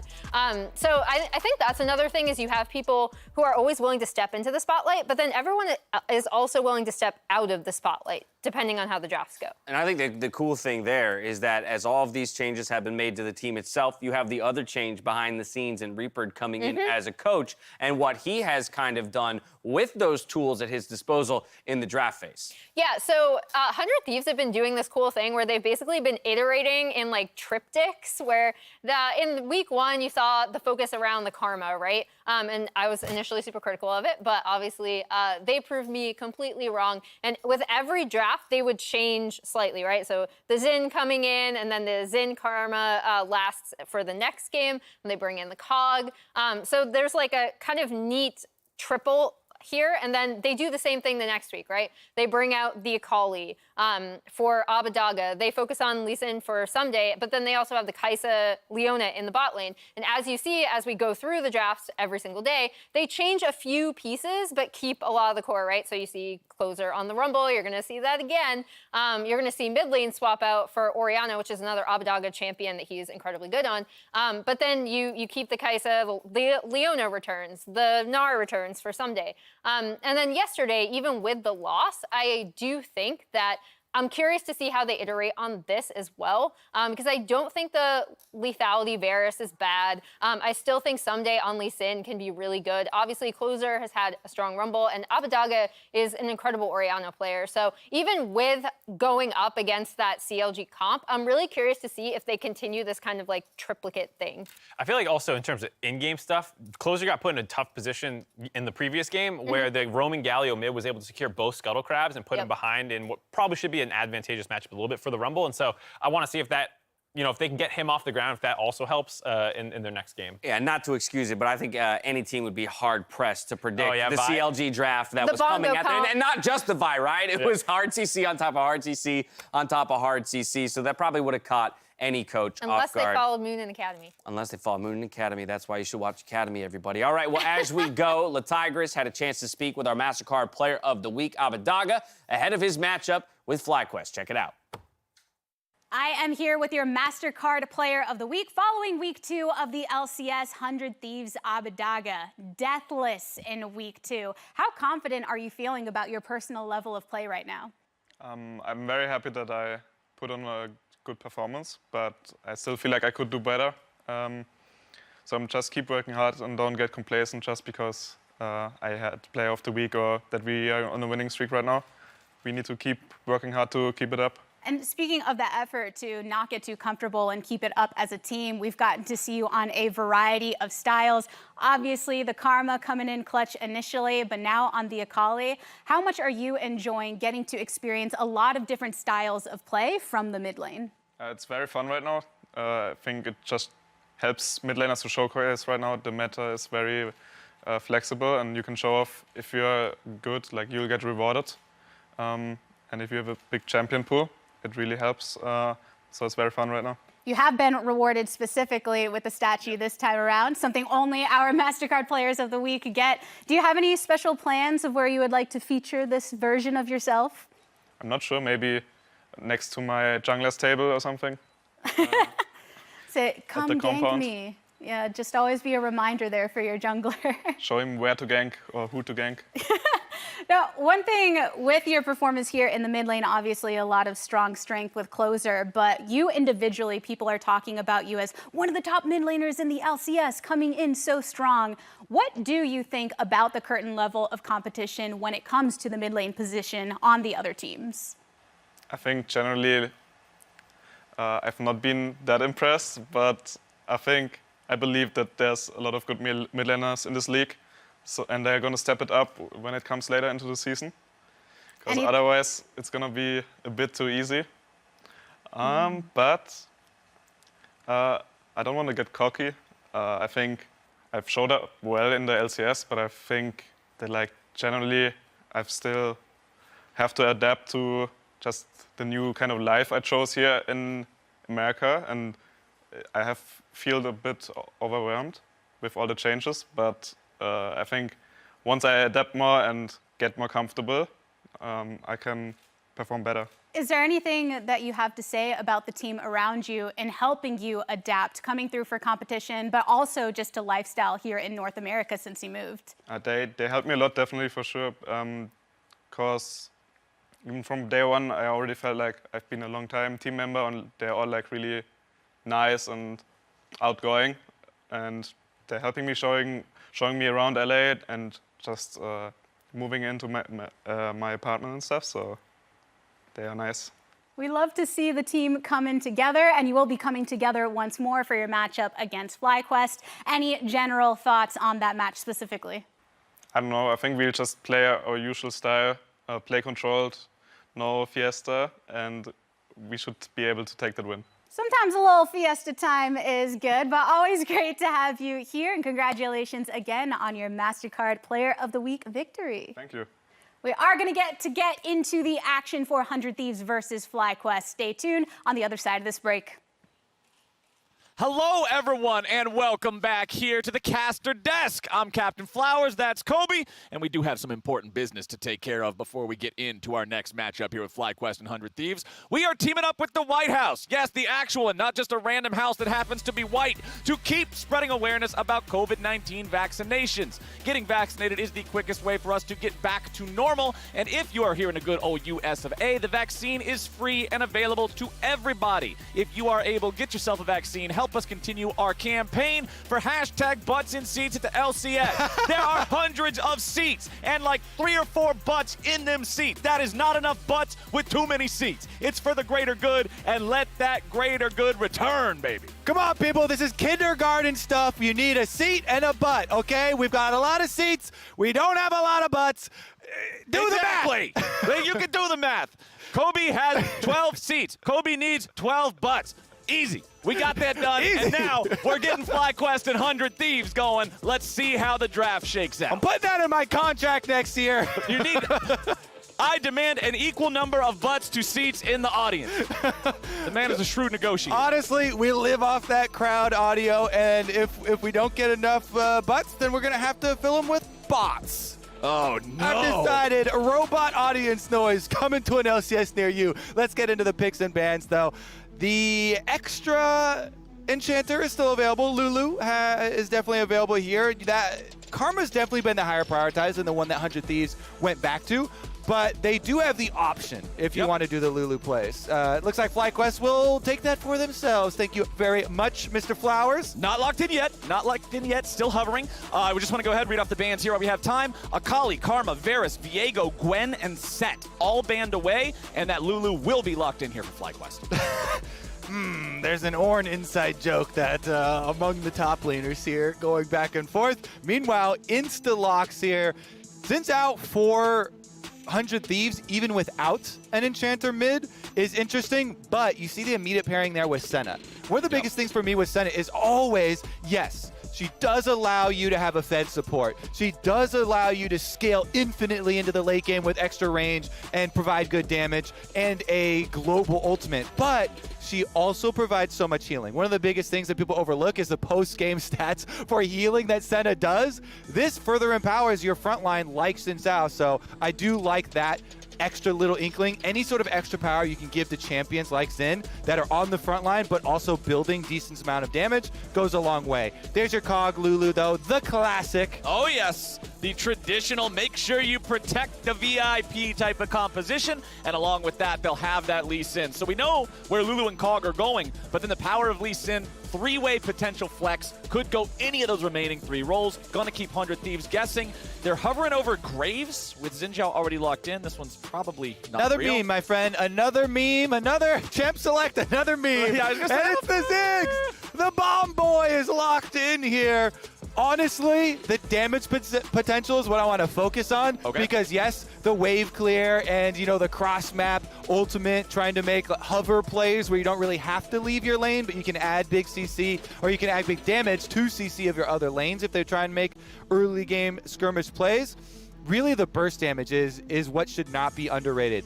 And one of my old friends here, Shifter, always used to build some Lich Banes on some of the Ziggs plays. Danny's got the big brain. Adding to the passive, short, the short views. Like, I want to see that stuff come up because Ziggs can for some people be a little bit of a snooze fest as far as just microwaving all the minions and blowing up the towers. But if you add the gameplay of a Lich Bane on that sucker, then I'm really on board for those big autos. We'll see if Abadage has that sort of a take on it this time around, fixes up with the builds. Here's some of the follow-up on the frontline bans, though. Because of the Lulu, again, champions like Xin, like Olaf, have extra priority as far as that early game priority. Meanwhile, yes, late game, you can always default to Lulu speeding up the Kog'Maw and doing kind of the Juggernaut frontline Kog'Maw type of play. That's very annoying during your W, but the other options are always very nice to have too, as far as melee carries and empowering them and being able to use the Lulu ultimate offensively. And I know a lot of people hate getting knocked up twice by Wukong's ultimate, but Wukong with Lulu is getting knocked up thrice when Wukong does his ultimate because of Lulu's ultimate. So they're banning that one away now. Oh, damn, what's worse than 2 knockups? 3 knockups! And the bans from FlyQuest are the Jace and the Orianna with the Nocturne locked in for 100 Thieves and a Sejuani hover from FlyQuest. Is this another meme or is this reality? Honestly, we're not going to do hovers anymore because I've played too much. Memes. But I actually feel like Sejuani with enough melee champions is overlooked potential. This champion is not generically good like it used to be days of old of Sejuani memes for LCS junglers. Those are long gone. Thank you very much. But The changes to Warmogs mean that you no longer have to build any other health items. You used to, as a jungler at least, with the lower level value, have to build your Chem Tank or Sunfire or whatever tank item and then build your Warmogs and an extra health crystal, because the gold income to level power curve did not quite work out smoothly. Now Warmogs, you can immediately slap it on there. They reduced the requirement for the passive, and that is always a very good item for Sejuani because she has such good health scalings and allows you to just disengage and have your front line just fully regenerate up. So I do like the new build path with it. Plus, when your solo laners are both melee in the current meta, the damage potential in your duels is so good for a tank. You are right up there with some of the other duelists that have to very heavily invest in that. And if you pair this with Palafox's famous Sylas and Licorice here on Lee Sin, they can definitely, burst down something like a Xin or like a Nocturne. Right, but the thing that I'm looking at here now, it's not Abbedagge on Ziggs. We're not going to see how he plays Ziggs. That ain't happening. Instead, Abbedagge on the Rise, the Ziggs will be playing more of a support role there in the bottom lane, still bringing some of the turret destruction capabilities and whatnot, but not quite having that whole Lich Bane pop the turret in one shot type. Yeah, and yes, it is technically in support role, but with the Senna and still getting bottom lane farm, right, yeah. Bottom lane Ziggs has been one of the very successful roles you can play it in. It's not just mid. The solo queue win rates even, where sometimes off, meta lanes and stuff for champions and bottom laners for solo queue less reliable and having good champion pulls. Sometimes the win rates can really suffer there, but bottom lane Ziggs, very effective. And being paired with a Senna does get the extra income, extra CS, and has a huge damage output from that bottom lane. So if you get to, land even a couple of these bombs and Senna Qs, then you really get to get a lot of that damage on towers you're talking about, even from the bottom lane, and start to get those turret plates, really funding a lot of the early game there for 100 Thieves. Who he as well. As you know, used to be a mid laner, so no surprise here as far as playing mages for him from the bottom lane. Also with the teleport. Some history. Huhi with the teleport means there is less direct combat power in that 2v2. If they try to take on Johnson and Dreams directly in an even fight, you can see although all 10 players came to these brushes around the bottom lane, nobody really wanted to test their mettle and see if they could step forward into one of those further forward brushes. The other thing I'm looking at this game, Palafox has some very powerful ultimates to steal. Xin Zhao ultimate will give him a ton of survivability in the middle of a team fight. Someday, if he wants to steal that ultimate away from him, the engage power as well as just being able to turn out the lights has so much utility. Or just steal Ziggs' ultimate and blow the whole team fight up with a bomb. Lots of options. That one's definitely fun as well. And you can, even though it's not as flashy, stealing Rise ultimate for big brain, minion moving plays, macro plays over to Baron, those things can really get your YouTube highlight, even though it's not it's not focused on champion kills and pentas and stuff like that. Nice little health trade here though by Palafox, waiting in the brush and jumping right over onto Abbedagge. Does have, he placed the ward over by the ramp by Raptors just for that. So you like to see any small optimizations from these types of players. And the famed duel of Palafaker versus Faker Dage starts off with first punch for Palafaker. Palafaker rolls off the tongue a little bit easier because the syllable normally begins with the F to begin with.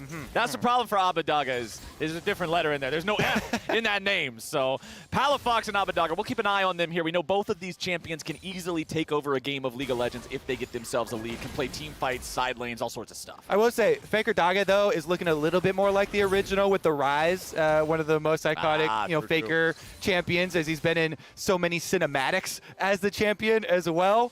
If we got some early jungle attention, though. Oh, yeah. Rise is a very vulnerable champion early on here. Good hover. If the gank comes through, there it is. And there's your damage. Jose Diodo ready to follow, but it does not find the second part of the W. And that means that Abbedagge will get away to the safety of Closer. Wind becomes Lightning, not going to hit the second part of that W now either. Closer's the one who's in some trouble. He's going to be stunned up. Palafox is coming back in, but he doesn't get the Kingslayer in time. It's the first blood over to 100 Thieves. Make it a 2-for-1 special buy one, get one free. Oh my goodness, and it looks like Faker Dage is the true Faker in the LCS nowadays. Honestly, though, the junglers there make such a big difference. If the angle on the W a little bit more parallel there for Jose, and that hits, that is a kill. Because the W is the important part of the second swing of the W is the important part of the Sejuani W. That's the part that does the big damage. That adds the slow so you can catch up and finish him before Xin is able to get there. But because of that critical dodge by Faker Dage, it buys enough time for Closer to get there, and they have to burst damage, killing Palafox before the Kingslayer connects. As you said, if it doesn't quite connect there and they have the burst damage, you don't get your burst healing, doesn't survive. Speaking of some healing, Palafox jumps in for some there against Abadaga, but the Rise continues to maintain control over this matchup. Yeah, both Xin Zhao and Sejuani have that two-part W, where the first part of it, you whoop them close range, and then the second part, you smack from further away. It's not about the whoop, it's about the smack. True, true. Those are words that live by. Honestly, put that on a t-shirt. I'd buy it. Let's take another look at how the fight went, because it went on for a while. Okay, so W number 1 here. It's so freaking close. He flashes to try and get it, but because of the angle, doesn't quite get it. Palafox also dodges the critical W from Closer, so they think they can re-engage off of the stun. Oh, but actually, even with the connecting, enough burst damage there, really well executed by 100 Thieves. They turn and they focus. And when you lose the mid 2v2 like this, oh my goodness, your comms are kind of quiet after that. Yeah. The morale for the team goes in the dumpster because we even did it. We were talking so much in Champ Select, hyping up the duels of the Sejuani plus the melee solo laners, and jumping out for the early attempt, I think, is a good attempt. But man, that one Teemo off. These the official unit of measurement. Exactly. These tiny little spacing differences between actually getting the kill and getting doubled yourself just completely changed the story for the early game. And especially for a champion like Xin Zhao that loves to get these early plays and loves to develop these early leads, for having one of those kills go over to Closer, man, he's feeling great about the current state of the game. Round 2. And this is going to turn real dicey.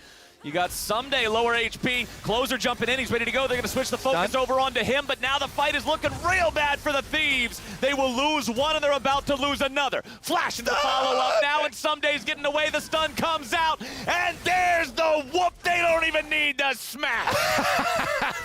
These Sejuani duels, Flowers, I'm telling you, you can't underestimate Sejuani with a melee solo laner. Those stuns stack up so quickly, and yet I think if Someday just kept walking in a straight line, Jose was not quite in range for the E stun on Sejuani, and that's why he was waiting so long to throw it.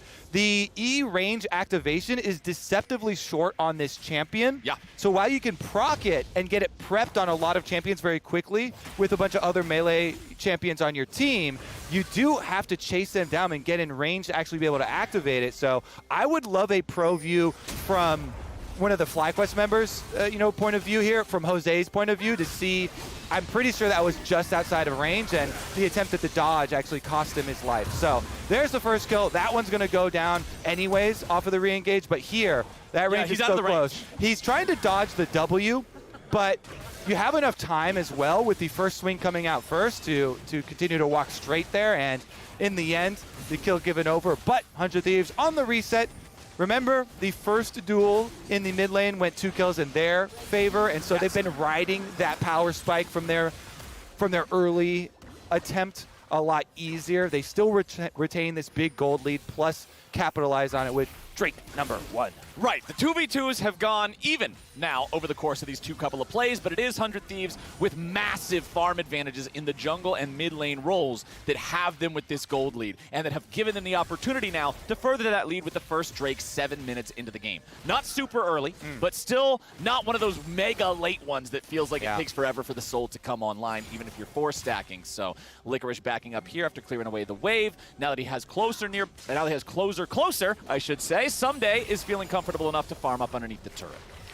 Meanwhile, bottom side, that is Ziggs and Senna, baby. You'd think, in the aftermath when people look at the champion rosters in the postgame, they're like, whoa, the Ziggs Senna bottom lane, that's got to be the story from the beginning. We don't have time for them. We got a fight breaking out. It's a 3v3, and now Palafox is stuck on the wrong side of the wall. He flashes out, trying to stay alive with the Realm Warp coming over. The fight still carrying through. The damage gets done, and Closer is gone. Licorice tries to find his way out. Can he break it? Tether stays attached. The fear comes through, and the kill comes down. Palafox continuing to stay alive, trying to run away now. Abadaga's got some damage, but the Kingslayer's coming through. Palafox back on the run, needs the cooldowns, dashes away, and somehow stays alive. It's a 2-for-1 for 100 Thieves. Oh, these are getting exciting, especially with the paranoia going the both ways there. Early one from Someday, and they almost chase him down, but Palafox stealing one for the answer. He really wants to stick around for this cannon wave. Can Abadaga thread a Q here and punish him?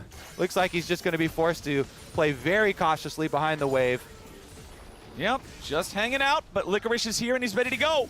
He does not have his ulti, so Abadaga can just walk this one off. Yeah, the extra speed on the boost right there, being able to gain distance. No threat of coming in on a ward hop and actually landing that Q, so just gets right back out. Here's another look at how it started out, though. Okay, so Q used early on. So Lee Sin, no Q when it starts. Really good initiation there. Blast Cone disengages for them, so they get to buy a lot of time. The second paranoia here, though, Palafox actually buys a lot himself, and they can just burst down Closer with a nice kick there, getting the escape. The big turn on to Jose and allowing the kill here for Abadaga, actually flashing away from that Q2, does mean the turnaround there for 100 Thieves, getting that gold back. And one of the critical things is that this Ryze is getting super fed super quickly. Yeah. Not only did he ride off of the early 2v2 win in mid lane and blow that open into a huge CS lead, but also picking up the kill there on the other side. He's now got 2 for his name, plus the 2 assists. Richest man in the game. And Jose Dioto back up here in the top lane, seeing if maybe there's a play to be made. Sejuani's very, very powerful at diving just because she's such a powerful meatball. And here we go with the damage coming down and the burst going out. Someday's still alive. They finally get the kill. TP showing up from both sides. Palafox ready to help the team. They get another dive now. Abadaga's the target. They're properly tanking up the aggro. They're getting everybody away, and Licorice is just another fine. challenger. Closer's ready to go. He's going to look for the kill onto somebody that's vulnerable, but he's coming in. The wind becomes lightning, but he can't bring the thunder. It's Jose Dioto getting the kill. Closer, what the hell? Closer done lost his mind. Flowers. Ew, one by one, the Thieves go marching in. Hurrah. Hurrah. And FlyQuest are singing their praises there. They pull off the dive on Someday, burst him down before the teleport completes, and so, yeah, there's not much you can say about that one. And in the aftermath, Abadaga tried his best. He wanted to be able to get there to support his laner, but the third one, marching in here for Closer, that one, at best, is a 1-for-1. Is a 1-for-1. And the opponent kills are going to be assisted, so that's even more gold. Bottom side, we might have some ward clears here as they relieve pressure. But, yeah, the decision-making there honestly can just be a move of solidarity, maybe. Going down with the ship. Don't go down with the ship. Get on the lifeboat. Yeah, it's, economic term, the sunk cost fallacy. You've already invested so much and lost so much with a teleport and both your solo laners' lives, trying to get something back out.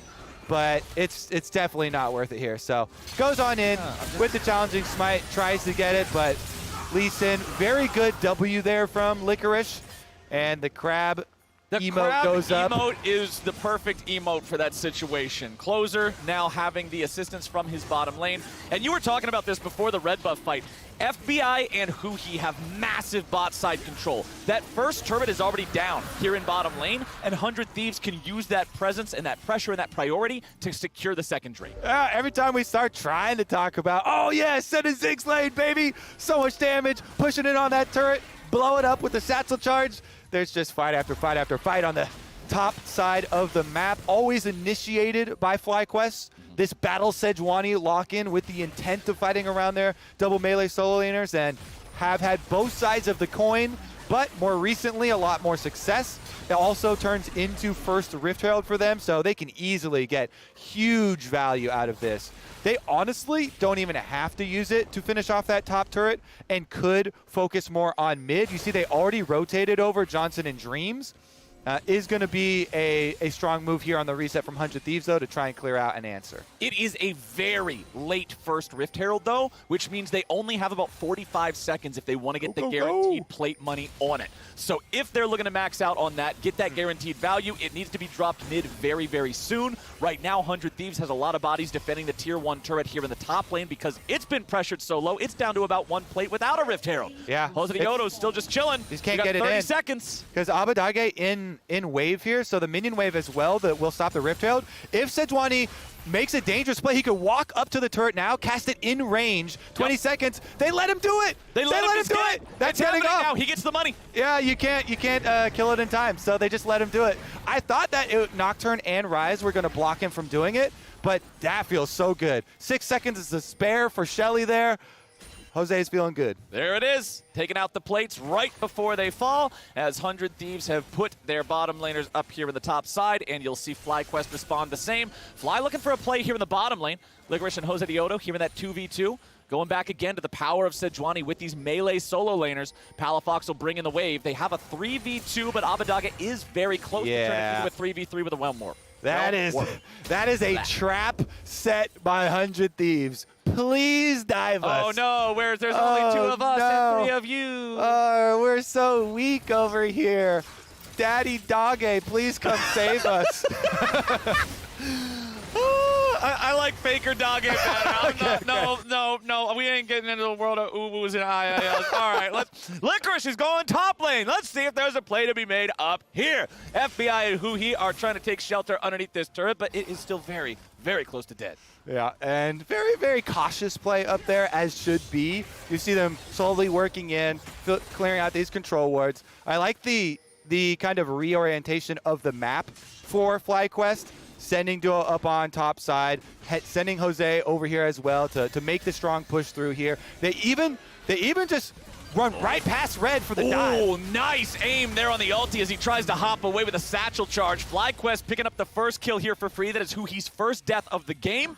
They're going to go after Someday here next. Wild Growth immediately onto Jose Dioto, making sure he's able to tank up the turret aggro. Holding that aggro as long as possible, and he finally has to walk away. The CC is enough for 100 Thieves to get one back, but it's still a 2-for-1 play in FlyQuest's favor. Yeah, nice collection of the extra gold there. Honestly, the turret remaining standing with a tiny bit of health here does mean that they're not going to be able to have that powerful reset they're looking for. And 100 Thieves, since Huhi's got teleport, even though it is technically support role Ziggs, right back out to mid lane, guess what? You never seen a support wipe out a minion wave quite like this one, Flowers. And the thing that stood out the most to me about that gold graph on the left side of your screen, Palafox is the second poorest player in the game.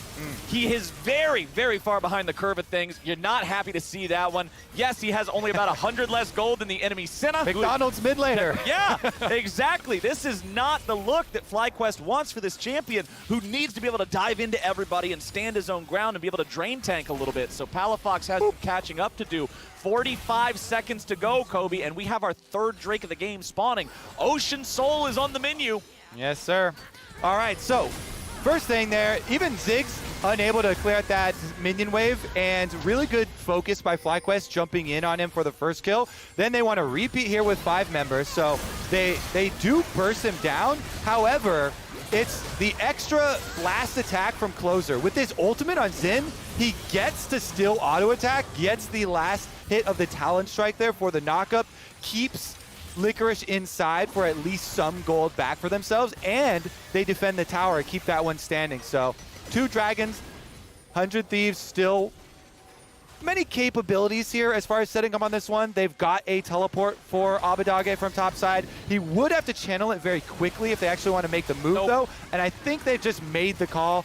We'll let him have it, you know. They throw out a possible Ziggs bomb, maybe get a miracle still. I think early on in the game that is ridiculously low chance, but especially from bottom side. But you know, later on to the game that becomes a very real factor. Absolutely. They toss it out. It doesn't return anything, but hey, they already had the first 2 Drakes, so it's not like 100 Thieves is threatening, or it's not like 100 Thieves is now threatened by their opponents having their own soul point. Abadaga should be able to take down this tier 1 turret up here in the top. And you can see Palafox. He's just sitting back near the tier 2. He knows he can't try to fight this guy straight up. He's 50 CS behind. His opponent is 2-1-3, so he's got to play safe and recover his way back into this game.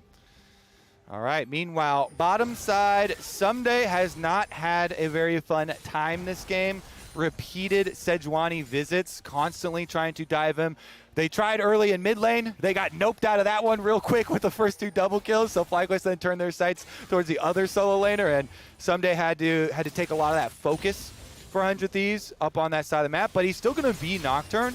Your ultimate provides so much value for these team fights. And again, because the positioning is actually really important in being able to get off these Sejuani stuns, it's still going to do the job for 100 Thieves. They've got so much, backline scaling damage available to them with the Rise and the Ziggs. A lot of this AoE that they can throw out, if you cover it with Paranoia, makes it much easier for the setup. Okay, it's Closer and FBI coming after Jose Diodo, who dashes over the wall to stay safe. And now it's 100 Thieves with control over the topside river, clearing out both of these control wards placed down by FlyQuest. Licorice is on the other side of the map. He'll take down the tier 1 turret here in the bottom lane. Important for FlyQuest. They are behind in turrets 1-3, so that'll bring that a little bit closer, give them a bit more gold in the pocket here. 100 Thieves is ahead in gold right now. Closer still has control over the topside river, still has aggro on the Herald itself. After he gets rid of that last FlyQuest ward, he may be able to further invest in this, but it looks like he thinks it's too much of a risk and just backs away. The Riftchild is going to despawn very, very soon. We're at 19 minutes and 40 seconds. Jose Diodo dashes over the wall, but a flash out from Huhi keeps him safe as FlyQuest will not find a play. That's always a really good cooldown exchange to go for, though, especially since Jose Diodo knows he's got Lulu there, so he can dash in, force the cooldown trade and throwing out his ult, and even if he gets rooted up, even if he takes a big chunk of damage, he knows Lulu with the Guardian shield is not going to be significant enough to force them out of any plays on the map, and now having no flash on the Ziggs becomes a very, very viable target for Licorice, because while Ziggs does have tiny bits of self-peel with the satchel charge, it's not instant. And definitely can be preyed upon. Okay, still 2 minutes to go until that next Drake is alive. And while Baron has spawned, 20 minutes and 20 seconds into the game isn't normally when teams will go after Baron unless you have a very, very specific setup, which I don't believe either of our teams is in a position to be doing that here right now. Checking on the items for Johnson, just because every Kog'Maw comp is always so much about Kog'Maw. He's got the Immortal Shield Bow here. You can see the items in the inventory leading towards what I believe is the Wit's End next, so give him a little bit of extra magic resistance against the power of that Rise and that Ziggs that you were talking about, while also giving him more on-hit damage to be that big cannon in the team fight. And it is very heavily indexed towards defenses here for Johnson, but it's because there are so many forms of backline damage. It's not just dive. Yes, there's dive, there's Nocturne and Xin, but there's also, as we say, so much AP with Rise being able to shred through AoE and Ziggs always being able to have access there too. So he knows as Kog'Maw, he's going to have a difficult time this game. It's actually not a very ideal, like Juggernaut style positioning game because there are so many options with this 100 Thieves comp. It's actually very flexible. So Johnson trying to account for a lot of these possibilities here, and hopefully they can set up a more structured team fight with the Sejuani in front. Now it's level 11, and Jose Diodo has gone with an interesting choice there with the Abyssal Mass for bigger damage for all of his teammates after he stuns people, setting them up for this damage amplification while giving him some of the magic resist. Definitely one of the more offensive looks here. I quite like it. Maybe he goes into Warmogs next. I think it is such a very good item on Sejuani, and if you are facing stuff like Ziggs, that's constant, bombs being thrown out and heavy poke. Exactly. You can block them and then back up and heal with your Warmogs for your team for some of the late game objectives in these more drawn out setups. 100 Thieves, speaking of setups, they're ready to go in this brush here. If somebody from FlyQuest steps just a little bit too far forward, and there he is! They're going after the Dogmaw. They've got him getting away for now, but the fear comes out, the damage goes through. Say goodnight to Dreams, and Johnson will join him. 100 Thieves get 2 for nothing there. The patience pays off. They can take the Drake, the turrets, whatever the hell they want. Yep, right out of that set of mist comes the Xin. Closer dives right onto him, and that's the option. Oh my goodness, Licorice with the ward over the wall too, but it's just going to be FBI and 100 Thieves running down mid lane. Well, Licorice finishes up those Raptors. Easy retreat back over to this Dragon, or is it? Big kick in the face is waiting. Licorice is there. Ward hops away. Nope, they don't even have to go by him. They just realm war past him. And that is 2 kills, plus the turrets there, one of which is an inhibitor turret, and the Drake over to 100 Thieves. Massive sequence of plays from them. Nice pickup there for 100 Thieves. The coordination really paying off. This is now Dragon Soul Point. Next one, huge in 450. Interesting force here by FlyQuest because FBI is in base, but their damage is not insanely high because, as you see, Johnson was walking from base, and he was just waddling over as Kog'Maw, so there's plenty of time for all of 100 Thieves to join and then try and fight them off this. And they're grouped up inside the pit. 4,000 health, though. They're forcing the issue. All right, 100 Thieves is ready to go. FlyQuest wants to commit to the Baron. They're going all the way in for it, but it's stolen away, and Closer guarantees things are going 100 Thieves' way. 2 more kills back over to the mid laner. Abadag is just knocking him over, and the Red Bull Baron goes to the Thieves. They make that heist look easy, Flowers. A big Ziggs bomb over the top. Closer charges right in. They steal the Baron, and guess what? They're not done. Mid is already wide open. The inhibitor itself already about to be taking some damage. Closer jumps in after Palafox. Oh. Licorice and Jose Dioda were jumping in, looking to fight, but that is not a fight you want to be looking for, my friends. Abadaga on a killing spree. 100% kill participation here on this rise. Zhonya's second item for Huhi as well. Ziggs not scared at all, sitting right there, happy to take the initiation. Another kill, and 100 Thieves, I mean, the damage they can do here. Remember, Ziggs will just pop these towers soon as they get down to like 40% HP even. It's with so this, much damage. With the satchel charge, depending on the breakpoint here, with the Baron buff, they don't even have to, use it that quickly. Inhibitor number 2, and they're out. And they can't switch over to inhibitor number 3 just yet. There is still the tier 2 turret there in the bottom lane. So this is 100 Thieves backing up fully as 5. Nobody can get caught. Nobody can get punished. They're back in the base now. All right, let's take a look at the Honda performance replay on this Baron then. Big bomb, baby, coming in. It doesn't even hit. Closer jumps in and gets it with the Smite W just before the bomb damage even comes through. But you can see the idea, 100 Thieves throwing everything they have at it. So very good combination there from Closer. Didn't actually see, maybe sometimes you can also get really good distance by knocking your opponent far enough away, even though only like suppresses will stop them from actually doing smites. You can use displacements for a similar thing. Can't cast it if you're not in range of the target. Exactly. Regardless, still are able to get their reset off. A full minute left on this Baron. Okay, Jose Dioda the target. With the rest of FlyQuest here, they will not continue chasing after him. Abadaga is not grouped up with the rest of the team, but he is within Realm Warp range. That's a bit of a tongue twister. I had to say that one slow. 100 Thieves pushing in the last lane, remaining with turrets to be pushed. The tier 2 turret will be the target first. They still have 35 seconds left on the Baron. Yes, sir. They're going to make every second count, Flowers, because that's going to be one more minion wave. They could push this inhibitor turret as well. No reason to stop. FlyQuest, they've got to make their stand, though. Okay, they're not standing up for the turret. They're not standing up for the inhibitor. Oh my goodness, the whole base is just being bulldozed over. Somebody's gonna build a shopping mall on top of this thing by the time they're done. 100 Thieves will just keep on pushing. They still got the Baron. The 100 Thieves Cash App Mall coming to FlyQuest territory soon.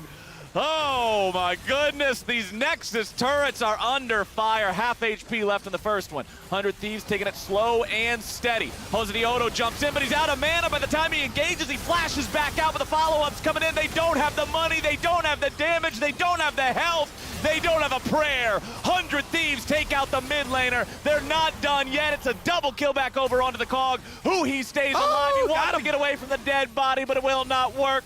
Kog'Maw gets his revenge, but it is 3v4 in their own base. FlyQuest continue to try to hold the line, but they have lost their first Nexus turret. A TP is going to make things even worse. Joseoto's about to die, but not before Licorice does beforehand, and FBI picks up the kill on the enemy jungler. The shutdown comes through on Abadaga, but it is too little, it is too late, and it is 100 Thieves taking the win over FlyQuest with the last couple of hits. 100 Thieves. They got derailed by the CLG pain train previously, but right back on track for them. Nice victory here over FlyQuest. They go back to the Zen for closer. Strong performance there by him fighting some of these duels, you know, coming to protect Abadaga in the mid lane for the first 2v2. But then, so much for the bottom lane. It is FBI and Huhi flexibility. So fun when you get to see some of these role swap players like Huhi bringing out some mages in the bottom lane in support role in combination with the Senna where he still gets to farm, blows up turrets no matter what role you put him in. So well executed there by the Thieves. Also like some of the initiations they go for, Senna Shroud for the Xin to make it a little bit more surprising, get in range for the W and find some of those picks. Just well executed. And Koglulu never got off the ground. They were stuck underneath their turret the whole time, just getting their butts kicked. Nobody was going down there to interfere because the junglers were having these 2v2 scraps up around the solo lanes. And look, I'm not going to say that it was a perfect game from 100 Thieves. There were some questionable moments. That second 2v2 up there in the top side, Closer randomly jumping in just to make sure that his buddies didn't feel alone after they already died. There were some not great moments. I remember that. They were overshadowed by the great ones of Closer being able to jump in, steal away the Baron, the team then playing coordinated, falling back as 5. The pros outweigh the cons in this one, my friend. That does ring a bell. Seem to remember a little bit of that. Seem to One recall by just a one little going bit of that down there in the information. shop side. Yeah. One by one, the teams go marching in. Hurrah, hurrah. We've been there, you know. It's like we've all done it. If you have teammates League are of Legends dying, installed on your you computer, see a low you've health done that. member, you're like, you didn't die for no reason. I'll make it count. Okay, You didn't I made die it worse. for no reason, but I sure as hell will. Let's go! And that's kind of what happens. But hey, when you steal the Baron, it's all worth. You steal the Baron, you're still going to end up getting more credit than you lost from making that play up there like that. Honestly, yeah, that's that was a funny one. I like the all-in there, too. There was no hesitation as far as the Baron steal that you're referring to for 100 Thieves. Let him get it low. They charge in. They split the fight in a very nice way with the knockback, getting the steal on top of it as well as getting the kills and kind of putting that nail in the coffin. And 100 Thieves wanted to get that one after, you know, what happened. The thing that they do not speak of that occurred yesterday. They wanted to get another win back on the board here today. They wanted it to be something they looked good doing. And again, I think being able to shut down a Koglulu comp to the point where you go, wait, Kog'Maw was in that game? That's a good look. It was a good look. Honestly, too, I think that overall this team this year for 100 Thieves, bringing in Reaper, bringing in Abadaga, we heard from the interview as far as the MVP from him, how welcoming this team is. And you can see it in some of the 100 Thieves content, too, how fun of an atmosphere it feels like. So very quick to adapt and add these new parts and immediately find success with those new parts is definitely impressive. Yep, and our player of the game here for this game is Huhi on the bot lane. Ziggs, you talked about it a lot. He used to be a mid laner. He's playing a mage down here in the bottom lane. They slammed their opponents in the 2v2 with nonstop control, and then he's the one. He buys the Zhonya's second. They can never punish him. It just seemed like there was no way out. Yeah, it was a really fun thing to see that also is kind of unique to some of the players and their history. Yeah, other supports could play Ziggs. Hopefully a lot of them are playing autofill as it expands your brain and your view of the game, but definitely love to see it up on stage again. And now we're going to toss things over to La Tigress and FBI on stage for a Verizon post-game interview. Thank you so much, Captain Flowers. FBI, I always love having you after a game because you give me some real honest answers. What is your evaluation of this performance from 100 Thieves? Honestly, I think the game was pretty messy. I think we got a pretty big lead early game with 2 kills in the mid jungle, and we just got picked a lot off in the side, so it wasn't really like the cleanest game, I would say, but yeah, a win's a win. Well, and it's hard when you have things like Joseoto spending a lot of time top, not leaving Sunday alone for a moment. How does that affect the way that you were able to play on the opposite side of the map? Yeah, it gave us a lot of space bottom. Like, Sunday was absorbing like all the jungle pressure, and the matchup bot is pretty favorable for us. So I think we could have played the lane a lot better, but we still managed to get that tower. So, yeah, I think we did okay. Tell me more about how Senna and Ziggs work in that laning phase and matchup. Well, I think Huhi's a really good Ziggs. He used to be a mid laner, and we just thought of some like niche counter picks to Koglulu because it's pretty in meta at the moment. And yeah, Huhi's like a pretty creative player, and he came up with the idea, and his Ziggs is good, so we just tried it in scrims, and it went pretty well. It's always so great when you get to see these players that served other roles bringing that experience into the game itself. Yeah. You yourself have had a bit of a different ride for 100 Thieves because it was such a bot-focused play style in spring, and now there is all this versatility. How do you feel that your role has evolved? I would say that my role compared to last split has not really changed that much. I would say I'm still kind of playing the same game, but I think our team is a lot better now, and we have a actual carry threat in every role. So it kind of opens up the draft and like just how we play the game a lot more. And yeah, it's been pretty fun. And there are some pretty hype moments from that game closer specifically really coming through clutch. What was that experience like for you? Closer always wins the 50-50, so we were pretty confident. It's always great to have that confidence from the rest of the players going into the game. I know that confidence is going to play a big role in your matchup against Team Liquid. Thoughts on that? I think Team Liquid is a pretty good team. I think they are better with Alphari, so I'm hoping our top side will smash them, and I have a lot of confidence in us in the bottom too, so I hope it's going to be a good match. Well, looking forward to watching it, FBI. Thanks for stopping by. Thank you. As we kick ourselves to a break, let's check out the new tune from Chai and Party Favor. See you soon.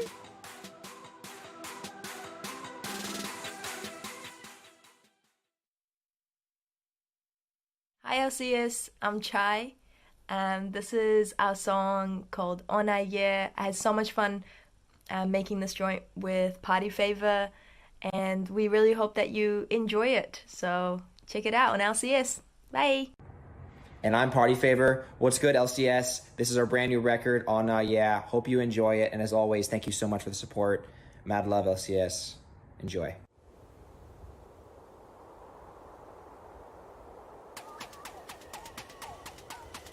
On a year. On a year. On a year. On a year. Tell me what you wanna hear. Tell me what you wanna do. On a year. Tell me where you wanna go. Tell me how you wanna roll. On a year. How about a back seat? How about a front seat? On a year. I don't know apology. I don't owe no apology. On a year.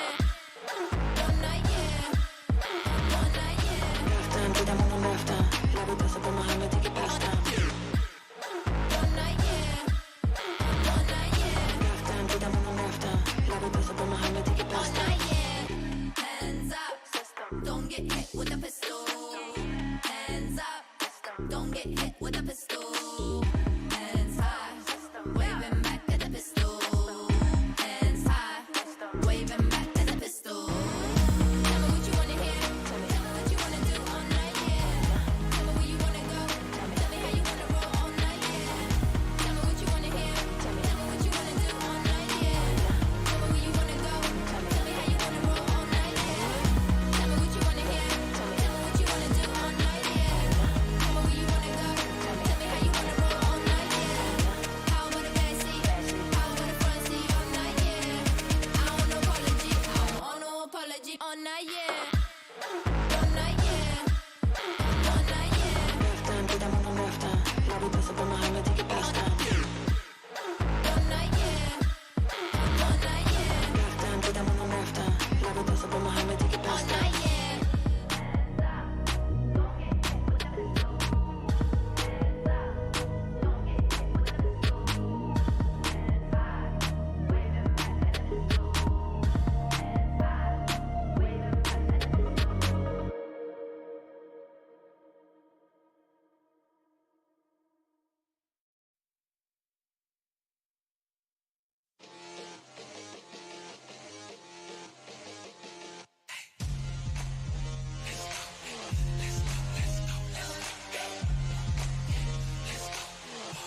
to the State Farm Analyst Desk. Team Liquid are getting ready to face Golden Guardians, and as they do, they're looking at their newest member, Jenkins, to keep making a difference. Jenkins hype, that's what I'm here to sell you. He has been doing great subbing in for Alpharnet. I know people are sad that it's not, the second MVP candidate that everyone keeps hyping up, but Jenkins, by his own right, has been incredible. I mean, he's basically doing it with a limited champion pool. I mean, we're talking about that he doesn't have that many, but he's playing the GP into Gwen pretty effectively, able to get a lot of advantages for his team in the draft. I was saying, leave this up on red side. I don't care. I got a counter pick. And then when he's forced off that, he's had some pretty incredible Akali performances.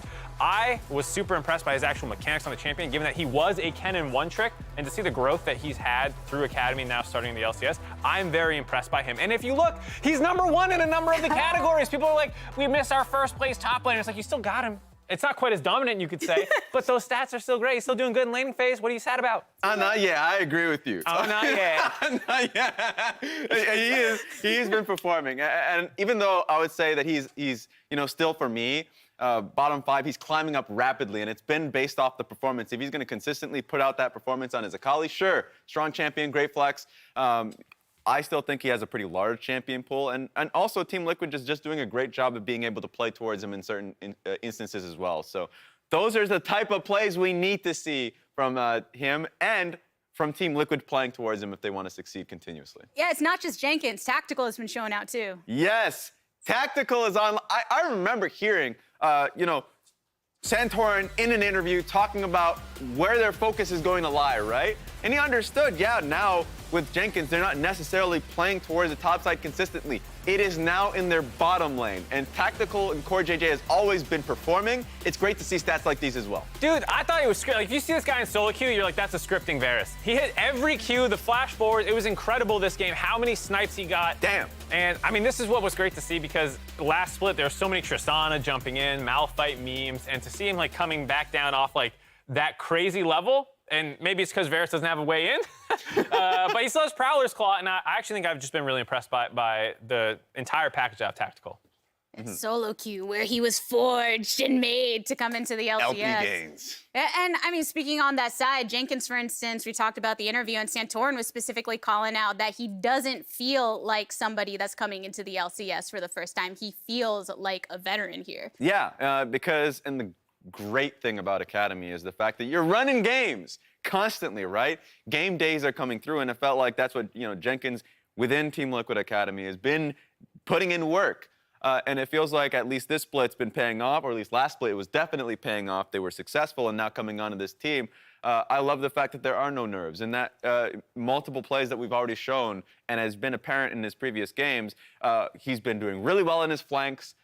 There are some mistakes, but the next games he comes in stronger. I like to see that growth. And it's important to look at these two members because they're a little bit of the X factors, given that the rest of the team is Core, JJ, Jensen, and Santorin. Yep. People who are mainstays of the LCS. So I think that's why we look with a little bit more of a magnifying glass to be like, how are they performing as the split progresses? Yeah, we looked at Tactical the same way when he came through as a rookie. Now we're looking at Jenkins with his performance. Looking at the other side of the matchup, though. GG, they've got their own firepower because Ablaze Olive on the Viego is fuego. I love how he's been playing. Because earlier on in the spring split, or at least in the summer split, it's been about the Zoe play. But then he single-handedly ended up clawing his team back into this win just based off this. This was my favorite team fight, by the way, and how he played out this swap. Ends up getting the Thresh kill, ends up hooking over towards the Kalista. It was beautiful to see. Yeah, this was huge. Being able to basically self-set himself up. That's that alley-oop off the backboard where he gets the hook to pull him in for his own ultimate. It was super impressive. And like you said, they were down 12 kills to 5 in that game. That comeback was solely because of Ablaze Olive.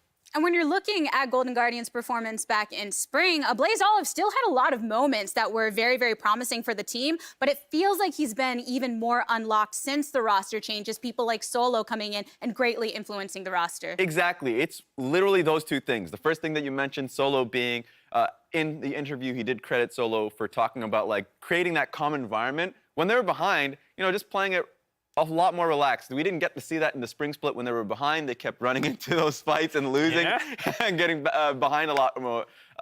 Those gaps were large. This time around, they're more patient. They're more calm. I love seeing that. The second point, of course, is just that I feel like having more stage time is always great. And so spring split, of course, having that time is valuable, and I feel like it's really paid off of how confident he seems in Summer Split. Yeah, the Zoe game as well. Like, a lot of the games that Golden Guardians are winning are including, like, a Blaze Olive is popping off really hard. And I think that speaks to the development that he's had. When they're winning, he is individually playing incredibly well. And to that point about the solo coming in, like, this is why even in Academy you see some veterans in those teams, because if you just put 5 new guys together, it's like there's so many things that can go wrong that even when something's going right, you don't even notice that, like, hey, I was playing well this game. It's like, well, the whole rest of the map was on fire. And so solo being this stabilizing presence allows these good games to by Blaze Olive to shine even brighter. Yeah, stabilizing presence within the game and also outside of the game. Like, when it comes down to developing a team, of course, a coaching staff is going to be really important, but also those players within the game that can, like, lead you along, I think really helps. Of course, remember, Solo went to Worlds to begin with FlyQuest, and so that kind of voice is really valuable.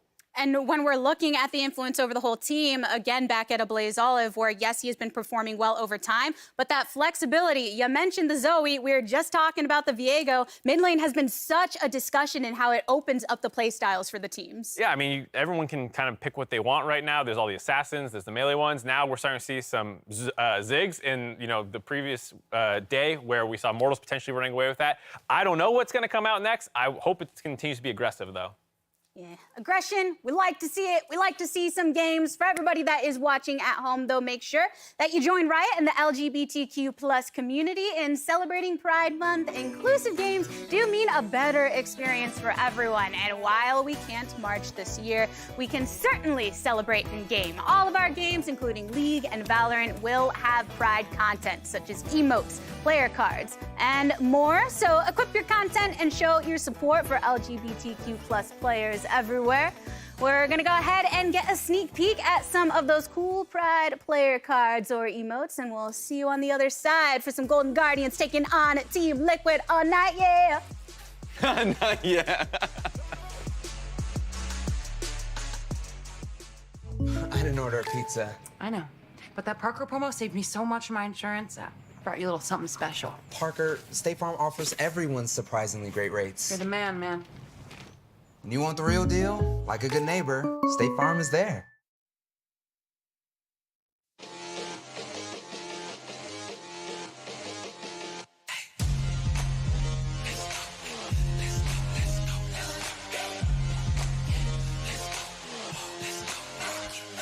Hey, can't stop, won't stop till we on top. Quit, I think not. Coming hot for the #1 spot, yeah. No key, got the game on lock, ayy. Big threes when I take my shot, ayy. On the rise and we ain't gon' drop on the grind. It's our time, just watch. If you want it, you can get it. Life gets hard, but don't you let it get you down. Go get the crown because our time is now. Ayy, we gotta get it. Gotta get up, gotta go, we gotta get it. Ayy, they won't forget us. Made it happen and we all became legends. We gotta get it, gotta get it, gotta get it. We gotta get it, gotta get it, gotta get it. We gotta get it, gotta get it, gotta get it. We gotta get it. We can't be contained when we leave the game. Our name will remain. We don't need the thing. You can keep this chain. We broke free, so things won't be the same. Nah, on the mission, gotta get it. Let's work. We were raised on the net. I'm raising my net worth, but it ain't about the money. Nah, it ain't about the cause. All that matters is the world knows who we are. Stars. If you want it, you can get it. Life gets hard, but don't you let it get you down. Go get the crown because our time is now. Hey, we gotta get it. Gotta get up, gotta go, we gotta get it. Hey, they won't forget us. Made it happen and we all became legends. We gotta get it, gotta get it, gotta get it. We gotta get it, gotta get it, gotta get it. We gotta get it, gotta get it, gotta get it. We gotta get it. Know that our time is now. Yes, life can get hard, but don't ever let it keep you down.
Welcome back, everyone, to our final game of the day here on day 2 of the weekend. We've got Team Liquid going up against the Golden Guardians. I'm still Flowers, that's still Kobe, and we are still going to be taking you through this last game.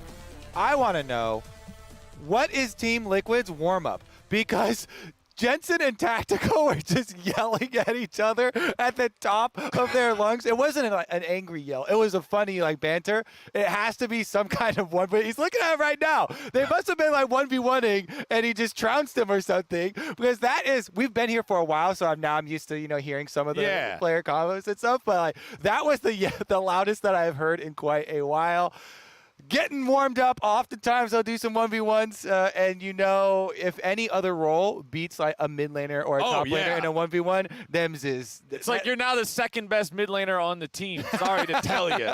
That's one of those things hey, it just makes the AD carry feel a little bit more hyped up. Right now he's in the zone. Now he's on fire. Just going into the game. It's time to dunk them two. Time to rocket jump in. Hey, okay, let's pump the brakes here a little bit. Just ever so slightly on that one. But we are going to be jumping into this game here in just a moment. Of course, Team Liquid, a lot of people would put them having the advantage over the Golden Guardians, especially considering, carrying the records over from spring where TL was towards the top and Golden Guardians were towards the bottom. Yeah, I mean, we could lay some context here. Yes, Golden Guardians are last place team.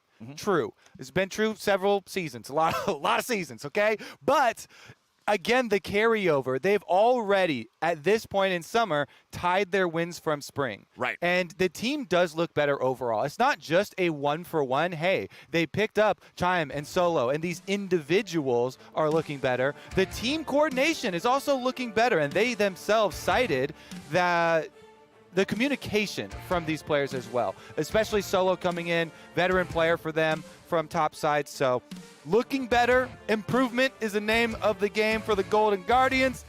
And taking down Team Liquid is the next goal in front of them. Jenkins GP goes the way of the dinosaurs. Banned away. Will not be in this game, along with the other dinosaur, the Renekton. I was going to say, if there's anything that looks like a dinosaur, it is probably a Renekton. He literally has Considering he has a skin where he's a toy dinosaur. So he's out of the picture, too. Lulu is gone. We will not be seeing back-to-back games with her being present. And Set will be our 4th ban. I like that just as a specific solo target because it's one of those bruiser champs that he not only prefers just individually, but also the team is tended towards. So some real good targeting here from Team Liquid, focusing on Solo, that newer member that we're trying to hype up for Golden Guardians, and one of the game changers for this team overall, receiving a lot of top lane focus just in general in this game with the obvious gangplank towards Jenkins. So we shall see. If Akali gets left up though, man, literally every academy player from their team, their coach, their analysts, their cousins all started tweeting out about Jenkins Akali after they let him get it, and it being one of his main champions. So does leave a floater up here. Golden Guardians, I would expect to throw early priority if Team Liquid don't ban it here. Okay, Lee Sin will be the ban instead. So Karma and Lee, those last 2 bans of the first phase. Plenty of power picks available. Akali, Rumble, all of that, but the Akali is the priority. Yeah, not letting that one go over. Snatch it up real quick. I would say that's probably a Blaze. I definitely don't feel like a solo Akali is in the works here, but it does remain flexible, so could go into his hands if they really want that matchup. Oftentimes giving over some good priority. I say that's a pretty sizable payment, but it's worth it. Yep. The desk was talking about this specifically. The Varus for Tactical has been insane. We talked about it and we were highlighting it during the game as far as his accuracy with the arrows. And it wasn't just that game previously, but he has had multiple huge carry Varus games. Only problem with Varus, no escapes, my friend. Easy target. I need to see some protection drafted with Tactical's Varus. Otherwise, playing an immobile marksman into Akali is about like getting a root canal while doing a calculus test. It is just not a fun experience fundamentally. The other picks we're going to see here for Golden Guardians before more bans roll in, Viego and Ezreal locked in here, so some powerful stuff. TL thinking about a couple different options here, but it's the Lucian picked up. Yeah, a lot of anime highlight characters locked up for some big plays. Some big wins, possible big losses as well. Lucian being paired here with it. Very interested to see how Team Liquid as a team play around this champion just as a team. Not even separating the individuals. Like, Can they actually play off strong laning phase and get into some jungle priority here? Is the Lucian really going to open up more jungle camps for the Rumble to go with? Because, yeah, you know, it is always nice to have differing damage types, but sometimes I feel that that is over-prioritized in the current state of the game. And one of the biggest things for Rumble is that CC. So Varus brings some, but solo laners having it is also always very nice. So you can also play top triangle of the map and really play off of those early Rumble ultimates, giving you some good priority through these jungle skirmishes, getting in for invades, and setting up for Rift Heralds and early Dragons. Well, in the second half of the draft here, both teams are prioritizing the support picks that their opponents would like to play, removing the engage power of the Leona, getting rid of the Xin Zhao now by making sure that Iconic can't pilot that one. Meanwhile, Golden Guardians say, hey, Varus needs to be protected. No Thresh is allowed. I'm curious if they'll ban the Tahm Kench here as well. Yeah, definitely a high likelihood of banning it. That or the Braum, maybe. Braum is also another decent defensive pairing with this group, and Braum plus Rumble can also have pretty big impacts on your team fight later, so it's one of these defensive ones, pretty good options. They opt for a late Gwen ban here. Okay. It definitely is doable, and Gwen can be played into the Viego lane quite effectively. But I would also say, since you're already showing this Akali, maybe you want to swap the Akali away from the Lucian, because Team Liquid are looking at trying to abuse that Akali early. It's the biggest thing with this champion. So many people have been complaining about the power of it and the scaling of it.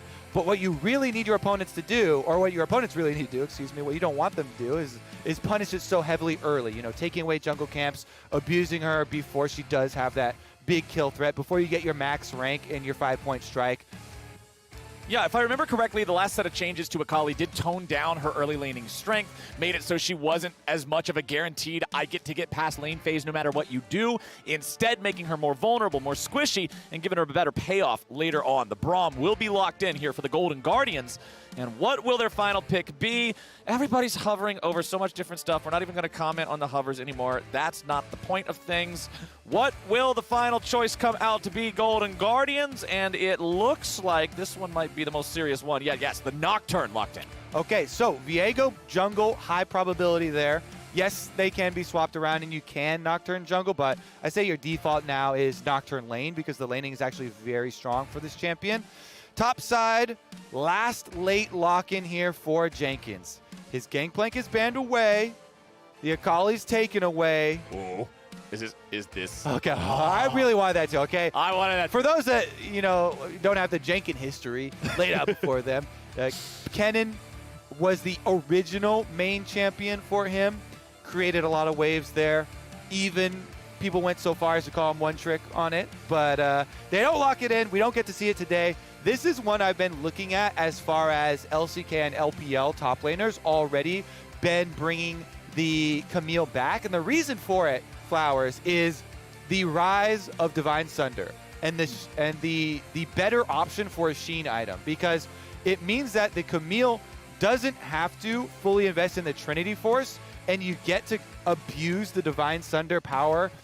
The current state of the item is extremely high, and you can just go off that plus the grass. Your lane is very safe, as well as being able to have, you know, the kind of more standard but very bruisery Divine Sunder into Steric's Gauge is the build I expect to come out here. I believe this is the first Camille in LCS, though I have been paying attention to it in LPO. And honestly, I love this pick into champions like Akali and Ezreal that are naturally so slippery anyway. I don't care if you have 4 dashes in this stupid overpowered smokescreen and your flash, you are now stuck in the hexagon of time to die. Welcome to the ring. You can't get out, and they're going to try and roast you inside. Honestly, it's you can kind of hover to the sides and stuff and get away from a bit of Rumble ultimates, but the lock in there is definitely well placed. Even just playing off of a Camille E and slows and stuff is a very good combination. Camille, one of the biggest strengths for this champion as a top laner is how you can push lane and go for invades in jungle.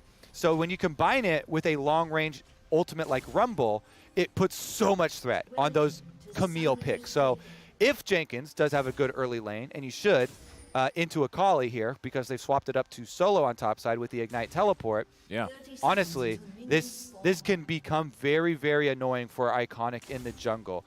He's on the Nocturne, so trying to farm very powerfully early on, try and get to his level 6 so he can have his ultimate, but with the Ignite there for Solo, it's also more dangerous, and maybe Santorin does a reverse clear to get over there. And you and I were even talking backstage before we got on the desk today about how it feels like Nocturne's just the default top laner now instead of defaulting to jungle, so having him back here in the jungle role, a little bit more unusual. Solo on that Akali, as you already said, and a Blaze Olive hoping to pop off here on the Viego. There's a lot of squishy targets there on that enemy team. You got a Rumble in the jungle, you got Lucian, you got Varus.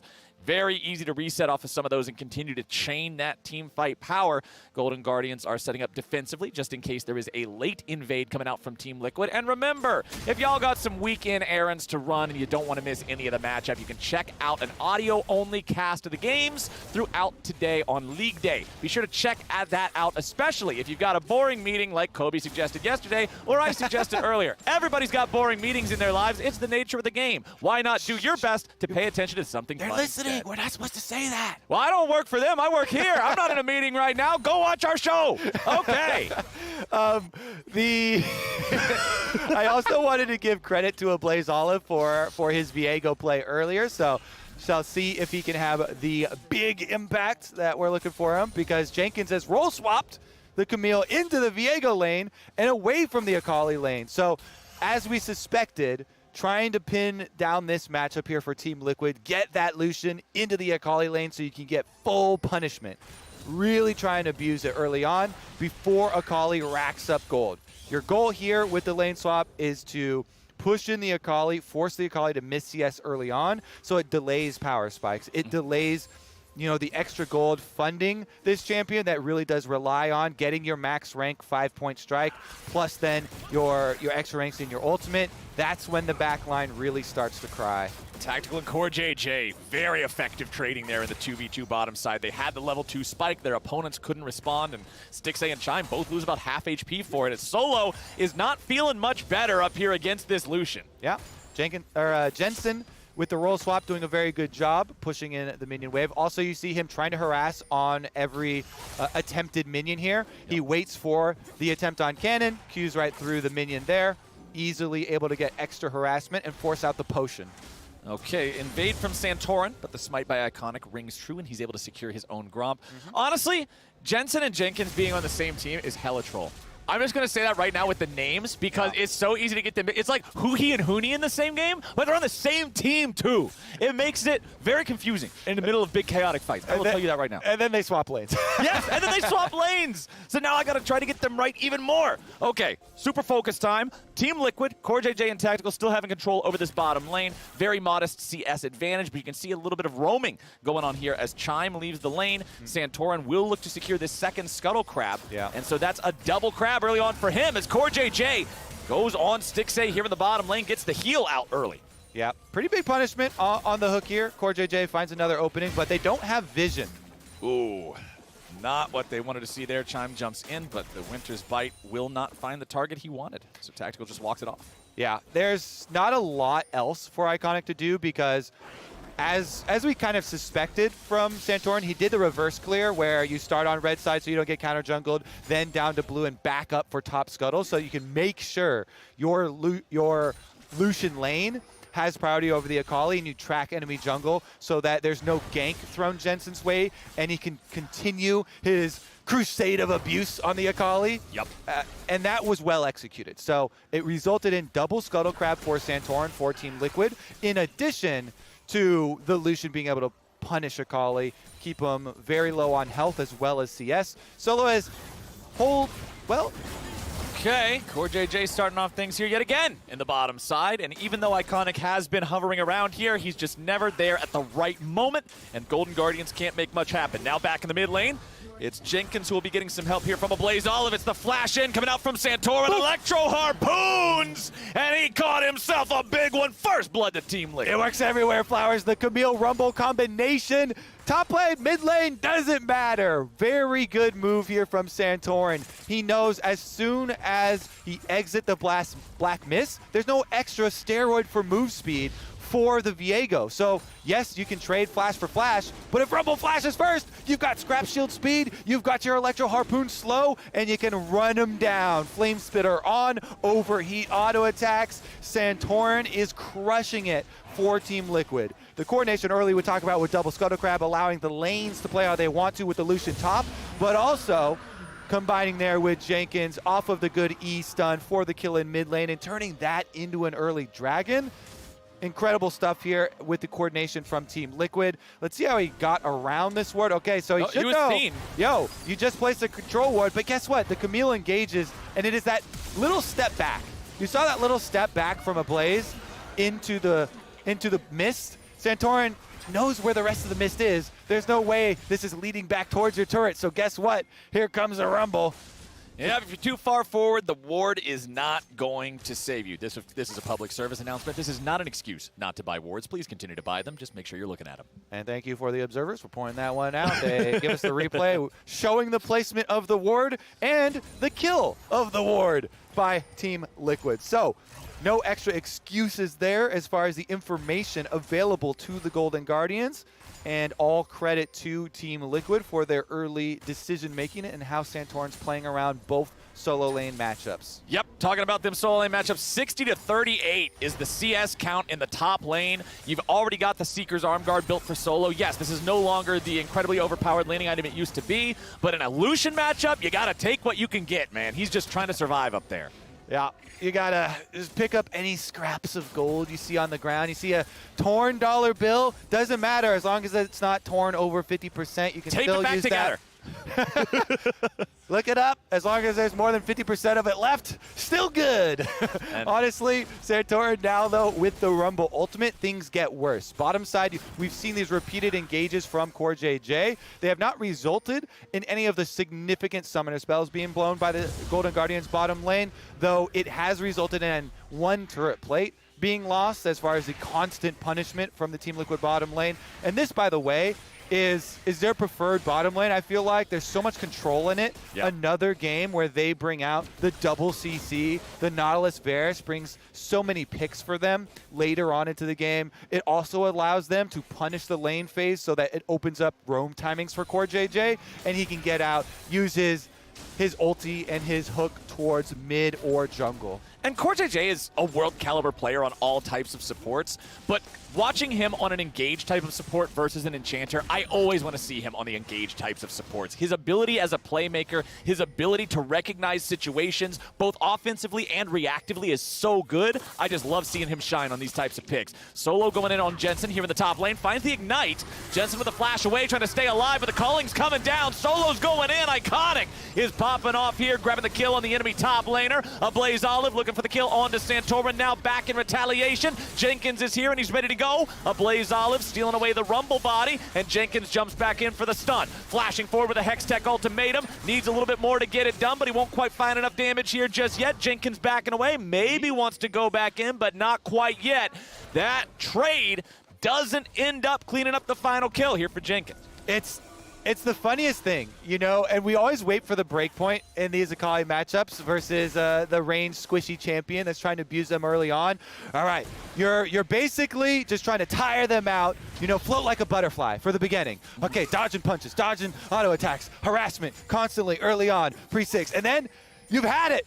Okay, Flowers, you can only take so much abuse up there.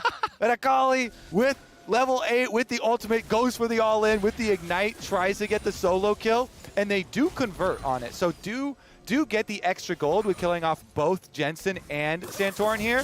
But this is when it's unleashed. Okay, Lucian, you've had your fun. You've been punishing me the whole time. I'd say generally the critical part to try and flash is the R2, but the early flash here to get into range of Santorin so they can try and get counter kill. It does do enough damage to the Akali. You can see Solo was burned down so low by the ultimate from Santorin and the Dark Harvest proc that he had to back up to the wave, which allowed Jenkins to go in for this. But I like how Blazal was able to actually fight his way out of the Camille engage here, and they didn't give over another counter kill. So the Golden Guardians do rack up the extra one there in the top lane skirmish, and it is the breakpoint that feels good for Akali, is now being able to force these all-ins, try and take down these backline squishies. Yep, we've got ourselves still a 1,000 gold lead favoring Team Liquid. They got the first Drake for themselves very early. Santorin soloed that one down. The next Drake of the game will be spawning here in just about 10 seconds. As Golden Guardians want to fight that, we will see. Iconic is heading down towards this bottom half of the map. Paranoia is ready to go once more, but it's Core JJ who's in the river here first. Santorin right behind him. See if Team Liquid goes for a pick here. There. Oh, nicely done with the piercing arrow, and it gets him a level up too. Nice, nice. Dragon will be the bigger creep started up at the moment, and that one should easily go over to Team Liquid, though Iconic is wrapping around. Core JJ here with a flank position to punish if they overcommit to the Dragon, but it's not going to happen. So Team Liquid, they set up for these possibilities. They end up not needing that setup, but they did their due diligence, you know, cutting off some of those options. So I like the force there. It is second Dragon on only 11 minutes, 20 seconds, so it's a very good pace for them. Nice and early stuff there. They can keep control over this bottom half of the map and keep stacking those up. We have seen things switch around a little bit. You got Jenkins back up there in top lane up against Solo now. Kind of, they're recognizing, okay, Lucian can't just bully Akali anymore. She has the all-in power. Throw Camille up there to deal with her now instead. As soon as they start stinging like a bee, that's when you gotta get that lane swap in. Honestly, look at the rotation towards bottom too, because they're keeping Tactical mid by himself because it's Varus, long range, you can annihilate the wave. But look at, they've actually just traded Jensen. Okay, you get a support now. Core JJ's gonna keep you safe. Did that big old Akali come take your lunch money, Jensen? He ignited you, killed you. All right, Core JJ hovers down bottom to allow him to farm it up. Once he recalls though, back over to vision duties for himself, sweeping up through the river. Both rivers really kind of lit up there by Team Liquid, so I like the preemptive usage. Okay, and for a second there, I thought it said I thought I saw Gale Force pop up over the Camille on the scoreboard. I was like, wait a second, this is some new age technology, but no, Gale Force done now for Jensen on the you Lucian. heard about that one, the crit Camille? Yeah, somehow that had missed my radar, unfortunately, but we got the Gale Force for Jensen's Lucian. This item, of course, gives him much more playmaking opportunity, the ability to dodge away from stuff, also find the execution damage, but it's Santorin picking up the third neutral objective of the game here for TL, uncontested. Yeah, speaking of dodging abilities, for both Tactical and Jensen, the most critical thing for them to flash, for them to Gale Force, for them to try and dodge is going to be Akali execution, R2 attempting on them. It's very difficult to deal with a lot of these divers since you've got your Nocturne, even though it's coming from jungle and is the very tanky build, is going to be a little bit less fed than solo lane Nocturne, so not as scary. Guess what? The other dive pairings, the dive buddies that are coming along are going to be able to add that punch, and there's execution damage in Viego's ultimate. There's execution damage in the Akali as well. So they have to be on their toes during the paranoia. Yeah, nearly dead definitely rounds up to fully dead against a composition like this, my friend. And that is one thing both of these marksmen need to be eternally mindful of here in this game. Gold lead is sticking around about the same area that it has been in. And you can see the items coming online here. You got the Prowler's Claw done for the Varus. You got Santorin completing his Night Harvester here. So lots of extra upfront teamfight burst power if that equalizer finds its way onto everybody. Meanwhile, on the other side, Immortal Shield Bow, a big pickup for Viego, and trying to get him online and make sure he can get that ever so important first reset. Yeah, definitely my favorite of the builds for the champion. Seems like combining that with the steel caps makes sense with the double AD carries. Yeah. Even though there is decent rumble damage here. Double AD carry and Camille. Like there's a lot to be able to block there. Got to worry about, okay, yes, rumble is going to be some magic damage where I have to worry about positioning, but that is damage you can avoid with good positioning, especially with Viego. So definitely like the investment there. He's looking for high durability. And Solo is now past the point where he's down 25 CS and the lane is miserable and all you get to do is stand in the wall and stare at your own turret. Solo's feeling great. 137 farm here on the Akali. Did not die a single time early on. That's only 4 less CS than the Lucian. And it's still a lot more than the enemy Camille. Of the 4 solo laners, Jenkins is actually the one who's a few waves behind. Yeah. I guess scrim stuff, they keep trying to sell me these Lucians, and I'm not buying on the Lucians, okay? Scrim bucks are worthless. Scrim bucks are not paying it for me. prefer stuff like LeBlanc maybe into the Akali for super hard punishment early. You know, chaining into jungle ganks, being able to set up there. Actually kill her. Yeah, you know, deny some CS, be aggressive, try and actually kill her. It's very difficult because you know with this champion, as soon as you give it to your opponents, you've got to punish it early. You really want to try and get some sort of lead out of it, get some sort of objectives, some lane control, some jungle control with it. But it seems to have been a very difficult task for a lot of these teams to actually get enough out of it to justify giving it over. Because guess what? You're speaking of timings for Akali. Solo on level 11. Now you're feeling great. Oh, yeah, and we got the Drake spawning in 10 seconds here, too. Remember that Team Liquid has 2 of those compared to the 0 possessed by the Golden Guardians, but Golden Guardians has more bodies in the bottom side river first. Rumble's ready to go. Beware the equalizer in these types of fights. Now, of course, Infernal Rift does remove a little bit of the severity of the choke points, so you have a bit more room to move around outside of that, but it's still a very dangerous situation to find yourself in. Team Liquid continues just posturing here with Jensen, Core JJ, and Santorin. They've got Jenkins up there in the top lane. He's heading his way down here now. The Dragon's already at half HP. If Team Liquid want to try to contest this, they've got to go. Equalizer comes down, but the Dragon is already slain by the side of the Golden Guardians. A TP's coming in, and Iconic has decided to jump into the middle of everyone. Chime's going to be taken down. Iconic's going to be taken down. There are a lot of problems here for the Golden Guardians. Yes, they got the Drake, but they lose 2. 2 kills, and yet I still want to rewind and look at the timing on setup, because I'm still a little bit, dubious as far as was it really necessary to delay that long by Team Liquid and not force in a little earlier? Because the value of if they get to start that fight earlier, and even if it's just a smite fight and a 50-50 of grabbing that soul point that early into the game would be tremendous. And you don't have to completely divert your attention away from actually looking for the fight rather than looking for the steal. Still throw your Rumble ultimate for the fight. Still look for the kills and the pick off there. But let's see about the possible setup. Yeah, I mean, top lanes, they could channel their teleports a little early. They're both walking down now. It feels like communication as far as not wanting to burn the cooldown. So then once they wait for Tactical to fully push mid-wave and walk down, the Dragon's already dead. So that at least is good for Golden Guardians. You already know the ending to the story, though, Captain Flowers. And it is 2 body bags on the side of Golden Guardians. Gladly picked up there by Team Liquid to further this gold.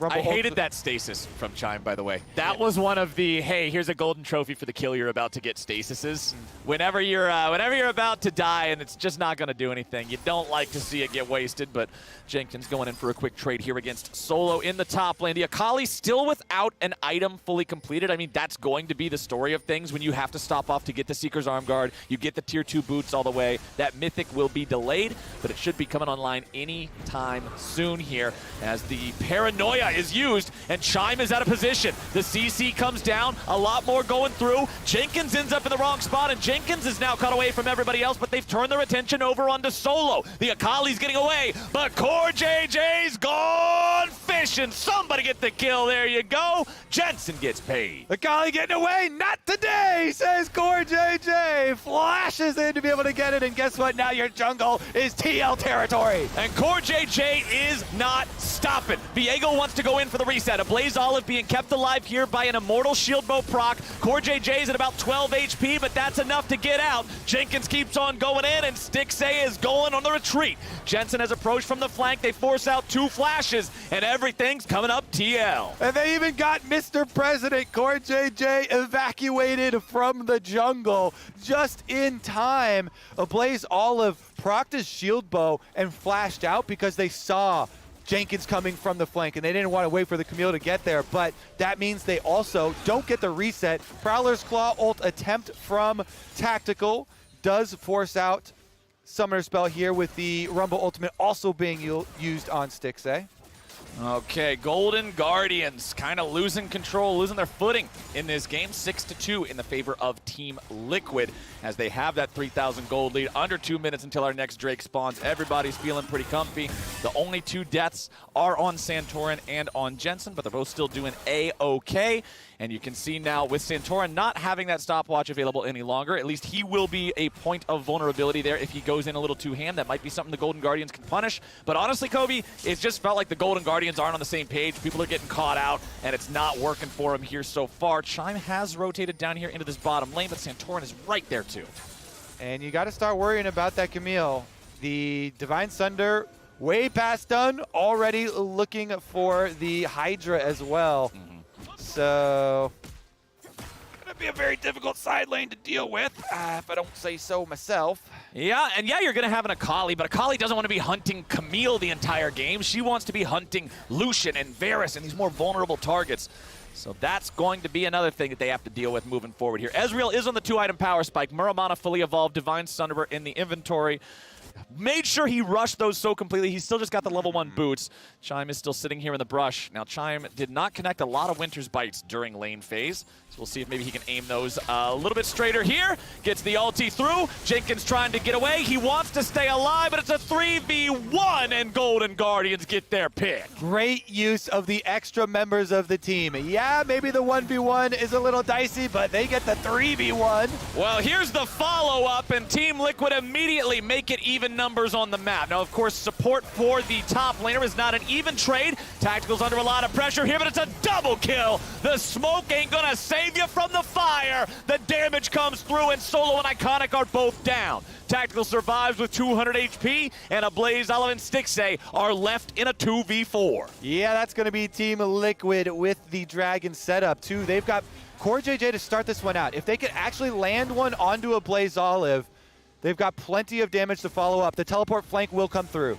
Okay, a Blaze Olive now finding himself caught between members of Team Liquid. Hextech ultimatum, there it is. That's what I'm talking about. It don't matter how good you are at getting away. Camille says nope.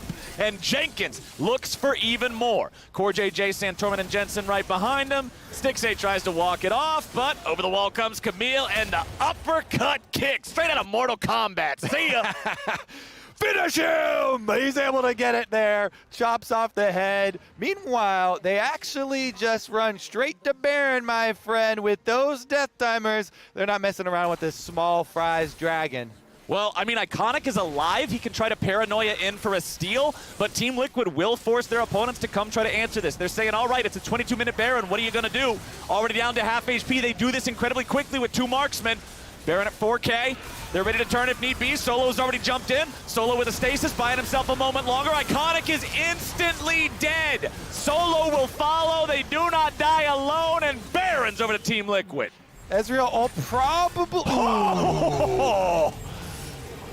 26 HP. 26 HP. Oh my goodness, that's honestly going to be a lot of money now for TL, though. Sad stuff for Golden Guardians. They don't even get the kill on the Ezreal snipe. But with this Baron buff, there's so many towers to take.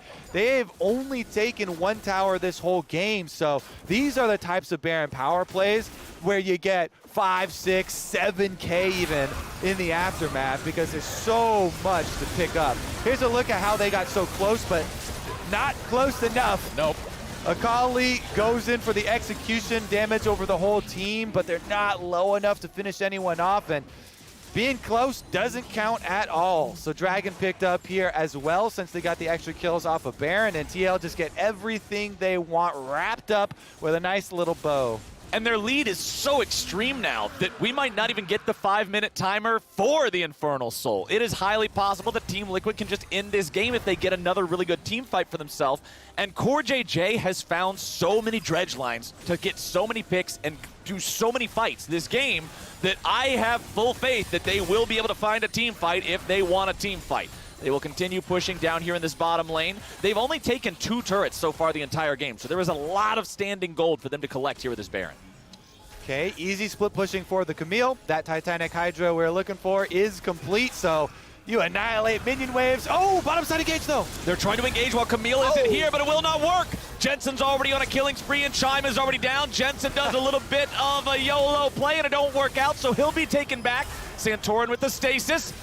Solo also doing the same, but now here comes Jenkins. The cavalry has arrived. Everybody on the Golden Guardians getting cleaned up, and it's an ace for Team Liquid. Yeah, that's about gonna do it.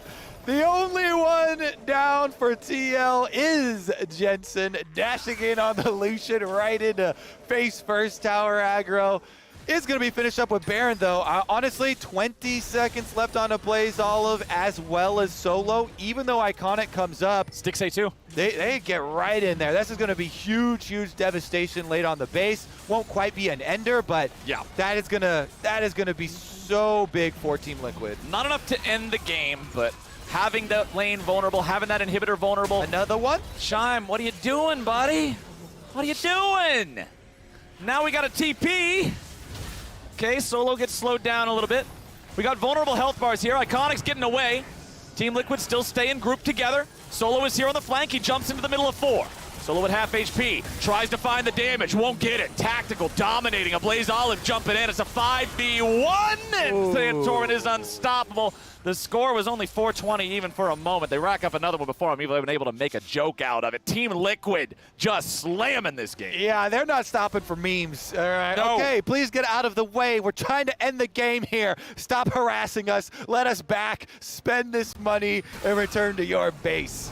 Here's another look at the initial engage. This is a good one because the Camille is split, and with Nocturne Ultimate, Camille can't teleport in. So they want to try and take their numbers advantage fight while they can, and they at least get the focus down there onto the Lucian, but they don't do it quick enough, and Team Liquid, too big of a lead. They're able to finish it off. Tactical, another beautiful snipe at the end just to finish it off. That is going to be a wrap. Bottom side is opened up. That tower is down. Plenty left here. Ooh, they need to reset pretty quickly, actually. You know, Team Liquid are already knocking at the doorstep. Yeah, Team Liquid should just have that point of one more fight and the game is over now. Those tier 2 turrets are no longer standing. There is an exposed inhibitor in the bottom lane. Inhibitor turret is ready to be targeted here in mid as well. And remember, they got 2 marksmen. Makes it that much easier to siege and find those individual auto attacks every here and there to take that thing down. Incredible lead, too. 12,000 gold at 27 minutes. Golden Guardians lose about 2/3 of the HP on the mid lane turret.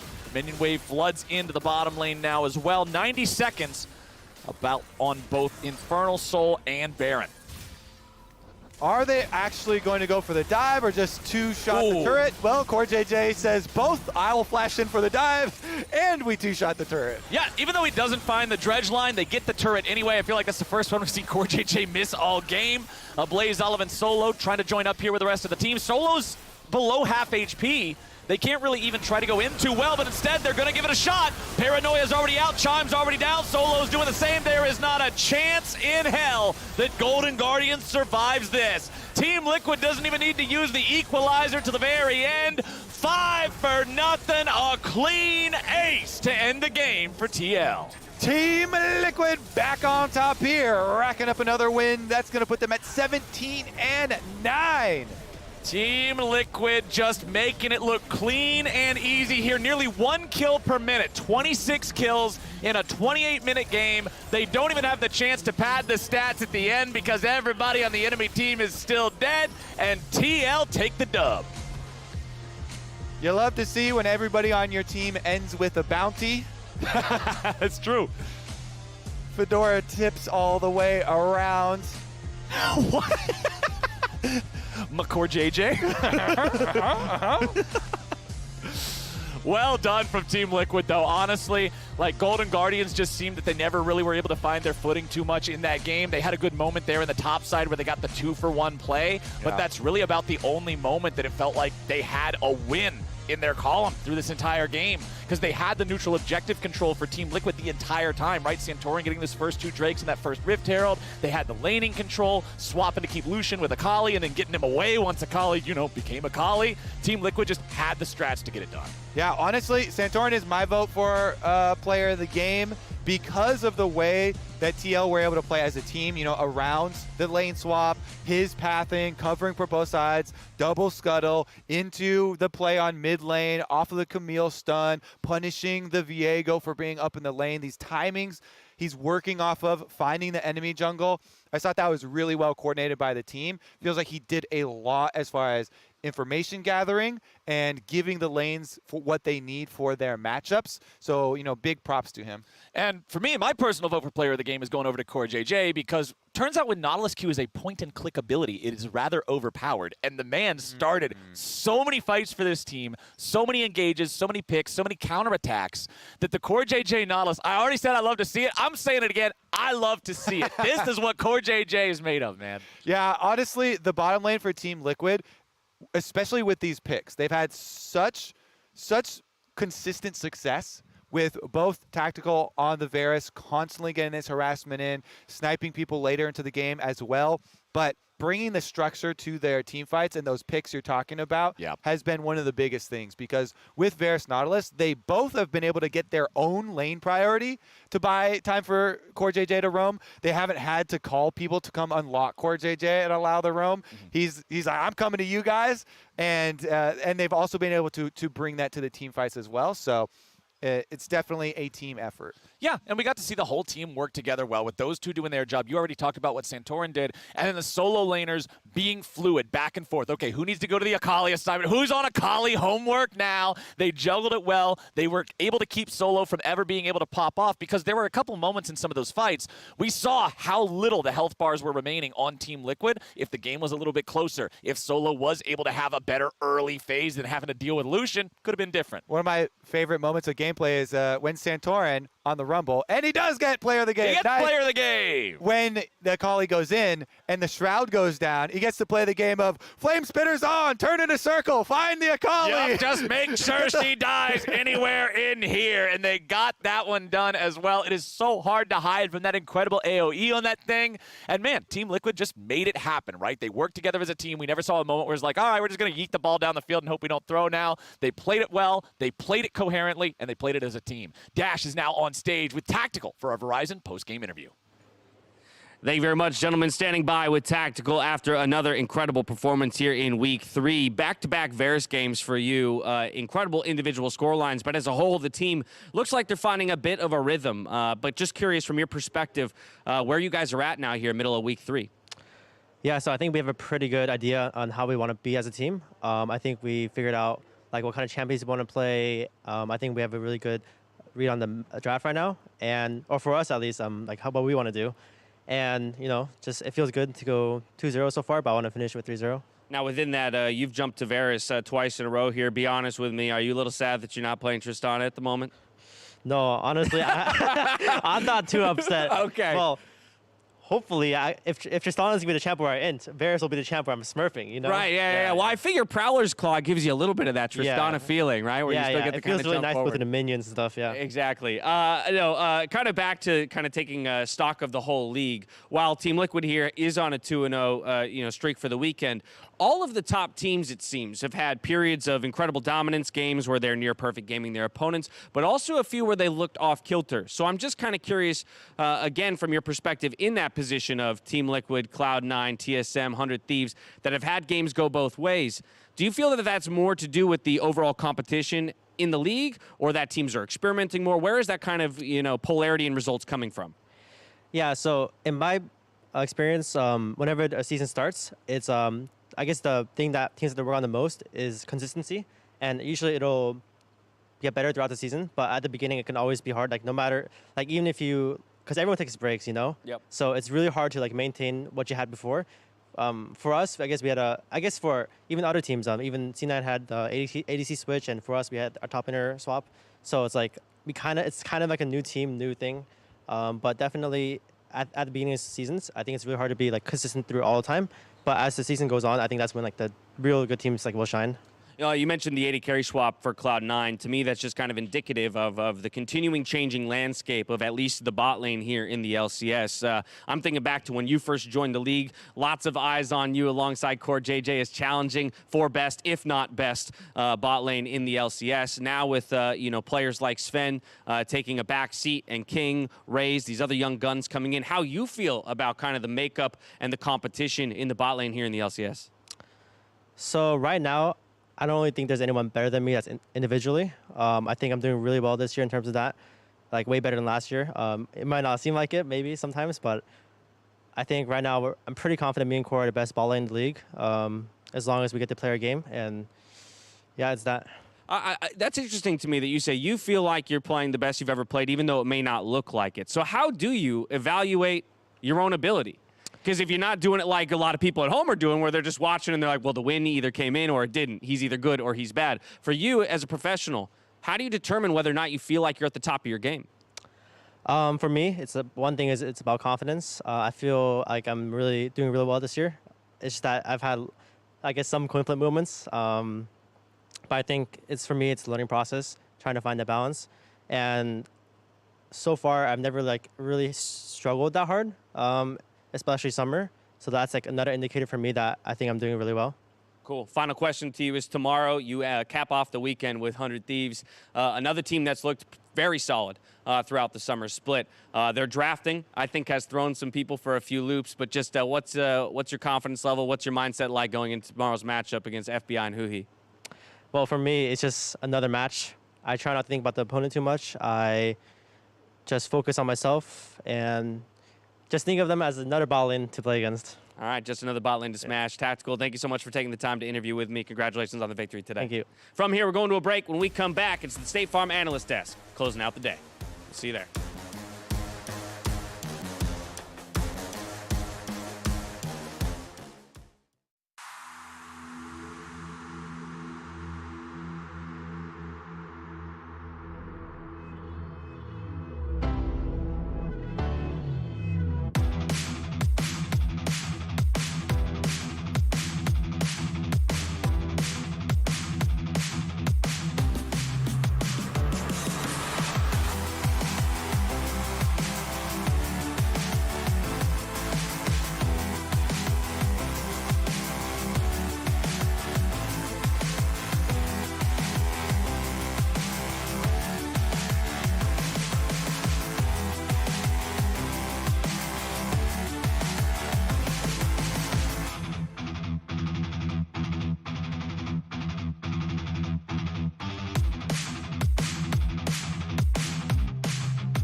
Welcome back to the State Farm Analyst Desk. We are here to close out the day. I can't believe it's Saturday already. But look, here's the thing.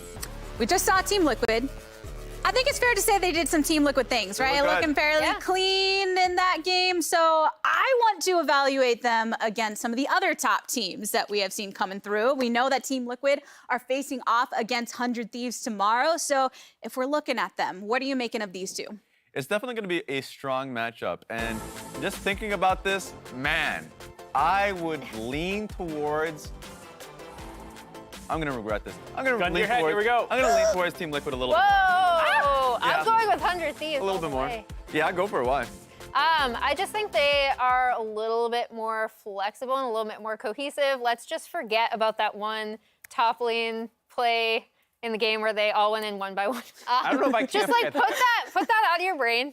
And I don't know. I still think 100 Thieves are the best team in the league right now. You go for it. No. It's you two against each other. I'm going to be squarely in the middle. Oh, my goodness. Yeah, Here comes the judge. tell me. How is TL going to win? Let's see if he's the Soviet judge here. If he's a little bit of a rough Tell critic. me more. For Team Liquid, I mean, I understand that they're going up against Golden Guardian, so that's not going to be like a tough matchup at all. The only question that I had in my mind was mostly like how hard was it going to be to integrate Jenkins into their lineup, and I felt like already it's been pretty easy. And he's been pretty consistent on his picks. Even when they took away the Akali, the Camille was one thing, and they were able to lane swap that. And not only is Jensen performing well, but Tactical and Core JJ have seemed just as strong as we saw them at the beginning of spring. So a lot of it's like Team Liquid really finding themselves back on course. I feel like both teams have a great shot. Get him out of the desk. Get him Okay. off the desk. What do I have to throw at you?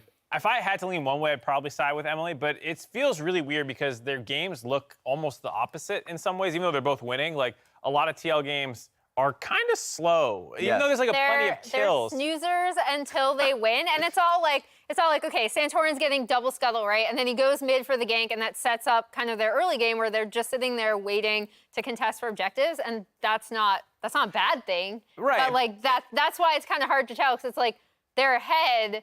And it's hard to tell like how far they are ahead because you don't see a lot of these small skirmishes. Yeah. It often feels to me like the team that Team Liquid's playing doesn't have a chance back in the game. They don't really make that many plays. Whereas like that 100 Thieves game, I'm like, okay, they're still winning, but like, that was a crazy topside play. But I just love the flexibility right now that they seem to have in the draft, whereas Team Liquid feels a little bit more narrow in their champ pools. Yeah, draft and also just in their players. There are going to be a few teams, Cloud9 is a great example of them, that when a certain part of the map is not doing well, in this case it was the top side of the map, you have full confidence in what's happening bot side, right? Yeah. This is a great performance from Huhi and FBI, and it's like one of those things that if one person's not performing, you have confidence that someone on that team will still carry out in some of the team fights. So yeah, I do think that 100 Thieves is great. I think the only thing that I'm questioning is that idea that if they do fall behind, that they tend to like continue to dig that hole.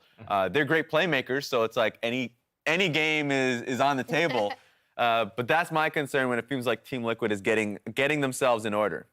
So it seems like it's fair to say that 100 Thieves and Team Liquid proving why they are in kind of that top little chunk conversation. What about TSM and Cloud9 in this regard? They also face off tomorrow. I'm going TSM hardcore. I'm not being in the middle for this one. I think they look really good. I think, there's times where they're trying to experiment with their drafts, and we can talk about the Lucian and some of these other things, and those are a little bit more questionable. But if PoE is on his comfort champions, which I know are not super meta right now, you don't see a ton of Ori Victor running around, but he still clearly can make them work. And I feel like with the lack of synergy that we've sometimes seen in Cloud9's games recently, which have been kind of curious, if they play a bunch of these melee assassins and TSM goes, okay, you can play those, and we're going to play this kite back comp like they played today with a bunch of tools that give them zoning abilities and scaling options, I feel like that they should be able to take care of C9 given the current form of them. Yeah, but if I'm looking at the form of TSM, I'm also not convinced. The dubs are coming through, but the means don't justify the end. What do you mean? That backdoor was clean. It was the cleanest backdoor you've ever seen. The backdoor is one thing where it felt like IMT was just in the driver's seat, and the other example was, of course, just the last game where, of course, TSM did have to claw their way back into the game a little bit. So it's not clear by any way, and at least from Cloud9, even though they are losing these games, there's always one member that's like, oh, Fudge is sick on Lucian, or it's like Fudge is playing incredibly well. Let's just hope that, you have faith that it's going to be Perks that comes back online after, a loss like this, that Blabber comes back. So it's always going to be a faith for a former champion to perform well in the next game. So I have a little bit of that there. I think they have proven that, though, right? Like, they had a slow start, and then Perks busts out the LeBlanc, perfect game against FlyQuest. There it is. So I And then he think busts out that's the why. Renekton. Okay. Hey, Yeah. Well, we were talking about how they've been inconsistent, right? So, I have no doubt that they can bounce back from a loss like today, especially if they're going up against a longstanding rival like TSM. I want to see draft, actually. You can't say that. You have to pick a side. TSM with me or you with Like, Raz? what are TSM drafting? Are they like on the comfort comp? I don't know. No, you got to project it. Yeah, we got the Rooney I think they Rumble want a today. We statement don't get game. it again. They'll want a statement game I'll versus say C9. I'll lean TSM. There here. we go. There we have it. Not the only match we got going on tomorrow, though. Tomorrow is Sunday, so looking at everything that we have lined up, will you look at that? CLG facing off against Dignitas Quantum Pay right off the top. We already mentioned the Team Liquid, 100 Thieves, TSM, Cloud9, really fighting for those top spots. Immortals today picking up their victory against C9 as well. Yeah, so IMT is another team that I'm enjoying to watch because I didn't make a bet like Mark did, all right? That involved dressing up like Lux. I didn't do that. But I did come out and say that I don't expect them to go into another 0-3 week. And of course, like being able to take this win versus C9 is great. Another game that I want to look at is CLG versus Dignitas. Because after now just throwing 2 games of Vi Galio in a row, is there going to be a third? Do we ban the Vi? Do we do Do that? we ban the Vi? And also, if we Or the don't, is it Galio. a 3-0 week for CLG? I think feel Galio like is the ticket. If you let them get anything like that comp, you're probably going to see a 3-0 week for CLG. I would agree, get rid of the Galio because there's engaged from the top lane. There's plenty of engaged from supports. You know, even if you take out the Rakan or some of these other pieces, you saw them get the Kalista take it away today, but it's not the important part of the comp. For me, it's the Galio early mid control that you get to go control the Scuttle Crabs, move around the map, cover on plays that don't work out to actually buy space and stuff that I think is the key to that comp. That was the thing when CLG Academy in 2020 was running this composition like exclusively.